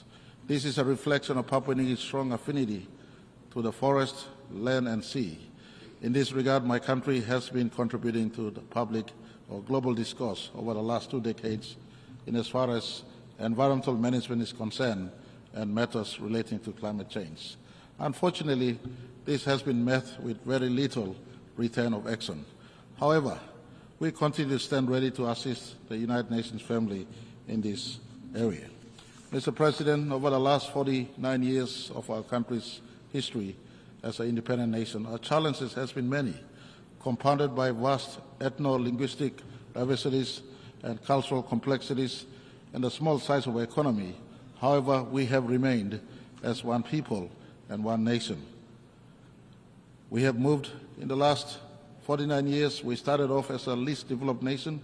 Today, we have entered the middle-income earning nation status, and we intend in the next 20 years to migrate from where we are today to a high-income earning nation by 2025. In doing that, we will migrate from being just a raw resource exporter to a manufacturing economy within the next decade. Mr. President, I want to assure you all that all this is being done in total alignment, and we have aligned our development agendas to the United Nations Charter, especially consistent with the 17 Sustainable Development Goals of the United Nations. Our aspirations mirror that of this august institution. In fact, in 1975, when we gained independence, our National Constitutional 8-point plan directs not just my government today, but government into the future, as it was in the past governments that led my country, on our national aspirations to leave no person behind. Mr. President, our nation's Vision 2050 that was launched in 2010 compels governments to develop Papua New Guinea into a top 50 nation by 2050 in terms of Human Development Index. Papua New Guinea looks forward to submitting to the United Nations a full progressive report in July of 2025 at the High-Level Political Forum, Secondary Voluntary National Review covering the work we have undertaken thus far amidst the challenges we continue to face and the steps we are taking going forward that will culminate in 2030. Mr. President, if you can indulge me in sharing an insight into managing a diverse, multicultural people and what has helped us to blend as one nation, I put to you the role of Christian missionaries and their work that dates back to 1845 when the first Catholic missionaries arrived in my country. In 1975, when we gained independence, Christianity became profound. Consistency with your theme, Christianity in PNG has been the front runner, bearing message of unity, peace, and sustainable coexistence, embracing diversity of cultures, language, and tribes into one human family, living in our natural environment as God has created. Since then, Christian churches have contributed immensely to our country's development through their health and education programs. Real Christianity teaches love, peace, unity, forgiveness, giving meaning to leaving no person behind. Whilst PNG is identified as a Christian nation, Mr. President, I want to assure you and all who are listening that Section 45 of our nation's Constitution protects individuals' right to choose and practice of faith and religion. We subscribe strongly to Article 18 of the Universal Declaration of Human Rights on freedom of thought, conscience, and religion. United Nations has been the anchor of this God-given right of humanity. And I offer my country's support to the protection of individuals' choice and rights to practice their faith, and urge that this remains a key duty of United Nations. Mr. President, since the dawn of humanity, history teaches us that many wars have been fought and many lives lost as a result of religious intolerance. We see that happening today, as history is stained with blood of innocent people who have died from state, tribe, or church-sanctioned killings. The United Nations, Mr. President, must condemn laws that encroaches upon individual choice of religion and worship. This is a God-given right. And I see the issue of enforcement of religion upon one another as a threat to peace and coexistence of mankind. I ask United Nations to keep watch over religious freedom of all people, especially minority people in society where major religions are practiced. Mr. President, the second threat I see facing humanity is poverty, and especially poverty induced by climate change. The pursuit of wealth has caused man to plunder edge of its resources beyond the threshold of sustainability, with little consideration for our children's future. The acceleration of climate change, for instance, is a direct result of mankind's insatiable appetite for resources. An attitude of survival of the fittest, nations and corporations jostle and stampede over each other in order to harvest resources, causing environmental degradation, deforestation, burning of cheaper fossil fuel, and pollution, spiraling our planet into climate catastrophes that will further engender poverty. Nations like mine oceans nations like mine continue to live with the climate change-induced sea level rise and weather pattern changes that has now become an accidental threat. That is why we welcome the Chair's summary of the high-level meeting on sea level rise. Together with other Pacific Island countries, we continue to recognize the 1982 UN Convention on Law of Sea as a legal framework within which all activities in the ocean and seas must be carried out. We reaffirm commitment to the Pacific Island Forum Declaration of Continuity of Statehood and the protection of persons in the face of climate change-related sea level rise. Last month, the Pacific Island Leaders Forum in Tonga officially recognized these climate change manifestations as existential threat to our Pacific people. We stand united in the support of Vanuatu-led United Nations General Assembly proposal for the inclusion of sea level rise as a standalone agenda in the United Nations General Assembly and other relevant United Nations processes. Mr. President, despite our economic needs, PNG remains committed to safeguarding both our blue ocean life and our green forest life for its children. As a forest nation, PNG continues to play a proactive role to progress our commitments under the United Nations Framework Convention on Climate Change and the Paris Agreement by undertaking adaptations and mitigation effort. However, accessing of global climate finance continues to be a challenge to Papua New Guinea and many small nations. We call on the United Nations to look into this matter with a sense of urgency, or else we can liquidate our forests and marine resources to achieve our development aspirations, especially in a pursuit to alleviate poverty from our people. It is for this reason I speak in solidarity with all forest nations, especially those in the Congo Basin and those in the Amazon Basin, for adequate compensation if we are to preserve our forests, which is in fact the lungs of Earth. Mr. President, Papua New Guinea's vast forests, rich biodiversity, marine life, and indigenous people and cultures are now at the crossroads of great change, either of preservation or loss and extinction. The responsibility to save our environment and planet should bear on all of us in equal measure. It is now up to members of the United Nations to save these forests, which are global assets as I speak. On this note, I want to thank my good friend, His Excellency Emmanuel Macron, President of France, for mobilizing European Union funding for a forest conservation area called Managalas in my country. This is the kind of partnership that should be encouraged. And again, I remind the world, the forest of PNG is a global asset. It must be preserved at a price transferable to improving the lives of my forests. You cannot talk about climate change without conversation on forestry. They are the two sides to the same coin in conversations on climate change. And I call for others out there, especially those who have big carbon footprints. You have to do justice to planet Earth by doing your part, especially assisting us in the preservation of our forests. Mr. President, the third threat facing humanity, in my view, is geopolitical differences and sovereignty contests over territories and people. Increasing geopolitical conflicts and tensions are fueling fragmentation and protectionism around the world today. The restrictions on trade, disruptions in supply chains, growing competitions are crippling our economies.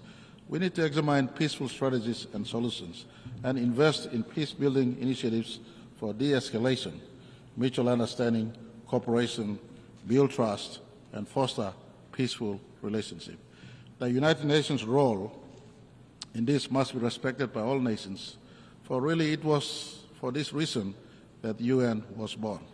So the world does not need to face many more wars again or another big war again. Mr. President, I say this: violence begets violence, and is evil no matter what the justification may be. Violence begets violence. Peace must be achieved by peaceful means. No matter how long or unjust it may seem, peace must be achieved by peaceful means. We live in a time where the press of a button, an atomic or nuclear bomb has the ability and potential to destroy our planet. All conflicts can be resolved if we allow United Nations one rule book to take prominence over our own parochial national interests. In PNG, we partner United Nations in national and subnational peace-building efforts. One good example is the de-escalation of our own internal conflict on Bougainville, when the United Nations supervised the Bougainville Peace Agreement in 2001 and continues to ensure we comply with all requirements of that agreement, including bringing the 2019 referendum results to our national parliament. To this day, I am happy to report that no bullets have since been fired in Bougainville. This is the role and the strength of the United Nations, and I call on all nations and people to respect the charter of this institution and the reasons for its existence. PNG therefore calls on the UN and its systems to begin the process to review the Security Council and the reforms that must take place, including removal of veto powers, so all nations can sit equally on the table in as far as decision-making is concerned. Mr. President, we must do all we can to restore stability to the far reaches of Earth. Global conflicts cause domino effect, and the subsequent impacts are felt throughout the world, including intergenerational wounds. Mr. President, as I conclude, let me remind us again on our collective responsibility to together preserve our planet and our human race. In 1987, a space philosopher called Frank White wrote the overview effect, a cognitive shift astronauts experience after viewing planet Earth from the space, and upon their return to Earth, he records that most astronauts, if not all, experience a self-transcendence, appreciating Earth much more and feeling a very strong connection to all people on the planet. And I am sure Neil Armstrong in 1969, on July 20, when he gazed back on planet Earth, standing on the moon, he would have looked back and he would not have seen his planet, he would not have seen his country, the United States of America. He would have seen the blue planet, the planet he called home. I call upon all of us, esteemed leaders of this planet, let us adopt a little bit of overview effect to see the world through the eyes of the astronauts. They see the planet from humanity perspective, one planet, one people, one humanity. They appreciated Earth much better. And I want to ask all of us,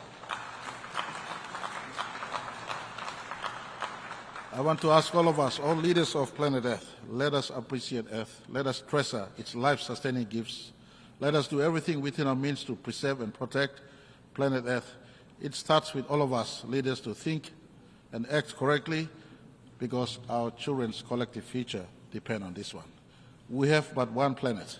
After all, there's not two planets. You look at the observable universe. You look billions and billions of light years into the observable universe. There is no one planet that looks like us. Only one planet. Let's preserve that. Let us rise above religious bigotry, fight poverty together, and coexist in peace under the charter we ourselves have written into this magnificent institution called the United Nations. I thank you all for the opportunity to speak. May the peace of my Lord Jesus be upon you, Mr. President, and all people of Earth, our beautiful life-sustaining Earth. May God bless each and every one of you.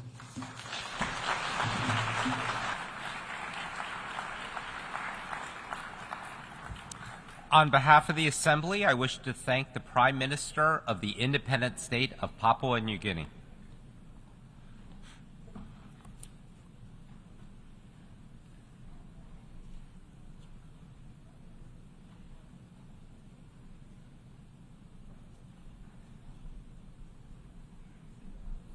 The Assembly will hear an address by His Excellency Robert Abela, Prime Minister of the Republic of Malta. I request protocol to escort His Excellency and invite him to address the Assembly.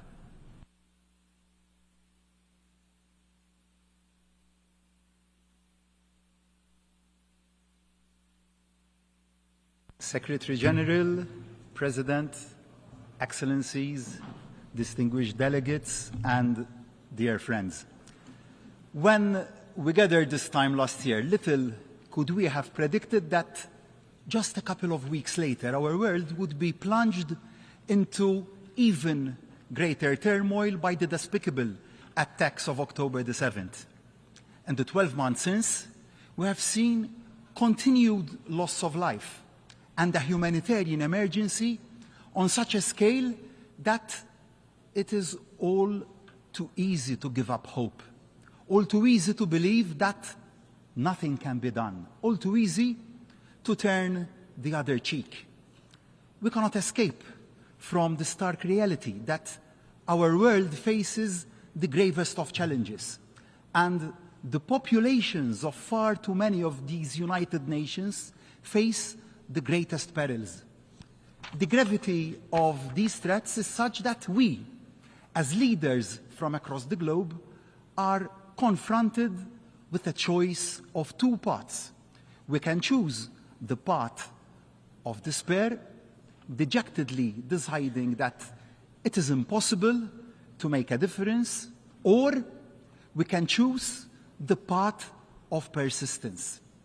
determined that no matter how rough the waters, we can and we must redouble our efforts to meet those challenges and mitigate those perils.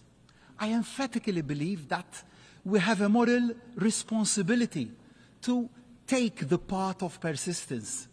I will never apologize for affirming the simple belief that motivated me to come into public life, that tomorrow can be better than today. And no matter what the headwinds, it is a belief that still motivates all I do. I refuse to believe that we should just give up. I refuse to listen to those siren whispers that the worst is inevitable and it is not worth working for better outcomes. I refuse to give in to the notion that we can defer difficult decisions or that small countries have to passively accept the actions of the larger players. To acquiesce to that negativity would be to accept that this General Assembly, that this United Nations is nothing more than a council of despair.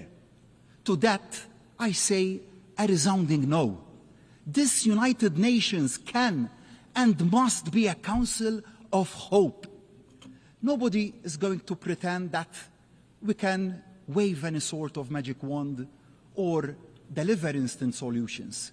But we have a duty to keep hope alive, to keep trying, to keep working, to keep battling for the values that were the very foundation of the idea of a United Nations. 8 decades ago, from the rubble of the first truly global conflict, our forerunners had the courage and the foresight to see that the world had to have a forum where the voice of every nation could be heard. And as colonialism rightly crumbled, there were a lot of newly independent nations to add their signatures to the Charter. Malta is one such nation. As we gained our independence from the United Kingdom, we took our place in the world. This year marks the 60th anniversary of Malta's accession to the United Nations. Over those 6 decades, my country has developed beyond the wildest dreams of the pioneers who saw us to statehood. So, as we mark 60 years of Malta as a proud member of the United Nations, and as the United Nations itself gets ready to mark its 80th anniversary, my message is clear.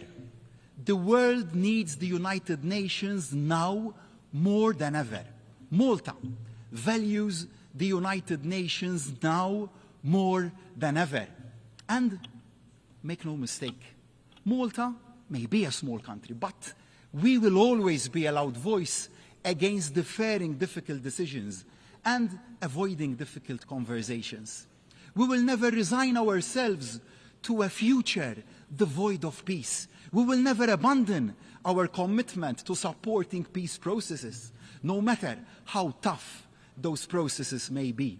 We will remain steadfast in our support for steps to build and maintain peace in every region of conflict.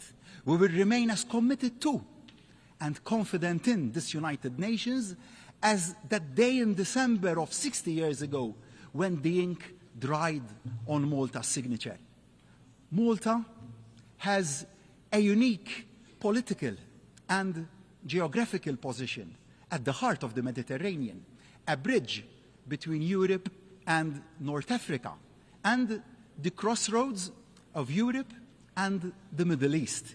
A full member of the European Union, but with neutrality enshrined in our Constitution. We are acutely aware of the responsibility that this position brings. 2 words sum up the role that I believe Malta can and does play. Honest broker. From hosting peace talks to brokering difficult dialogues, we aim to harness our unique position to bring those in conflict together, to at least try and find a way forward. This is exactly the approach that Malta has brought to our membership of the Security Council over the past 2 years. And that is exactly the approach we have brought to the chair of the OSCE, which we assumed last January.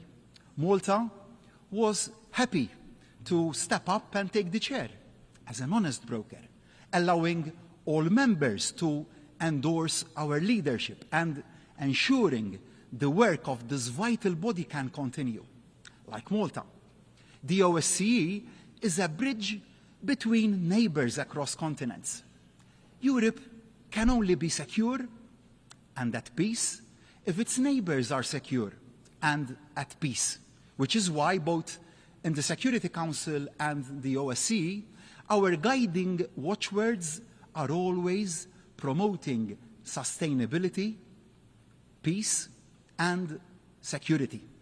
This approach sits well alongside the OSCE's comprehensive conception of security as not just about ending military conflict, but also addressing the social and economic tensions that create and exacerbate international tensions. To that end, we will continue to press for all nations to comply with the Arms Trade Treaty.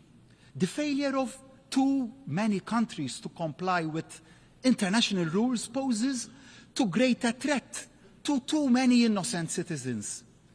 President, as I've reflected on my country's 6 decades of membership of this United Nations, I've looked back at the wisdom of some of those who have held the office of Secretary General.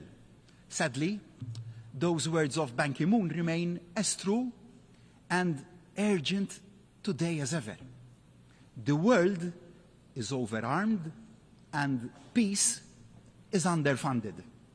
The peace and humanitarian budgets, which are at the heart of the UN's mission, remain unfortunately severely underfunded, harshly impacting too many of the world's most vulnerable people, which is why Malta urges all member states to play their part by remitting the resources to ensure the hard-working, hard-pressed frontline UN staff can play their part in bringing relief and hope where it is so desperately needed.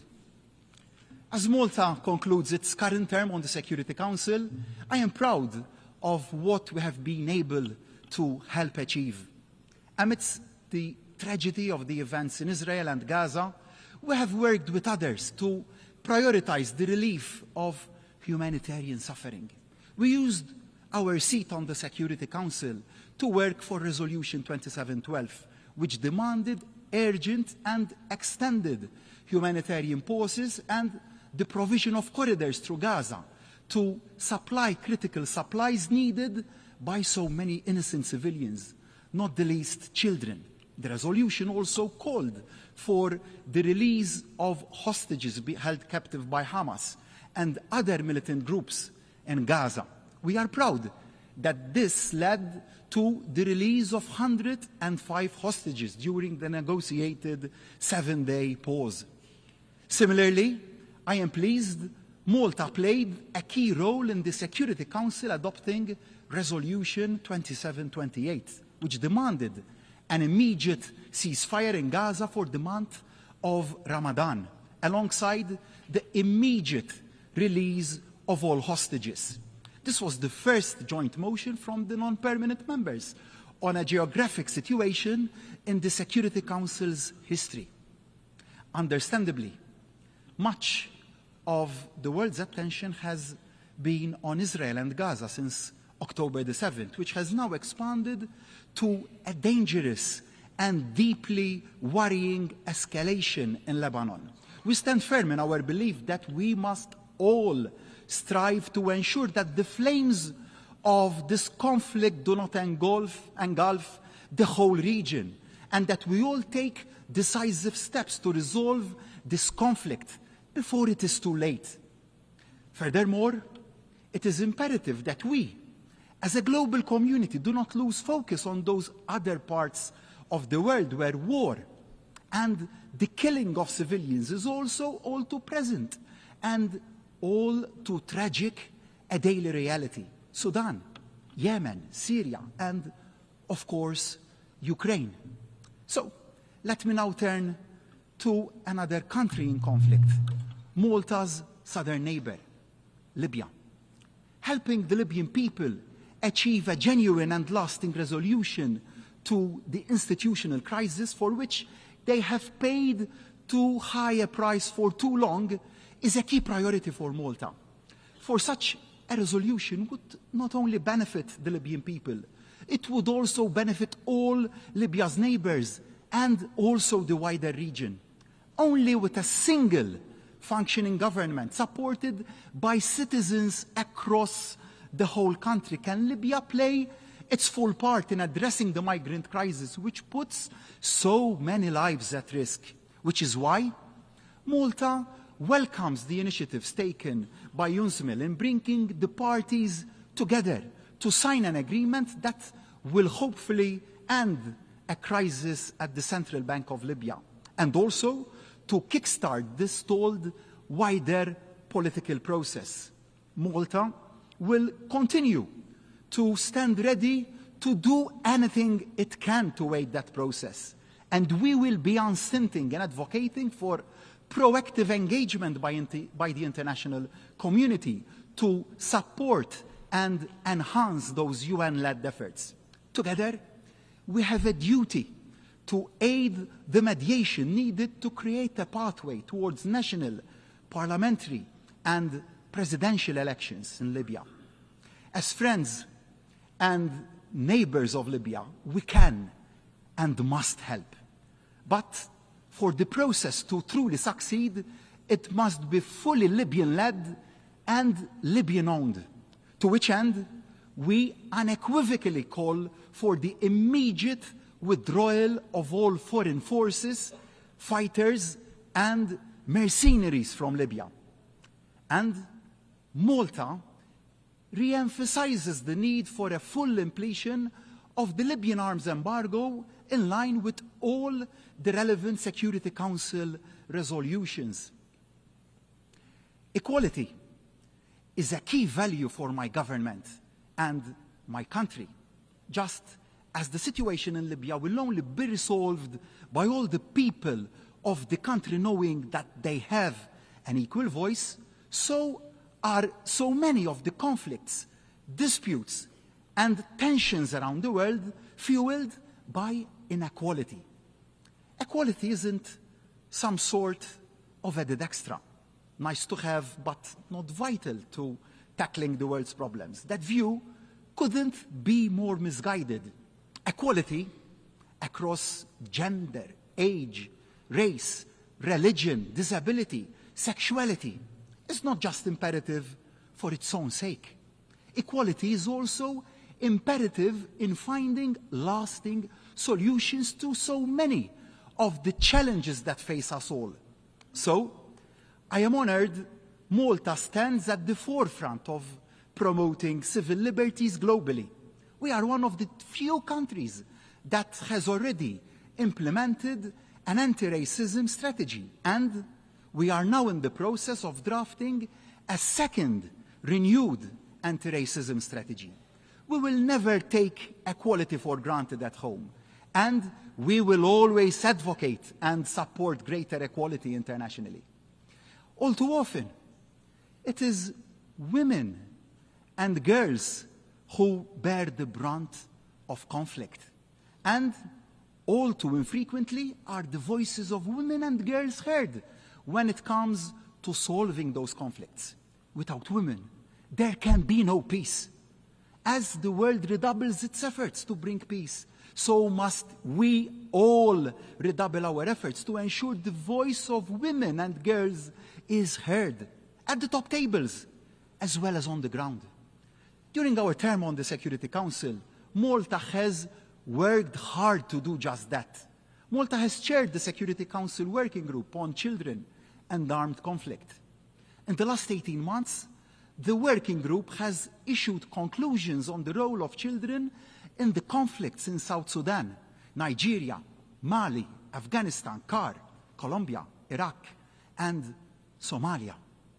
That long list is a sad testament to the magnitude and gravity of the repeated violations against children in crisis zones.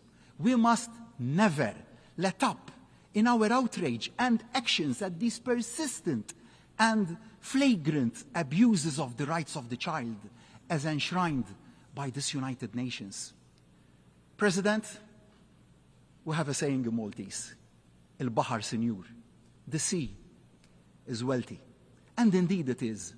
As an island nation for Malta, the wealth of the sea equates to the wealth of our people. The health of the sea equates to the health of our people. So we need no reminder just how essential it is to protect the wealth, health, and the biodiversity of our seas and oceans. And we know just how much small island nations like ours will be impacted as climate change warms oceans and raises sea levels.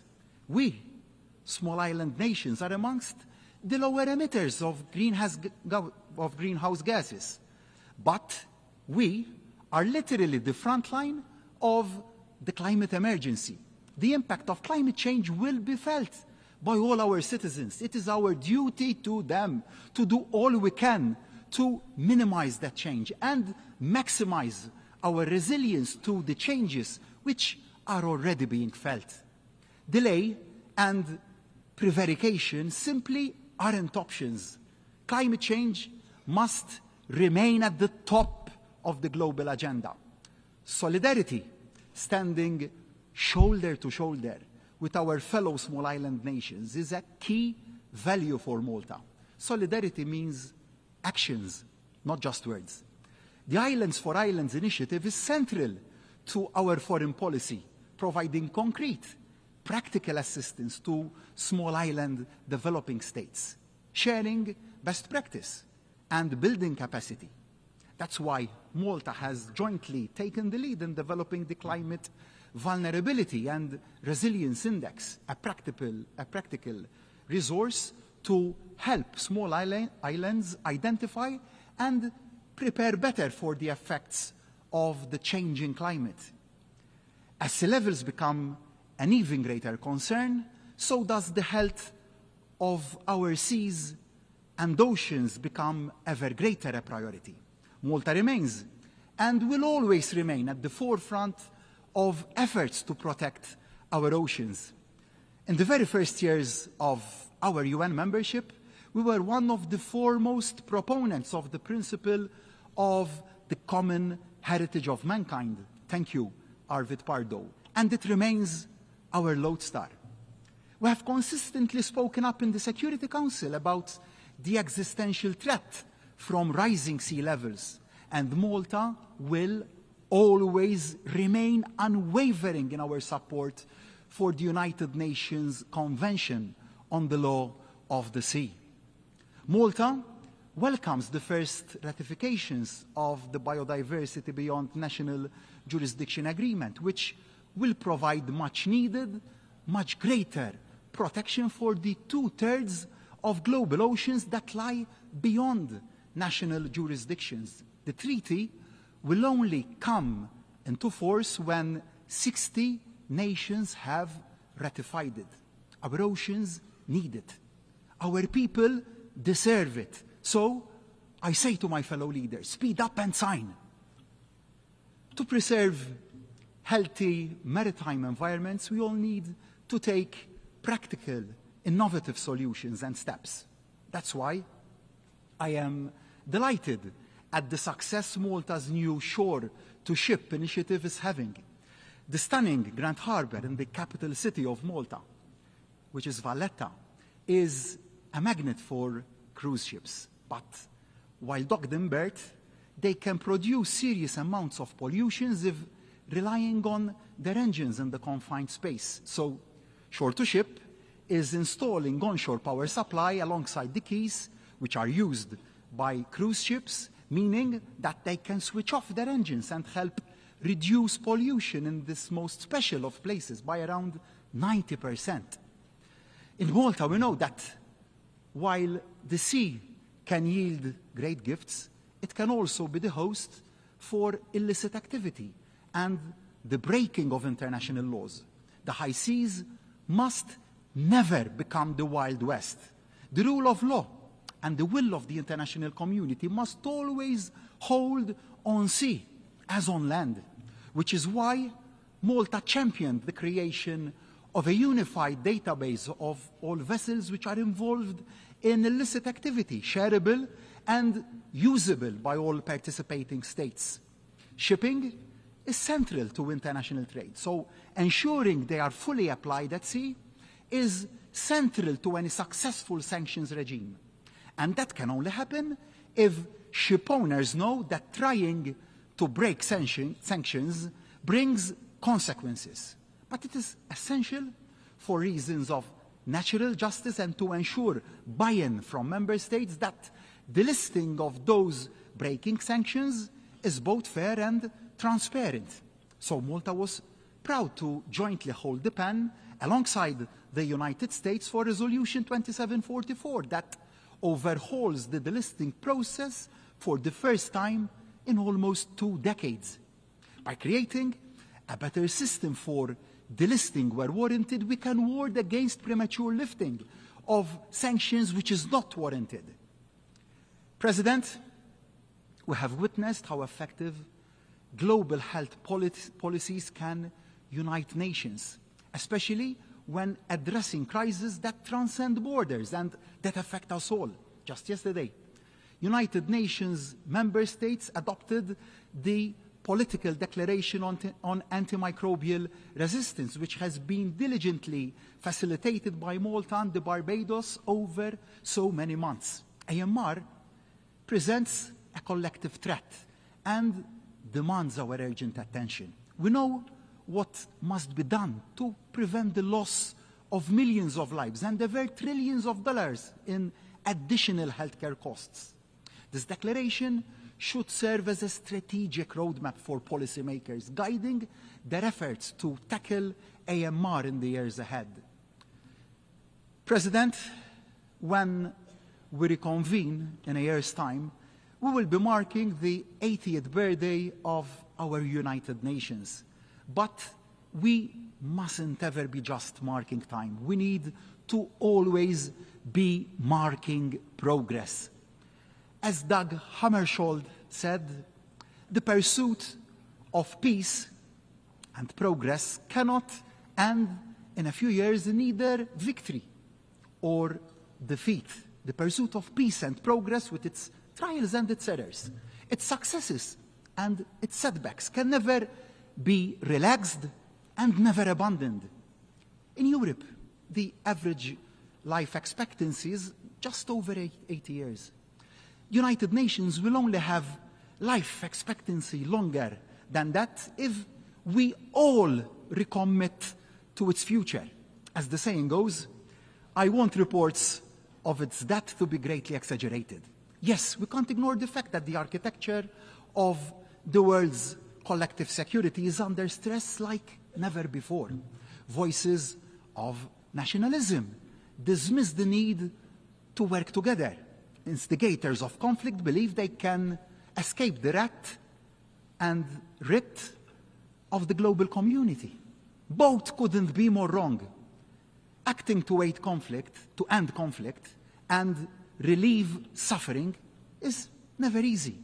But that doesn't mean we should stop trying. Reaching consensus across borders and across political differences is never easy. But that doesn't mean we should stop trying. Acknowledging we have all contributed to the state our world is in today and setting aside pride to try and make the world a better place is never easy. But that doesn't mean we should stop trying.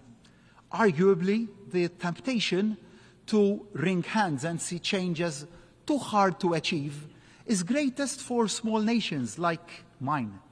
To sit back and sigh that the big boys have made too much of a mess of things.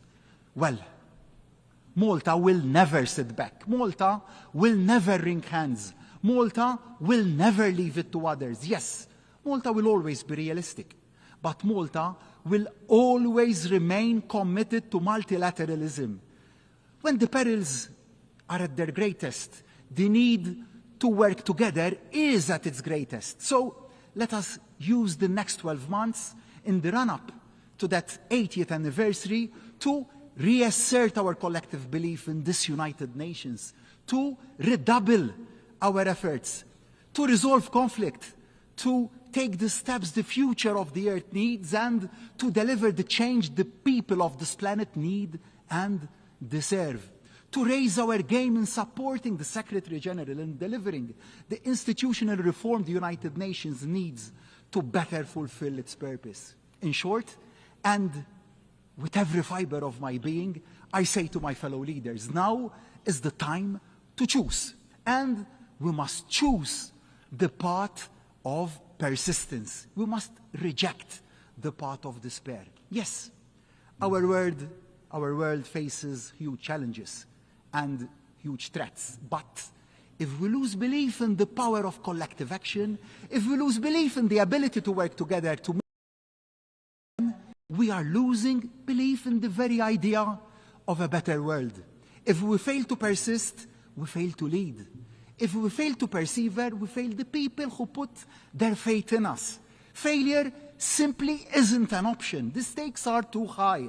The risks are too great. The consequences are too severe. So let us make that choice. Let us today recommit as a United Nations. Let us affirm the path of persistence. And no matter how tough the going, let us enter the 80th year of this United Nations with the simple goal in our head and in our hearts. Let us now, more than ever, never give up believing that tomorrow can and must be better than today. Thank you.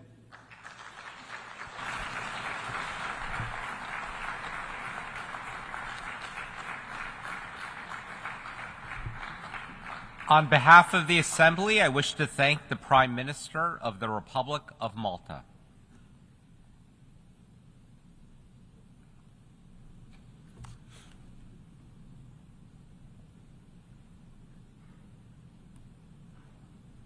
The Assembly will hear an address by His Excellency Philip Edward Davis, Prime Minister and Minister for Finance of the Commonwealth of the Bahamas. I request protocol to escort His Excellency and invite him to address the Assembly.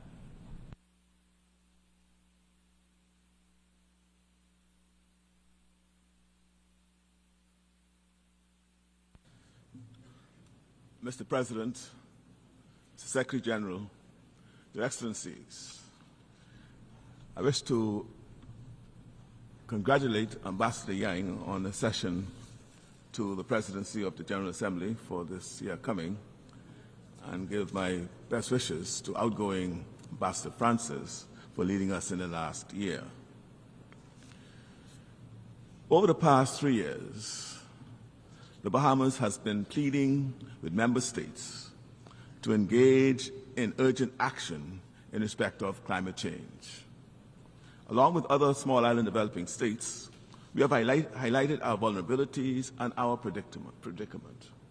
We have told you what we know, shared our experiences from the front line, described what we are doing to address the various issues, and warned how our yesterdays are becoming your tomorrows. There's been some welcome progress, but it falls far, far short of what is needed. And now we all have to live with the reality of a climate crisis that has pushed our planet past the critical threshold of 1.5 degrees Celsius for an entire year. At this very moment, the new harsh reality manifests in heat, fire, and floods. Member states can somehow quickly find eye-watering sums of money for bullets and bombs, but only rattle small change in their pockets when it comes to financing the costs of loss and damage, repair and recovery, so desperately needed to adapt to the new climate reality. Why? Why do members persist in ignoring the biggest threat of our lives? The easy answer would be to say that you just don't care. But I cannot accept that. To do so would be to accept a view of humanity which is at odds with my faith and lived experience of humanity. But we in the Bahamas clearly see that lack of determined, committed action as a series of misguided short-term choices and priorities. We can choose differently. We can choose better. We can act to address real, consequential priorities, priorities that are already impacting the lives of every single one of us and will continue to impact the lives of our children and their grandchildren for generations to come.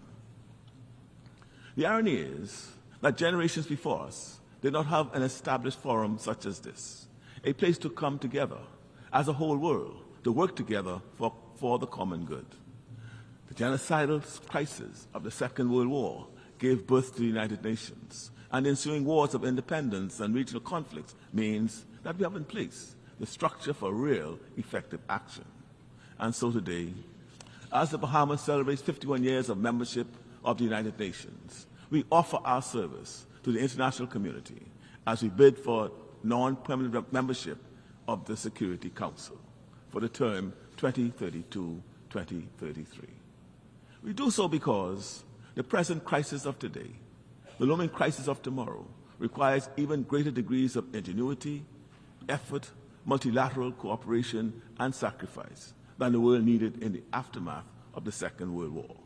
We understand well that the Council's mandate to maintain international peace and security goes far beyond the mere absence of war. But we also know that from where we stand, on the front line of the impact of climate change on humanity, that the mandate to cooperate in solving international problems, now more than ever, requires us to stand up and step forward. We do so to amplify the voices of small island developing states. We do so because the voices of small island developing states are the harbingers of what lies in store for all of us.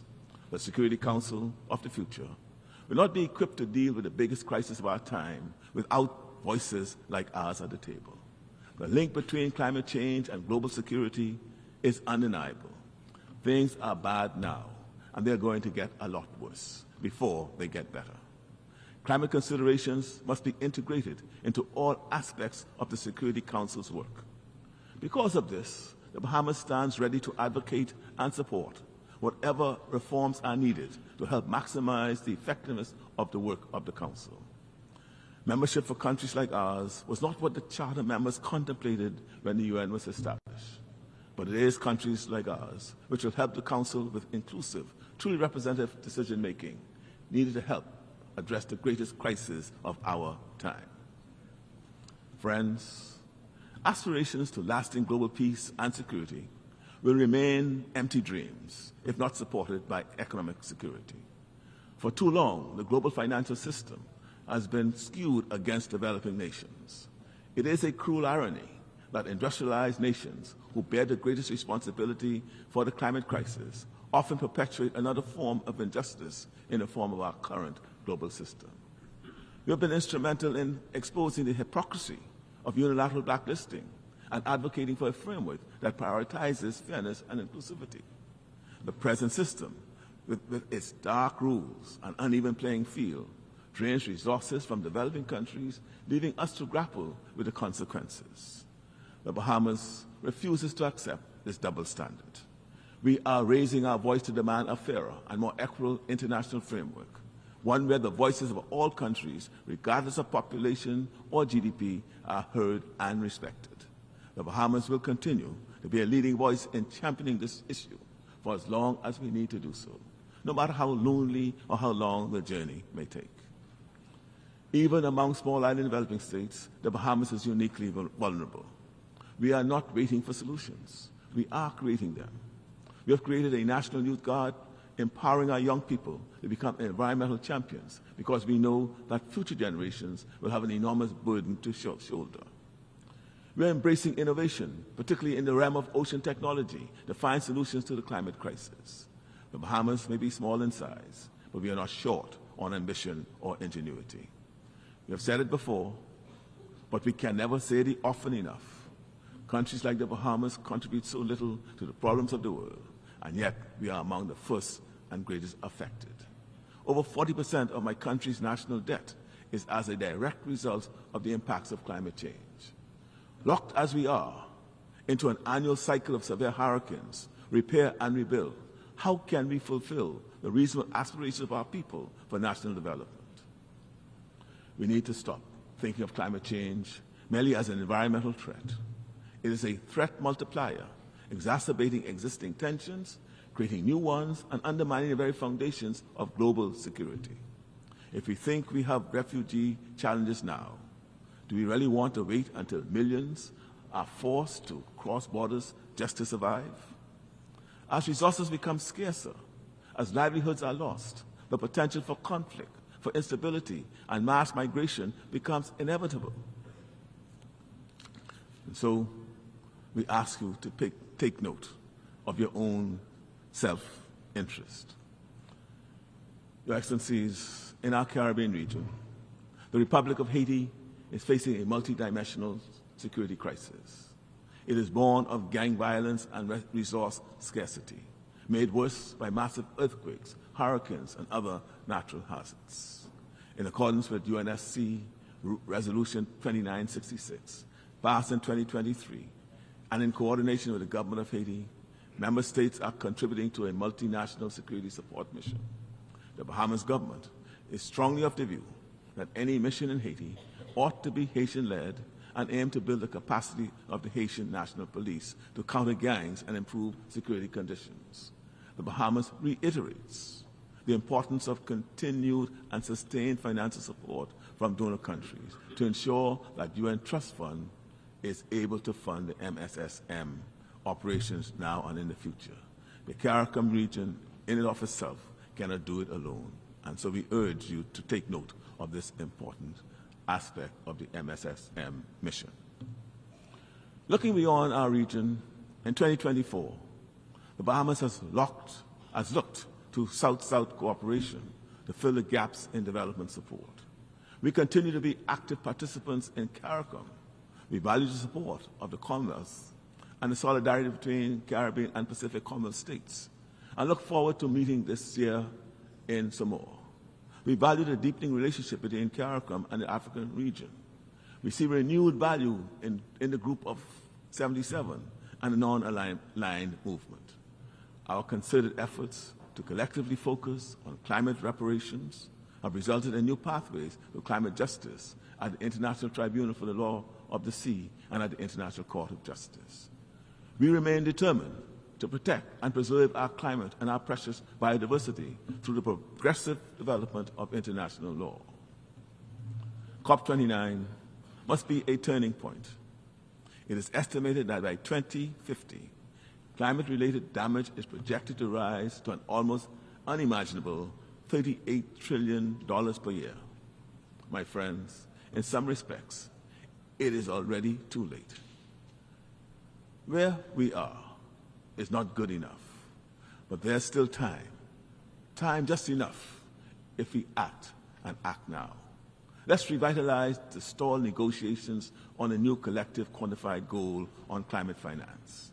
We cannot afford another year of inaction. Developed nations must step up, not just with words, but with enforceable, concrete commitments that reflect the scale and urgency of the crisis.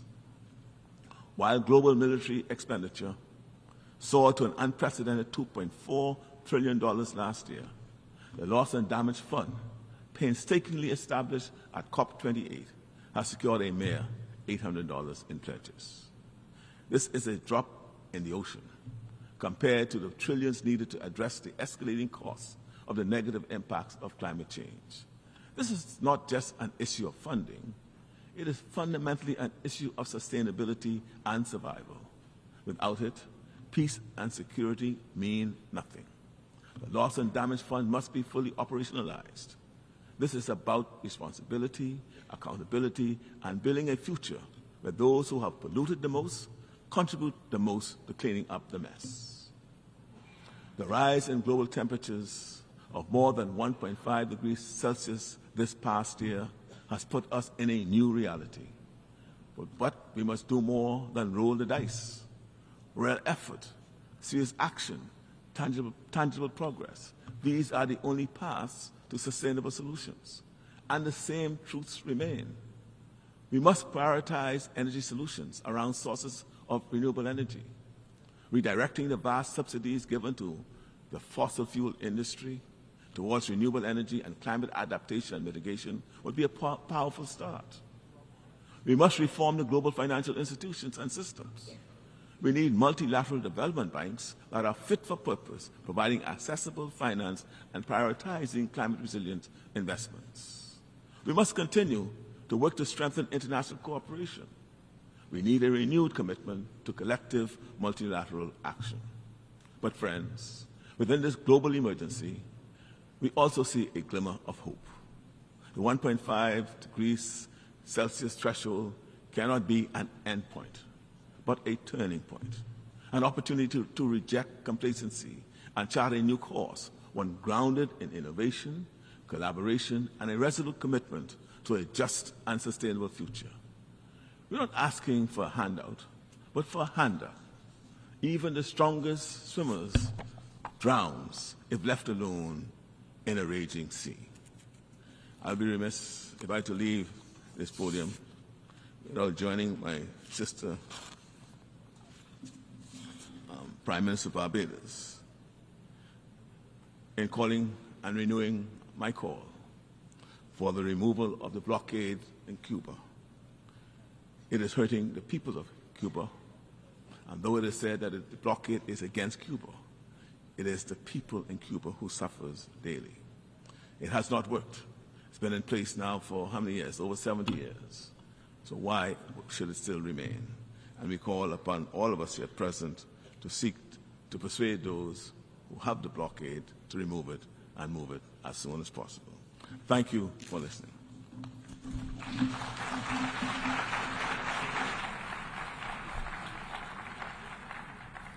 On behalf of the Assembly, I wish to thank the Prime Minister and Minister for Finance of the Commonwealth of the Bahamas.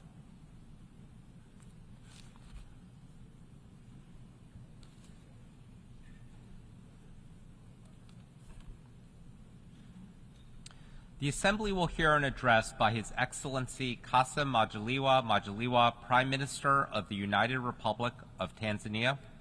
I request protocol to escort His Excellency and invite him to address the Assembly.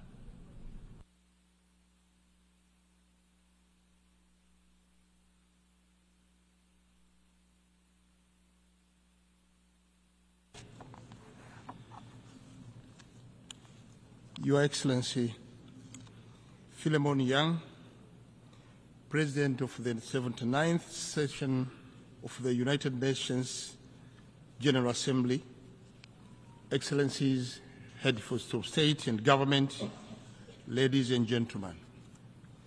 Mr. President, on behalf of Our Excellency Dr. Samia Suluhu Hassan, President of the United Republic of Tanzania, I stand before this august assembly to deliver a message of hope and peace to the people of the world.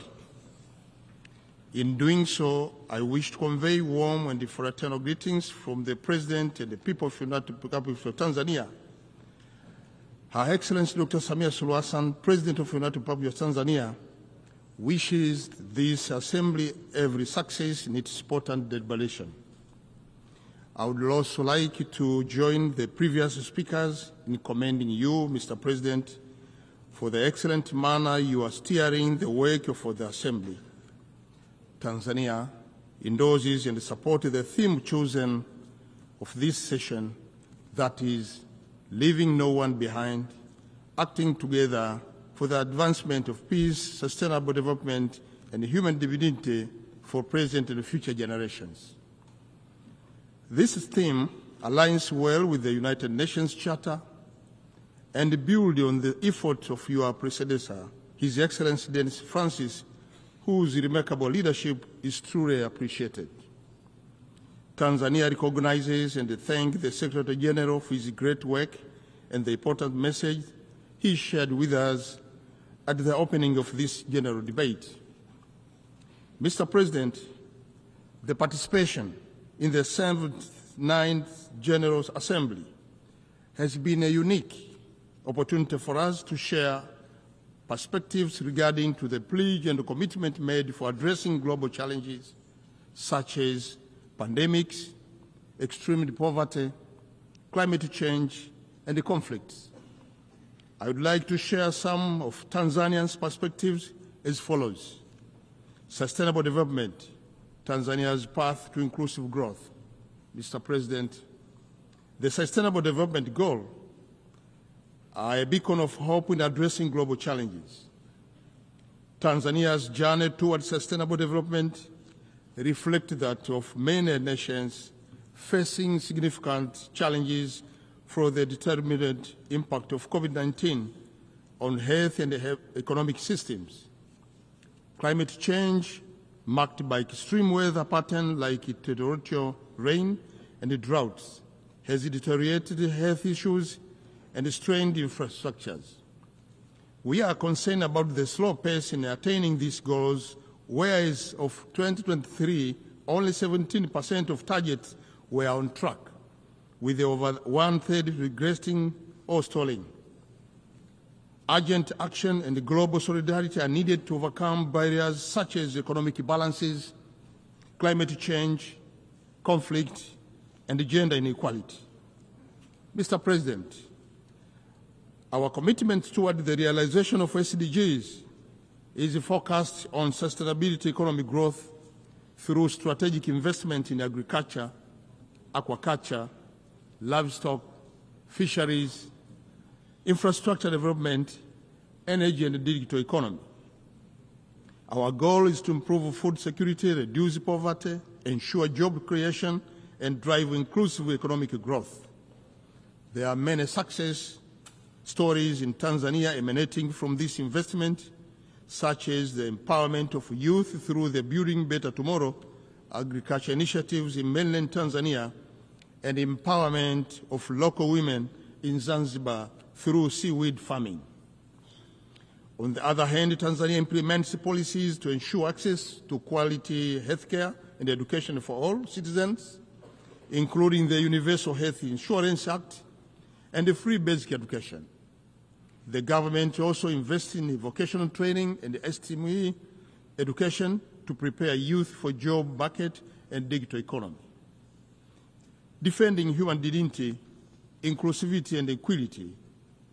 Mr. President, for decades, Tanzania foreign policy has prioritized respect for human dignity. Addressing this assembly on 4th December 1961, Mwalimu Julius Kambarage Nyerere, the then Prime Minister of Tanganyika, stated that the basis of our action, internal and external, will be an attempt, an honest attempt, to honor the dignity of man. Mr. President, Tanzania has maintained this pledge by leading the fight against colonialism and racism. In this regard, Tanzania hosted the OAU Liberation Committee, supporting freedom fighters in their struggles for independence. Despite gaining political liberation, many countries still face economic sanction and inhuman conditions which hinders the achievement of genuine development. Thus, we call for realization of the right of self-determination of all people under colonial occupation and the fighting and the lifting of economic sanctions imposed against them. This Assembly must continue to more boldly call for the lifting of economic sanctions placed against the people of Cuba and other countries too. So, to allow the peoples of these countries to realize their basic rights, including rights to development.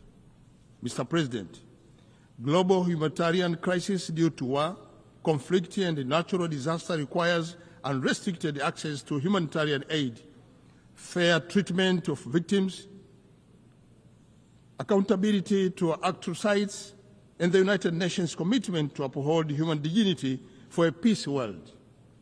Tanzania believes that every individual deserves to live in dignity, freedom, and security to reach their full potential. The United Nations must not remain indifferent in these solutions, as doing so would only determine its legitimacy.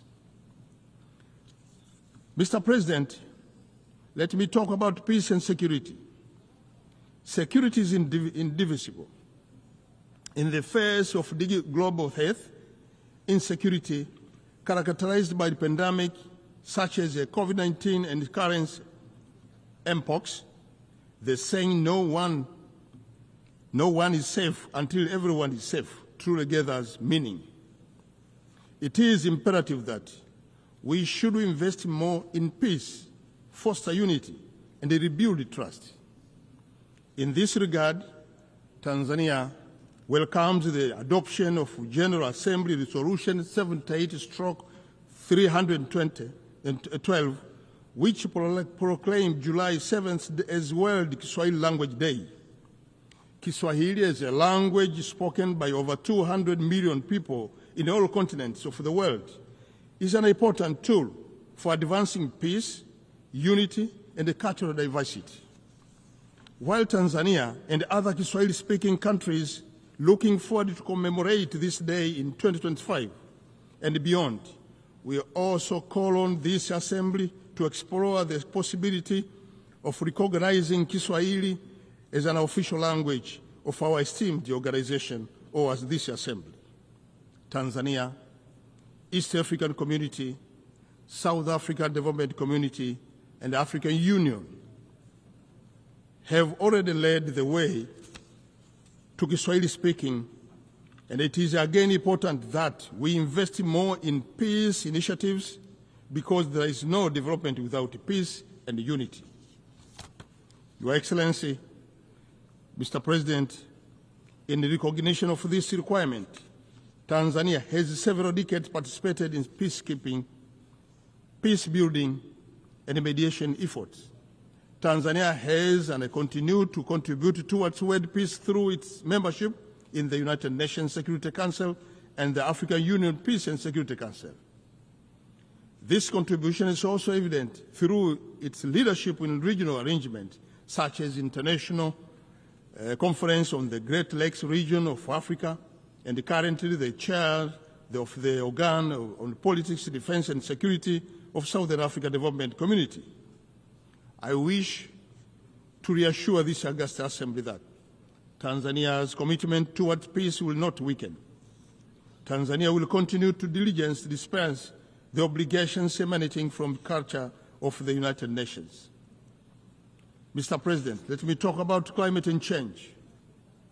Tanzania, like many other developing countries, is highly vulnerable to droughts, floods, desertification, and effect to sea level rise. It is estimated that the sea level will rise by 41 centimeters by 2080. While the sea level rise cannot be reversed, Tanzania is taking several adoption and mitigation measures, including the restoration and the plantation of mangrove, enhancement of coastal infrastructure, and the promotion of ecotourism and aquaculture. It is imperative that, therefore, that we must invest more in climate finance to help recover economies already suffering from these effects, and to enhance access to funding for loss and damage in the hand-hit countries. Mr. President, about transformation to clean energy, as we prepare for COP29 in Baku, Azerbaijan, it is worth remembering that globally, an estimated 2.4 billion people are still using polluting fuel for cooking. This contributes to health problems, food insecurity, gender inequality, and environmental damage, including millions of premature death, limited access to education and employment for women and children, and increased household gas emission and deforestation. Achieving universal clean cooking access in Africa by 2030 would require an estimated about $4 billion annually, a small fraction of global energy spending. Mr. President, in response to this alarming situation, Tanzania is championing a clean cooking agenda, which essentially contributed to several SDGs, including goals number 7, focusing on ensuring access to affordable and sustainable energy for all. Tanzania will host the African Energy Summit in January 2025, means next year, co-organized with the World Bank and the African Development Bank. The summit aims to accelerate the implementation of World Bank Group and the African Bank Group commitment to provide electricity access to 300 million people in Africa by 2030. We look forward to working together with all partners to unlock energy potential and build brighter, more resilient future for Africa. Mr. President, delivering on democracy. In November this year, Tanzania will hold the local government election, followed by the presidential and the parliamentary election in October next year. As we prepare for this electoral event, I wish to assure this Assembly that democracy, human rights, and the rule of law will be upheld in line with President Samia's vision as captured in the 4 R's philosophy, namely reconciliation, resilience, reform, and rebuilding. Since the announcement of 4R principles in 2021, the government of Tanzania has continued to foster harmony and promote unity across political, religious, and ethnic divides. In implementation of 4R, the government has also undertaken several monumental reforms that seek to address shortfall within the criminal justice system, allow the effective political process, and enhance the enjoyment of human rights. Mr. President, reforms are crucial for countries and international organizations to stay relevant, for greater inclusiveness, transparency, and accountability, especially in multilateral bodies like UN Security Council and the Bretton Woods Institution. Tanzania remains committed to rebuilding its economy and society, focusing on inclusivity and empowering its citizens for a stronger future.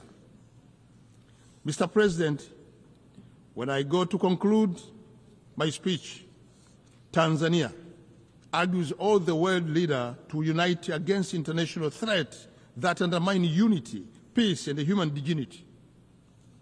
We are obliged to work together with goals stipulated in the Charter of the United Nations of sparing succeeded generation from the scourge of war. We must stop war and suffering that cause death and wanton suffering to innocent civilians, including women and children. Let us leverage innovation, adopt inclusive policies, and strengthen international cooperation in accelerating the implementation of SDGs. Together, let us build perhaps partnership that transcend borders, ensuring no one left behind. Let us undertake the necessary reform to make our multilateral institution fit for purpose. Let us rebuild trust and reconcile our differences. Let us cooperate to build resilience of our institution and people. We can achieve the future we want if we commit to rebuild and restore what has been damaged by our past action. As we look to the future, let us honor the commitments made in various international fora. Together, let us embrace this moment with optimism and the shared dedication to inclusivity. Asante sana kwa kunisikiliza. Thank you so much for listening. Thank you so much for your attention.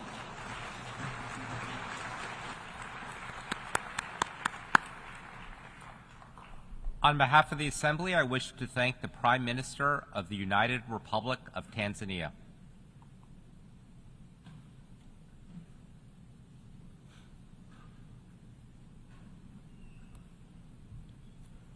The Assembly will hear an address by His Excellency Ralph Gonsalves, Prime Minister and Minister for National Security, Legal Affairs, and Information of St. Vincent and the Grenadines. I request protocol to escort His Excellency and invite him to address the Assembly.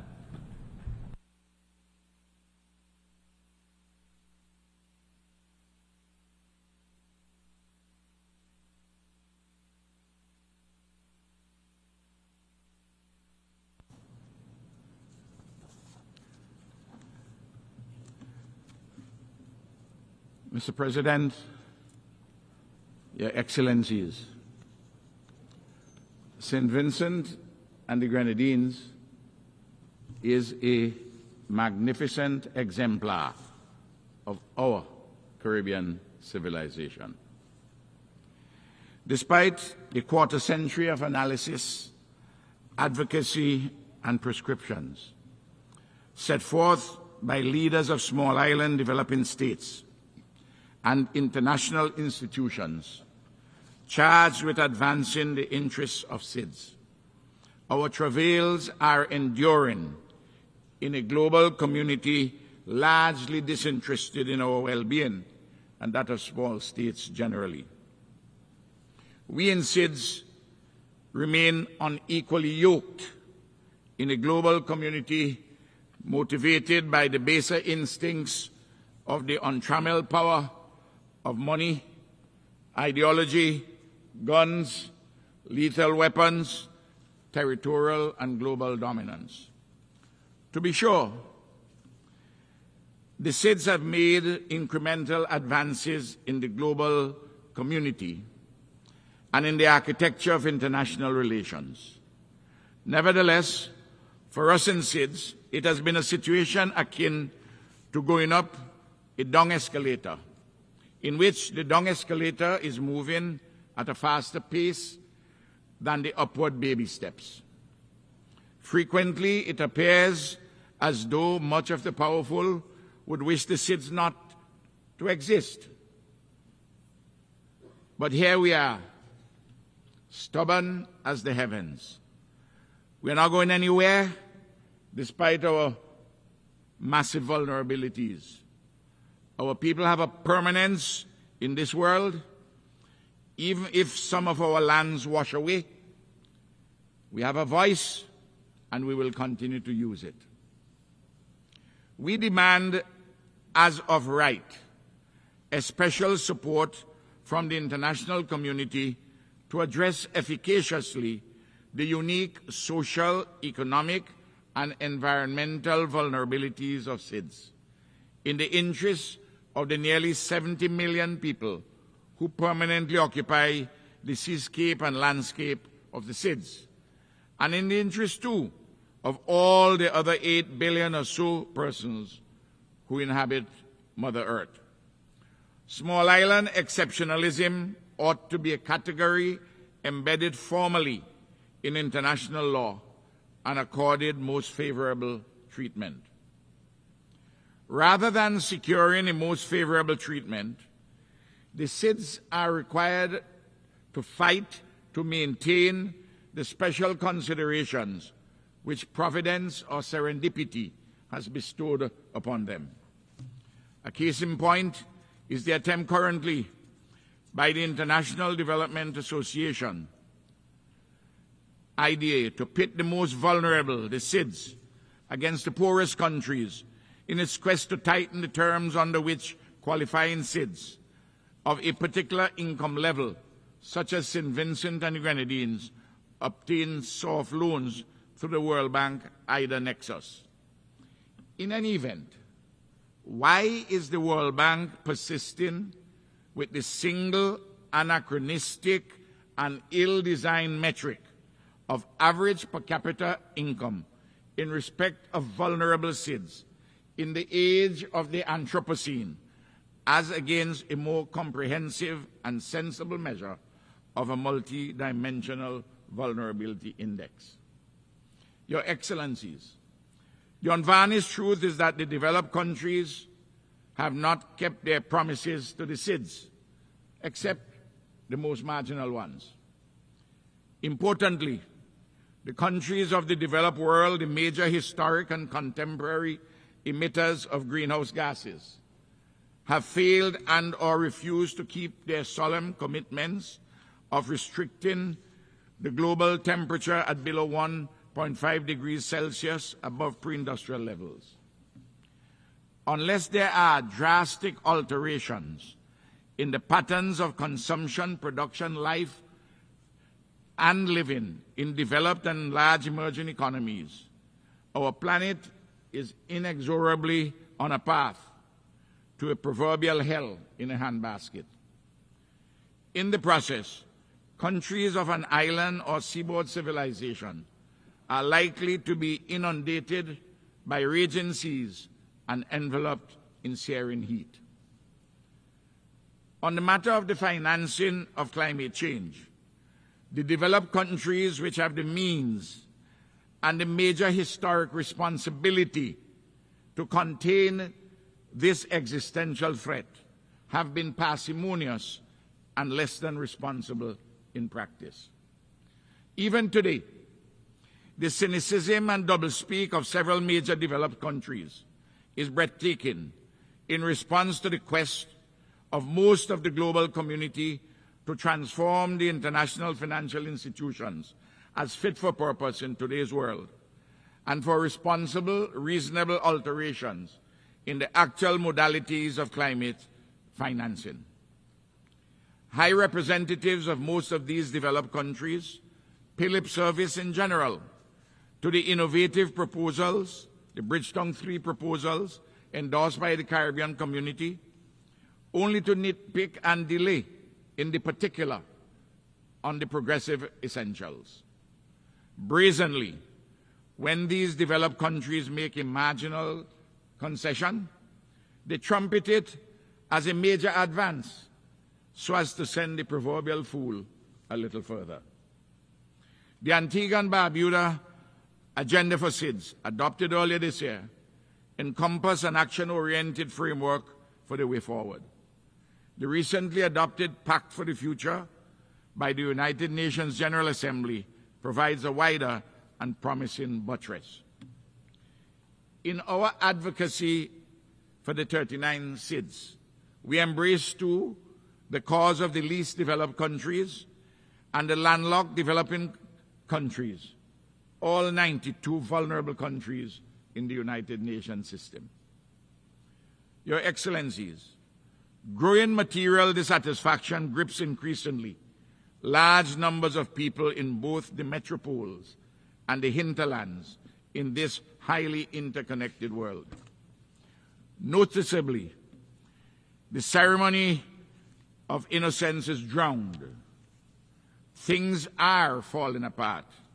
The centers cannot hold, and the cascading effects are ripping the world asunder. The best of all lack conviction, and the worst are full of passionate intensity. Creative resistance and reconstruction are the banners under which ordinary men and women across the globe are draping themselves.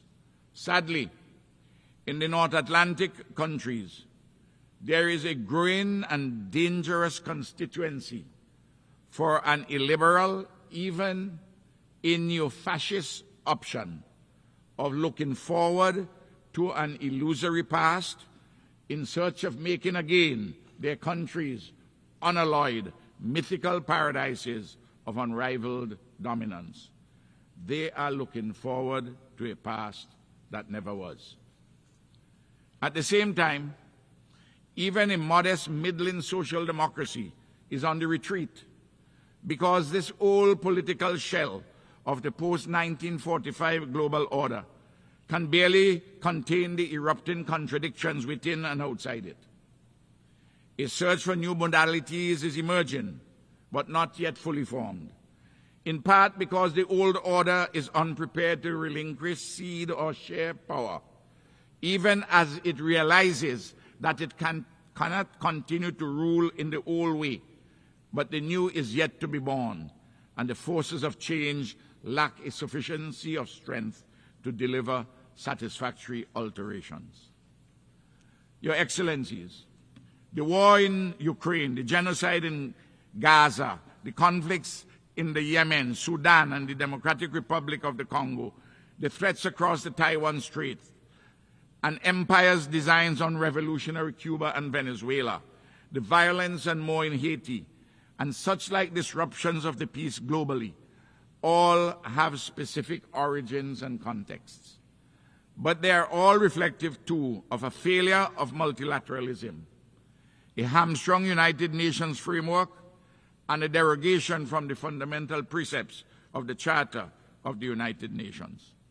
Large, powerful nations, singly or in allied combinations, have a propensity to seek dominance. In this milieu, opportunistic or servile alliances emerge or persist as the particular circumstances admit. It all degenerates into a Manichean politics of the madhouse. Hypocrisy, disinformation, and folly reign supreme. Your Excellencies, in this context arises the trope of the neoliberal global order that the principal contradiction in today's global political economy is between democracy and autocracy. Still, all the self-serving shibboleths and gloss of this fictional construct will not wash away the unrepentant sins of the past or the cruel impositions of the present. The blinding truth is that the central contradiction in today's political economy is not between democracy and autocracy. The main contradiction has been, and still is today, that which revolves around the fundamental material questions of who gets what, when, where, and how. It is essentially about the struggle or competition for ownership, control, and distribution of material resources, which constitute the basis for regional or global hegemony. Everywhere, more and more, the poor, the hungry, the marginalized, the disadvantaged are clamoring and organizing for a different and better future. Not an unacceptable past, not a present without possibilities of upliftment, but for a future beyond unbounded elements.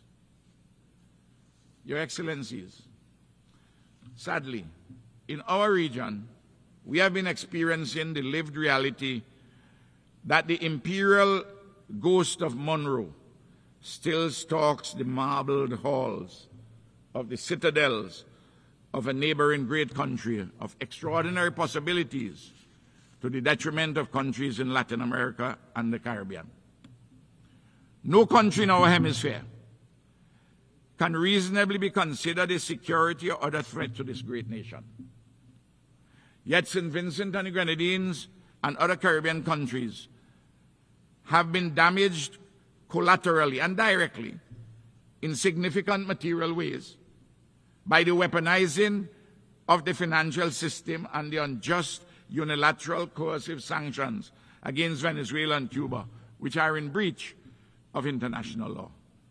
I am pleading with our friends for an amicable reset of these troubled relations in the interest of peace, mutual respect, justice, and prosperity. The international community continues overwhelmingly and rightly to demand the end of the unilateral sanctions, the embargoes, and unfair declarations about state sponsorship of terrorism and more made against Cuba. Your Excellencies, on July the 1st, 2024, the Category 4 Hurricane Beryl battered St. Vincent and the Grenadines, Grenada, and Jamaica. Since the dawn of the 21st century, this is the 12th significant natural disaster to have struck my country. Hurricane Beryl has adversely affected 1/5 of our population and has caused economic damage amounting to 1/3 of our country's gross domestic product.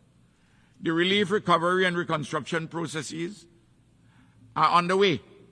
On behalf of the government and people of St. Vincent and Grenadines, I thank all countries and organizations, including the United Nations, that have come to our aid in the aftermath of the hurricane. Unfortunately, for the recovery and rebuilding processes, we are essentially on our own. We have had to seek significant loans to rebuild our physical infrastructure and 5,000 houses, to provide income support for affected persons, and to mobilize production support for the agricultural, fishing, and tourism industries. I'm appealing to the international community, our dear friends, to assist us, not with further burdensome loans, but with requisite grants. The recovery and reconstruction after every natural disaster increased sharply our debt burden. Countries like ours have contributed little or nothing to global warming and man-made climate change. yet we suffer largely alone on the front lines.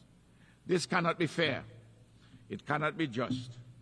Do we have to choose death or debt, D-E-A-T-H or D-E-B-T? Which one we have to choose? Your Excellencies, the Caribbean community, the African Union, the community of states of Latin America and the Caribbean, their diasporas, and all fair-minded persons globally have been insisting that the European nations responsible for native genocide and the enslavement of African bodies pay reparations for the consequential legacy of underdevelopment. This issue of transformative reparative justice will not go away until it is appropriately addressed. Your Excellencies, the suffering and pain of the Haitian people continue to weigh heavily on the consciences of our Caribbean. Through the efforts of the Haitian people, in tandem with the regional and international communities, especially CARICOM, the USA, Canada, and Kenya, a measure of progress has been made on some fronts, but immense challenges remain in the humanitarian, security, political, and economic spheres. The building of a free, democratic, peaceful, and prosperous Haiti demands commitment and concerted action from all the relevant stakeholders in pursuance of solutions devised by Haitians and led by Haitians. Haiti fatigue is not an option for the international community. Your Excellencies, in our Caribbean, there is a growing challenge of violent crime involving the combustible mix of imported guns and bullets, illegally exported marijuana, and the trafficking of cocaine from South America. It is evident that this challenge demands much closer cooperation operationally between all the countries concerned in the Caribbean, North America, South America, and Europe. In the Middle East, the collective punishment meted against the Palestinians in Gaza and the continued illegal occupation of Palestinian lands, including in the West Bank, amidst accompanying state terror by an Israeli regime in total defiance of international law, is utterly unacceptable. Surely, despite the complexities of the problems at hand, this United Nations, especially the Security Council, ought to summon the courage and will to stop the carnage and facilitate the lasting peace and security. Your Excellencies, in the Far East, the prospect of a disruption of the tenuous peace across the Taiwan Strait is alarming. The quest for hegemony and the denial of a people's inalienable right to self-determination are wrong in the East as it is in the West. Bullying is objectionable in the West as it is in the East. Unilateral coercive action by a big power in the East is contrary to international law as it is surely in the West. St. Vincent and the Grenadines continues to urge that Taiwan be allowed to participate fully in the specialized agencies of the United Nations, including those pertaining to health, air and sea transport, climate change, disaster preparedness, and global policy. Your Excellencies, it appears that there have been recently some positive movements in the long quest to effect a judicious and just reform of the United Nations Security Council. It is evident to all reasonable persons that reform of this body is long overdue. As the chair of the L69 group, St. Vincent and the Grenadines will continue its advocacy for an inclusive, more accountable, effective, representative, and relevant Security Council. Excellencies, we know that a better world is possible. On the United Nations rests our hopes for a better world for peace, justice, security, and prosperity. Let us also act in accord with our responsibilities, obligations, and means. Please, let us not desecrate our future. Thank you.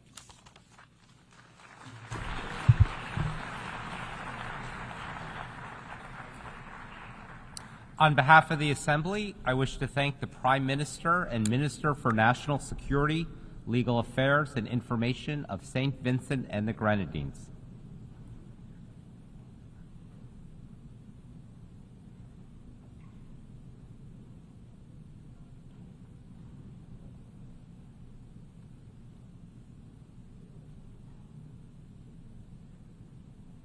The Assembly will hear an address by His Excellency Russell Mmiso Dlamini, Prime Minister of the Kingdom of Eswatini. I request protocol to escort His Excellency and invite him to address the Assembly.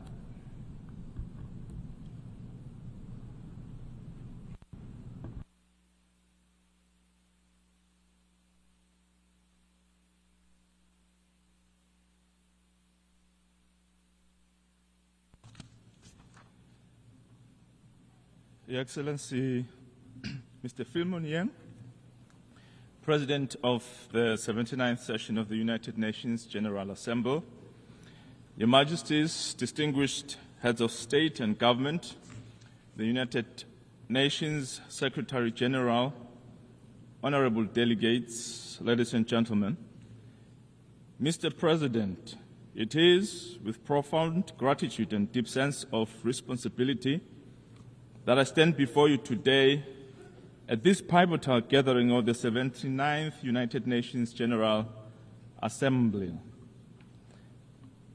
I bring you the warmest greetings from His Majesty King Mswati III, the Queen Mother, the government, and the people of the Kingdom of Eswatini. We are convened here not merely as representatives of our nations, but as stewards of a shared global community, united in our commitment to peace, security, and sustainable development. As we gather under the theme, Leaving No One Behind, acting together for the advancement of peace, sustainable development, and human dignity for present and future generations, we are reminded of our shared duty to create a world where every individual has the opportunity to thrive. Our obligation is to leave this planet in a better place for our posterity. The Kingdom of Eswatini joins this global assembly with unwavering dedication to the principles of peace, sustainable development, and human dignity. We recognize that the challenges we face today, marked by unprecedented crises, are deeply interconnected. It is only through collective action, innovation, and a firm commitment to multilateralism that we can forge a path towards a more just and equitable world. We commend the Secretary General for convening the recently concluded Summit of the Future, which has provided a unique opportunity to reinvigorate multilateralism, enhance global solidarity, and reform our international governance structures. Eswatini fully supports the summit and its outcomes, as they resonate with our belief in a fairer and a more inclusive world. Since the establishment of the United Nations in 1945, there are concerns that it no longer addresses adequately the issues faced by the global community. There is a need to reconsider the operations of the multilateral institutions such as the IMF and the World Bank, and particularly the Security Council. The Kingdom of Eswatini stands by its efforts to call for reforms in the United Nations. In 2005, the Kingdom of Eswatini hosted the African Union meeting that resulted in the Ezulwini Consensus, which articulated Africa's common position on the reform of the United Nations, including the call for greater African representation on the Security Council. While it has taken nearly 2 decades for this conversation to advance, Eswatini is proud of her early role in championing this cause. We urge the global community to implement these long-standing commitments and ensure that all regions and peoples have a voice in shaping our collective future. Mr. President, in Eswatini, we have embraced the spirit of Nkwe, which means run. This national ethos symbolizes our collective resolve to accelerate progress towards achieving the Sustainable Development Goals. It is a call for urgent action, for picking up the pace, and for ensuring that every effort is made to meet the needs of our people and our planet. With only a few years left until 2030, time is not on our side. We must double our efforts to bridge the gaps in development, combat poverty and inequality, and address the climate crisis. Where is our rallying cry to run faster, to work harder, and to leave no one behind? We invite the global community to join us in this accelerated drive towards a better future for all. Africa is the youngest continent in the world, brimming with potential and promise. The Kingdom of Eswatini is committed to harnessing this demographic dividend by investing in our youth. Our youth empowerment program, supported by government, the United Nations in Eswatini and other friends of the Kingdom, aims to equip young people with the skills and resources they need to succeed in a rapidly changing world. We believe that by creating opportunities for employment and entrepreneurship, we are laying the foundation for a more prosperous and inclusive society. Addressing youth unemployment and providing our young people with meaningful opportunities is not just an economic imperative, but a moral one. We must act now to ensure that our youth can participate fully in building the Africa we want, an Africa of peace, prosperity, and dignity. Poverty remains one of the greatest challenges facing our continent. In Eswatini, we are committed to eradicating poverty through inclusive growth and robust social protection programs. We have prioritized policies that provide safety nets for the most vulnerable in our society, including women, children, and persons with disabilities. We urge the international community to support these efforts by promoting fair trade, increasing development assistance, and fostering partnerships that create jobs and uplift communities. Let us work together to build a world where no one lives in poverty and every person can achieve their full potential. Mr. President, sustainable development is not a choice, but a necessity for the survival and prosperity of our planet. The Kingdom of Eswatini remains dedicated to advancing our development agenda as aligned with the 2030 Agenda for Sustainable Development. We have made significant strides in promoting poverty eradication, renewable energy, the protection of our natural resources, and ensuring equitable access to education and health care for Emaswat. Our national development strategy aligns with global development goals focusing on economic diversification, poverty reduction, and human capital development.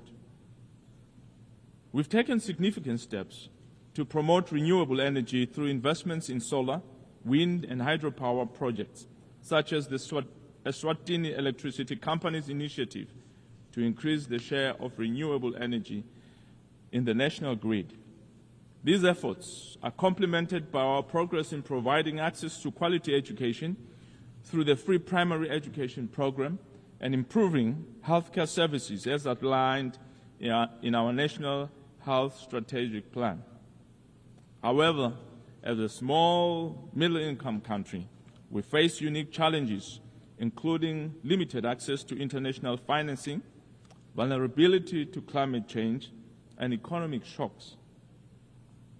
We call on the international community to support the developmental aspirations of countries like Eswatini, ensuring that our path towards sustainable development is not hindered by structural inequalities in the global system. In response to these challenges, Eswatini has put forth a comprehensive SDG recovery and acceleration plan valued at about $1.6 billion, covering diverse areas, including digital transformation, renewable energy, agriculture, industrial expansion, and social protection. This plan prioritizes implementation over the development of new frameworks, emphasizing sectors such as job creation, specifically under SDG 8, Target 8.5, which focuses on creating jobs across industries as a multiplier for achieving other SDGs. By investing in employment opportunities, we believe we can address multiple dimensions of development, including reducing food insecurity, enhancing access to essential services, and minimizing social ills, such as crime and substance abuse.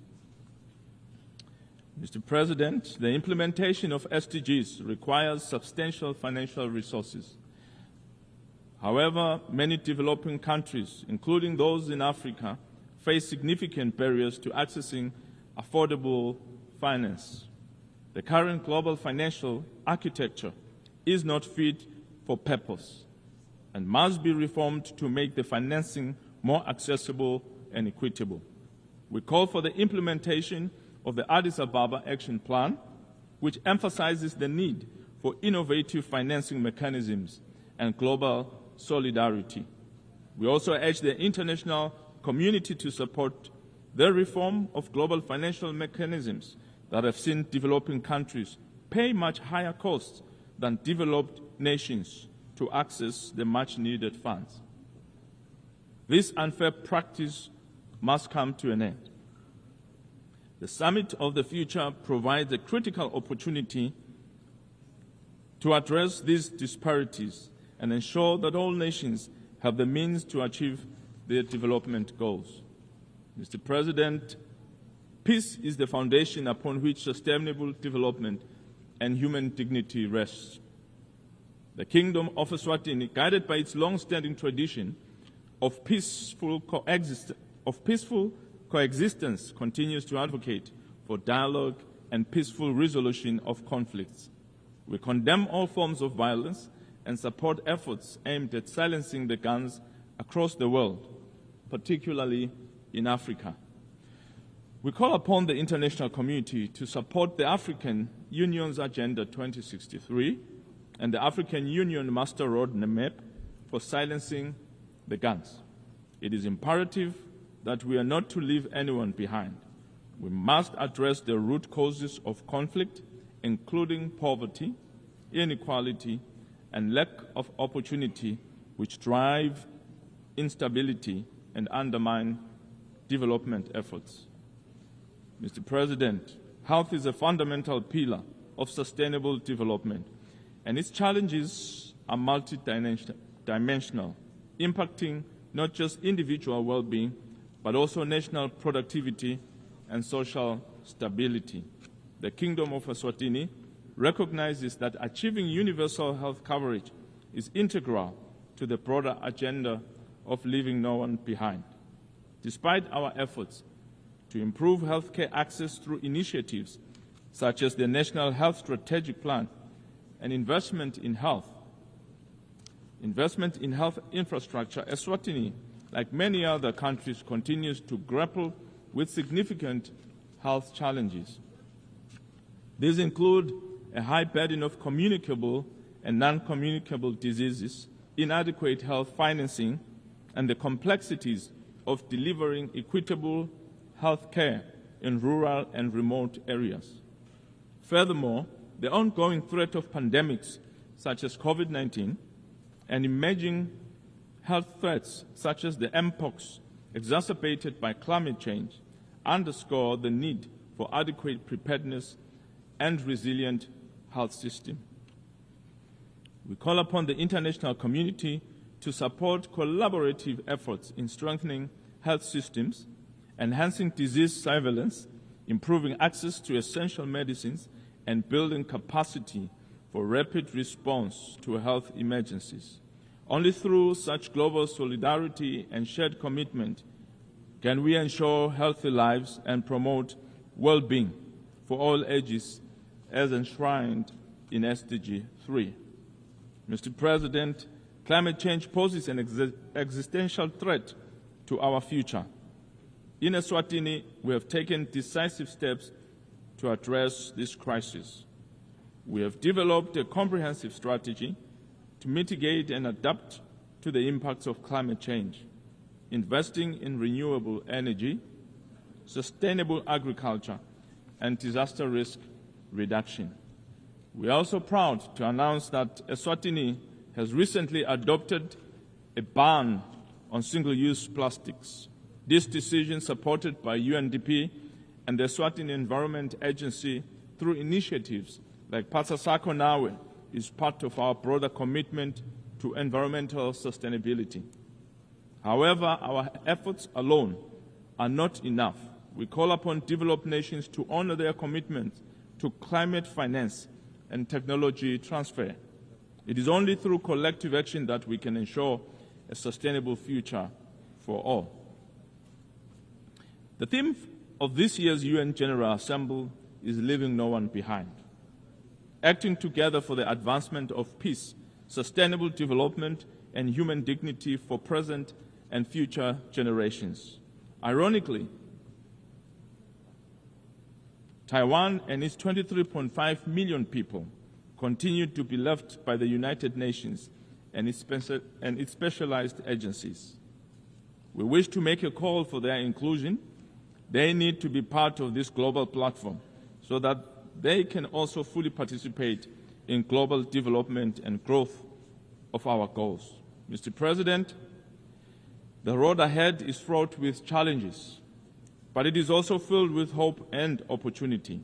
Let us seize this moment to reaffirm our commitment to the ideals of the United Nations and to the vision of a world where peace, sustainable development, and human dignity are realities for all. The Kingdom of Eswatini stands ready to work with all nations in this noble endeavor. May we all embrace the spirit of Nkwe and let us run together with accelerated speed towards our shared goals and ensure that no one is left behind. I thank you.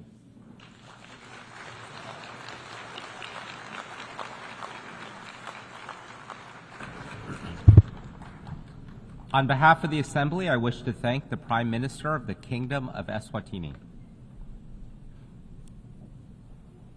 The Assembly will hear an address by Her Excellency Robinah Nabbanja, Prime Minister and Leader of Government Business in Parliament of the Republic of Uganda. I request protocol to escort Her Excellency and invite her to address the Assembly.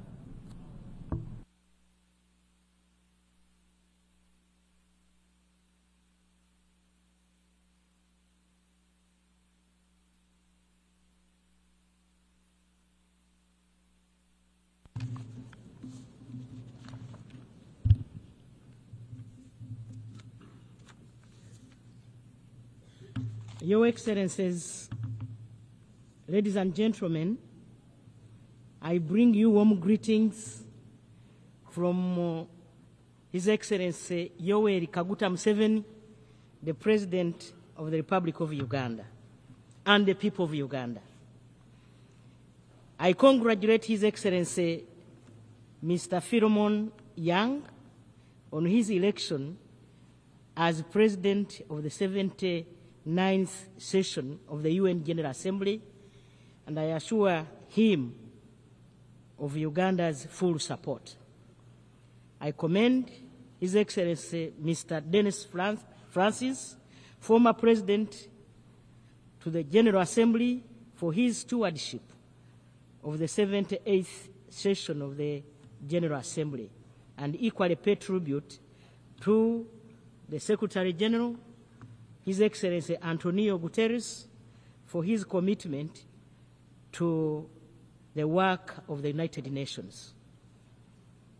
Mr. President, in the face of the current global shocks occasioned by multiple human, natural, ecological, sociological, and financial crises, we can all agree that the world is not in a good place. Today, The negative consequences of disunity have given rise to conflicts, global instability, interstate rivalry, and has worsened the already existing problems of poverty, hunger, and disease in many parts of the world. There is therefore need to recommit ourselves to a common identity of shared humanity in the modern global village.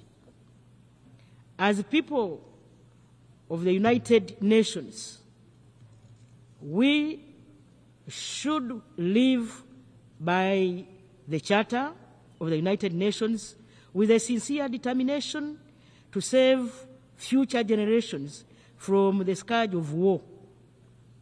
We should fully commit ourselves to upholding the dignity and the worth of human person for peaceful coexistence and tolerance regardless of our differences in values, cultures, race, ideologies, and religions without political, military threats or dominion by war.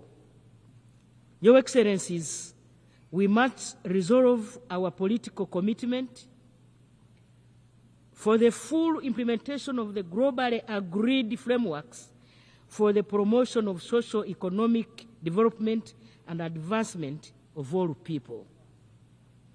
In this regard, Your Excellency, urgent action is required to address global inequalities with regard to poverty, hunger, and disease, which continue to affect disproportionately the poorest and most vulnerable. Therefore, this is the time to ask the following questions. Why have we failed to forge stronger international cooperation in response to collective global challenges? The second question is, why is it that, in spite of the multiple global commitments derived through conceptually formulated solutions, decisions, and commitments, do all these remain unimplemented? This year's General Assembly, unlike others, should seek to answer these questions. Mr. President, we are all aware that most conflict drivers begin as unresolved local or regional tensions or problems, which become increasingly complex, sometimes involving multiple actors. Regional conflicts must be addressed comprehensively beyond security, with the need for broad and strong political commitments by the regional governments. Uganda believes in the peaceful resolution of conflicts wherever they occur. We are at the forefront of promoting regional peace, security, and stability necessary for economic development. In this respect, Uganda encourages international partners to support local and regional-led initiatives or solutions for building peace and stability as prerequisites for sustained and inclusive economic growth and development in our countries and regions. We call on the increased collaboration by the international community to eliminate or reduce the incidence of conflicts caused by factors such as inequality, climate change, pandemics, new technologies, transitional organized crime, and terrorism.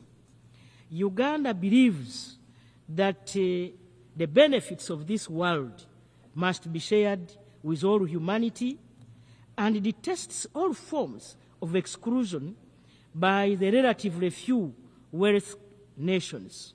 We reject the increasing competition and confrontation between major powers, which undermines the collective international responses to security, peace, stability, and socio-economic development. Your Excellencies, Uganda reiterates its call for the urgent and comprehensive reform of the UN Security Council for Africa to be represented in both permanent and non-permanent categories as a special case in order to address the historical injustice and the urgent imperative to address it, and fully supports the common African position on this matter. The African Union Committee of 10 heads of state, under the leadership of the Republic of Sierra Leone, has been pursuing the mandate to promote, advocate, and canvass for support of the common African position on the reform of the United Nations Security Council as stipulated in the Ezurwini Consensus and the Sati Declaration. The position is that Africa should have 2 permanent seats with a veto if others have it, and 2 additional non-permanent seats on the Security Council.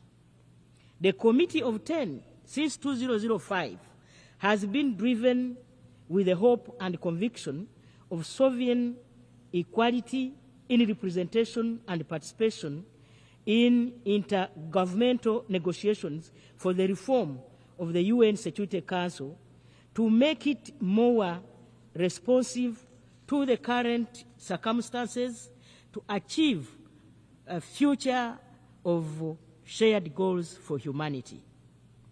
The core aspiration is for Africa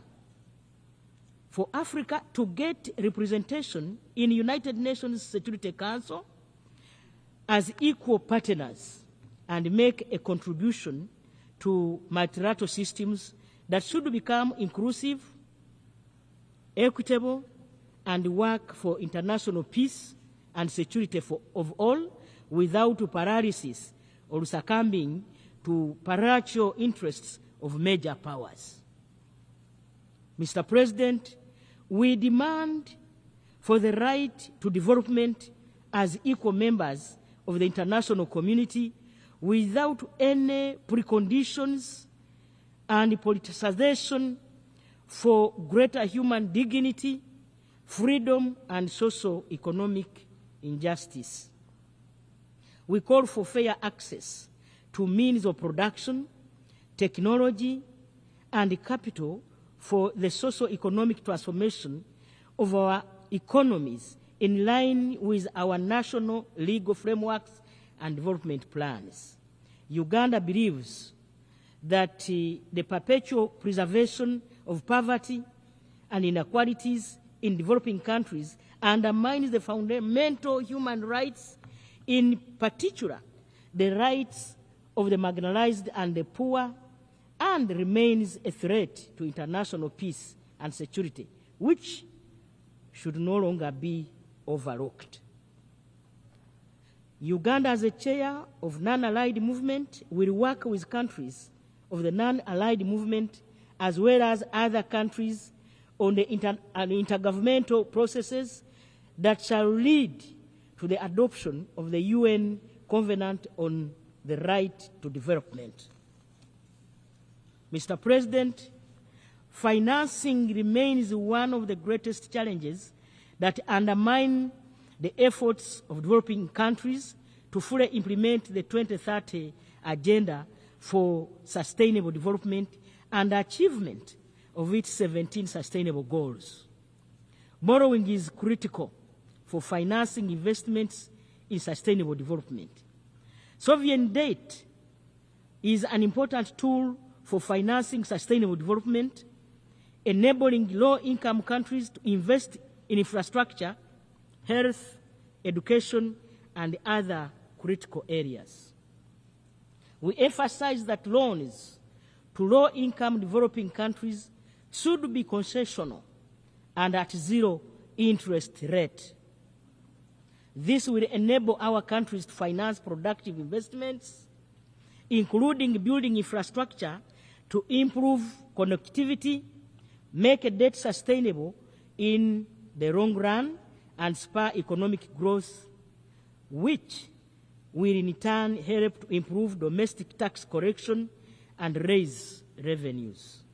Uganda, like other developing countries, faces constraints of domestic resource mobilization due to limited tax base.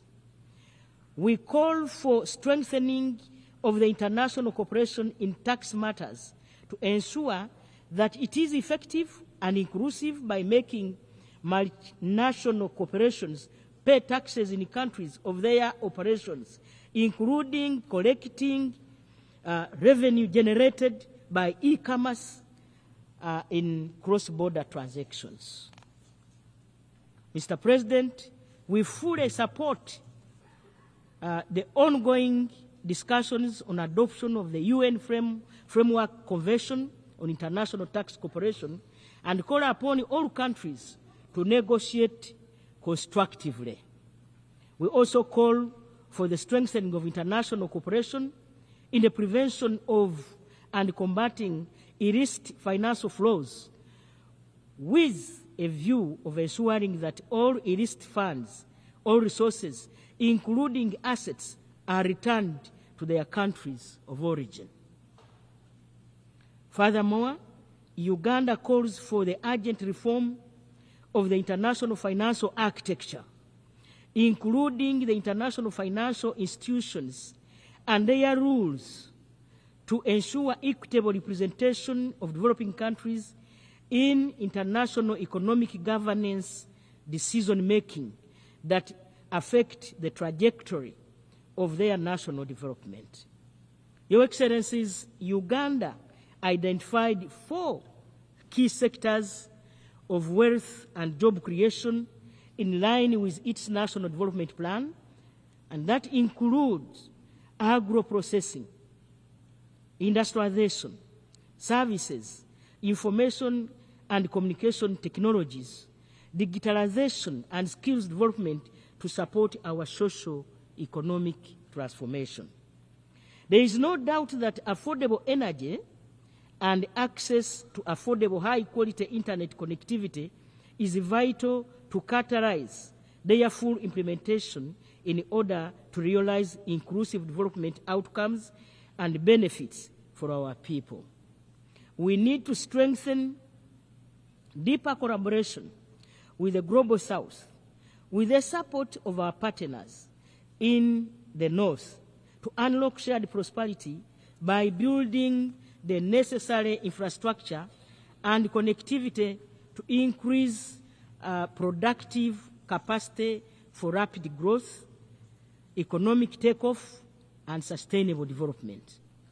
In this regard, Uganda calls on the international community to support the full implementation of the African Continental Free Trade Area. Furthermore, Uganda calls on the international community to support its path to sustainable development. We encourage foreign individuals and companies to invest in the country. We welcome inflows of money, technology, knowledge, skills, and expertise as major sources of non-debt financial resources for economic development of our country. Your Excellencies, Uganda also calls for collaboration by the international community in medical research for global health to develop vaccines and treatments to combat diseases like Ebola, COVID-19, monkeypox, and improving healthcare capability in low-income countries, particularly in Africa. Uganda advocates for mutually beneficial trade and investment. We encourage that in pursuing sustainable development, foreign direct investment should be geared to adding value by processing raw materials inside our country where raw materials are produced and to export high-value products. This will create jobs, generate high incomes, and increase taxable revenues. We call on multinational companies to desist from purchasing raw materials and only selling processed products for consumption in developing countries. We equally call on developed economies and multinational companies that buy raw materials to process them and add value in their countries should take measures to institute policies that allow sharing the profits they generate in the value chain with the low-income raw material producing countries where it is sourced for shared prosperity. Mr. President, climate change remains one of the greatest challenges to the pursuit of sustainable development. Uganda calls on developed countries to provide the necessary financial, technical, as well as capacity building to support developing countries to effectively address climate change. We demand for climate justice, recognizing that richer countries, having historically profited from high emission activities for the development of their economies, and bear a great obligation to lead in mitigating these impacts. Therefore, high-income countries should reduce their emissions and equally support developing countries in their gradual transition to low-emission development pathways without using the environment as a political and economic tool to block or slow down their development. We emphasize that climate finance should be additional to official development assistance. Mr. President, developing countries face great challenges, including the increase in unilateral political, economic, and trade actions, or policies, and the weakening of multilateralism, which are flagrant violations of the principles established in the UN Charter, international law, and the purposes of the United Nations. We consider that it is urgent to stop these actions that threaten the economic and social development of the countries that are subject to them, and consequently prevent them from achieving the Sustainable Development Goals. Uganda reiterates its call to put an end to the economic, commercial, and financial blockade imposed on these sister nations under sanctions, which is a major impediment to the sustainable development.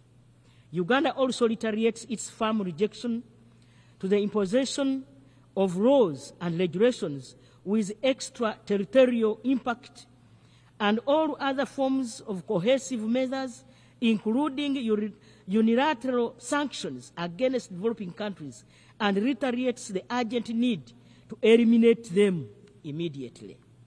Mr. President, Your Excellencies, ladies and gentlemen, Uganda took over the chairmanship of both the Group of 77 and China and the Non-Allied Movement in January 2024. I take this opportunity on behalf of His Excellency President Yoweri Kaguta Museveni, the President of the Republic of Uganda, to thank all member states of the group and the movement for their confidence in ensuring Uganda is in the capacity of chair. We commend the Africa Group for endorsing our candidature for the chairmanship of both organizations. This year 2024, has been a crucial year with various intergovernmental processes at the United Nations on issues that are of paramount importance to both the group and the movement. And these include inter alia Fourth International Conference on the small islands developing states, the third UN conference on the landlocked developing countries, the summit of the future, the preparations for the fourth international conference on financing for development, the 2024 UN climate change conference, COP29, all of which demand that we remain even more united and steadfast in promoting the interests of developing countries. Uganda therefore commends the members of both groups for keeping united in solidarity as we pursue the issues of our common interests.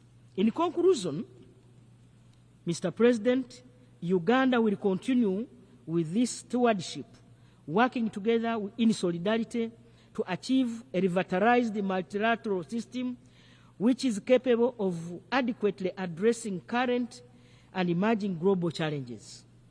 We firmly believe that multilateralism remains a fundamental and crucial mechanism for addressing our common challenges, namely, 1, accelerating the implementation of the 2030 Agenda for Sustainable Development.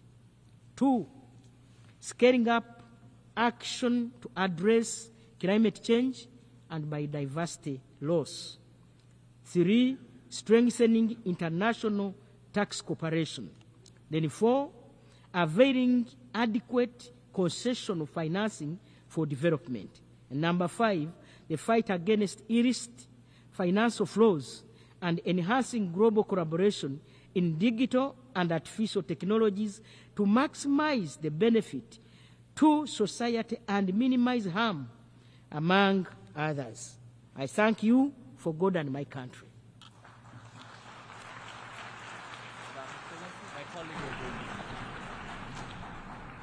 On behalf of the Assembly, I wish to thank the Prime Minister and Leader of Government Business in Parliament of the Republic of Uganda. We have heard the last speaker in the general debate for this meeting. The 14th plenary meeting to continue with the general debate will be held immediately following the adjournment of this meeting. The meeting is adjourned.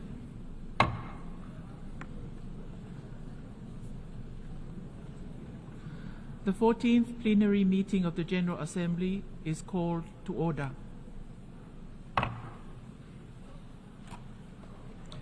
The Assembly will continue its consideration of Agenda Item 8 entitled General Debate.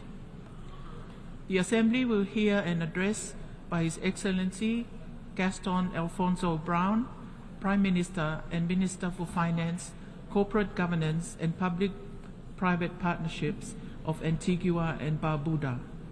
I request protocol to escort His Excellency and invite him to address the Assembly.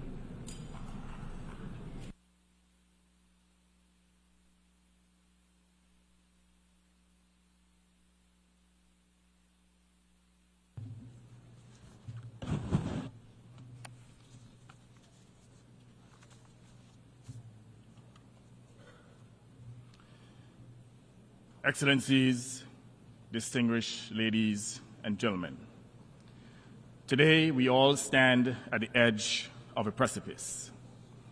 Never before has humanity been confronted with such stark choices: to end wars or condemn humanity to endless suffering, to eliminate poverty or watch millions starve, to act on climate change or doom future generations to a scorched planet. The choices we make today here in this Assembly and in every institution of governance will shape the survival of entire nations and the future of our world. For small states like Antigua and Barbuda, these are not distant realities. They are existential threats.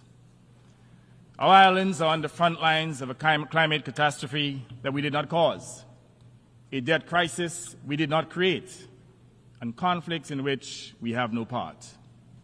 And yet, we suffer the heaviest toll. The world is at a pivotal point, and inaction is no longer an option for any of us.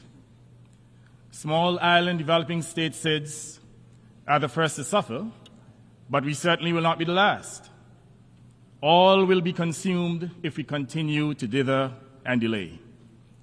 SIDS have learned to fight for survival against the rising seas and violent storms. But today, we must also fight for something greater, the survival of justice, of equity, peace, and human dignity itself. The time for games and lofty rhetoric has passed. We demand committed, concrete action, and we demand it now. We do not do so only for ourselves, but for all of humanity.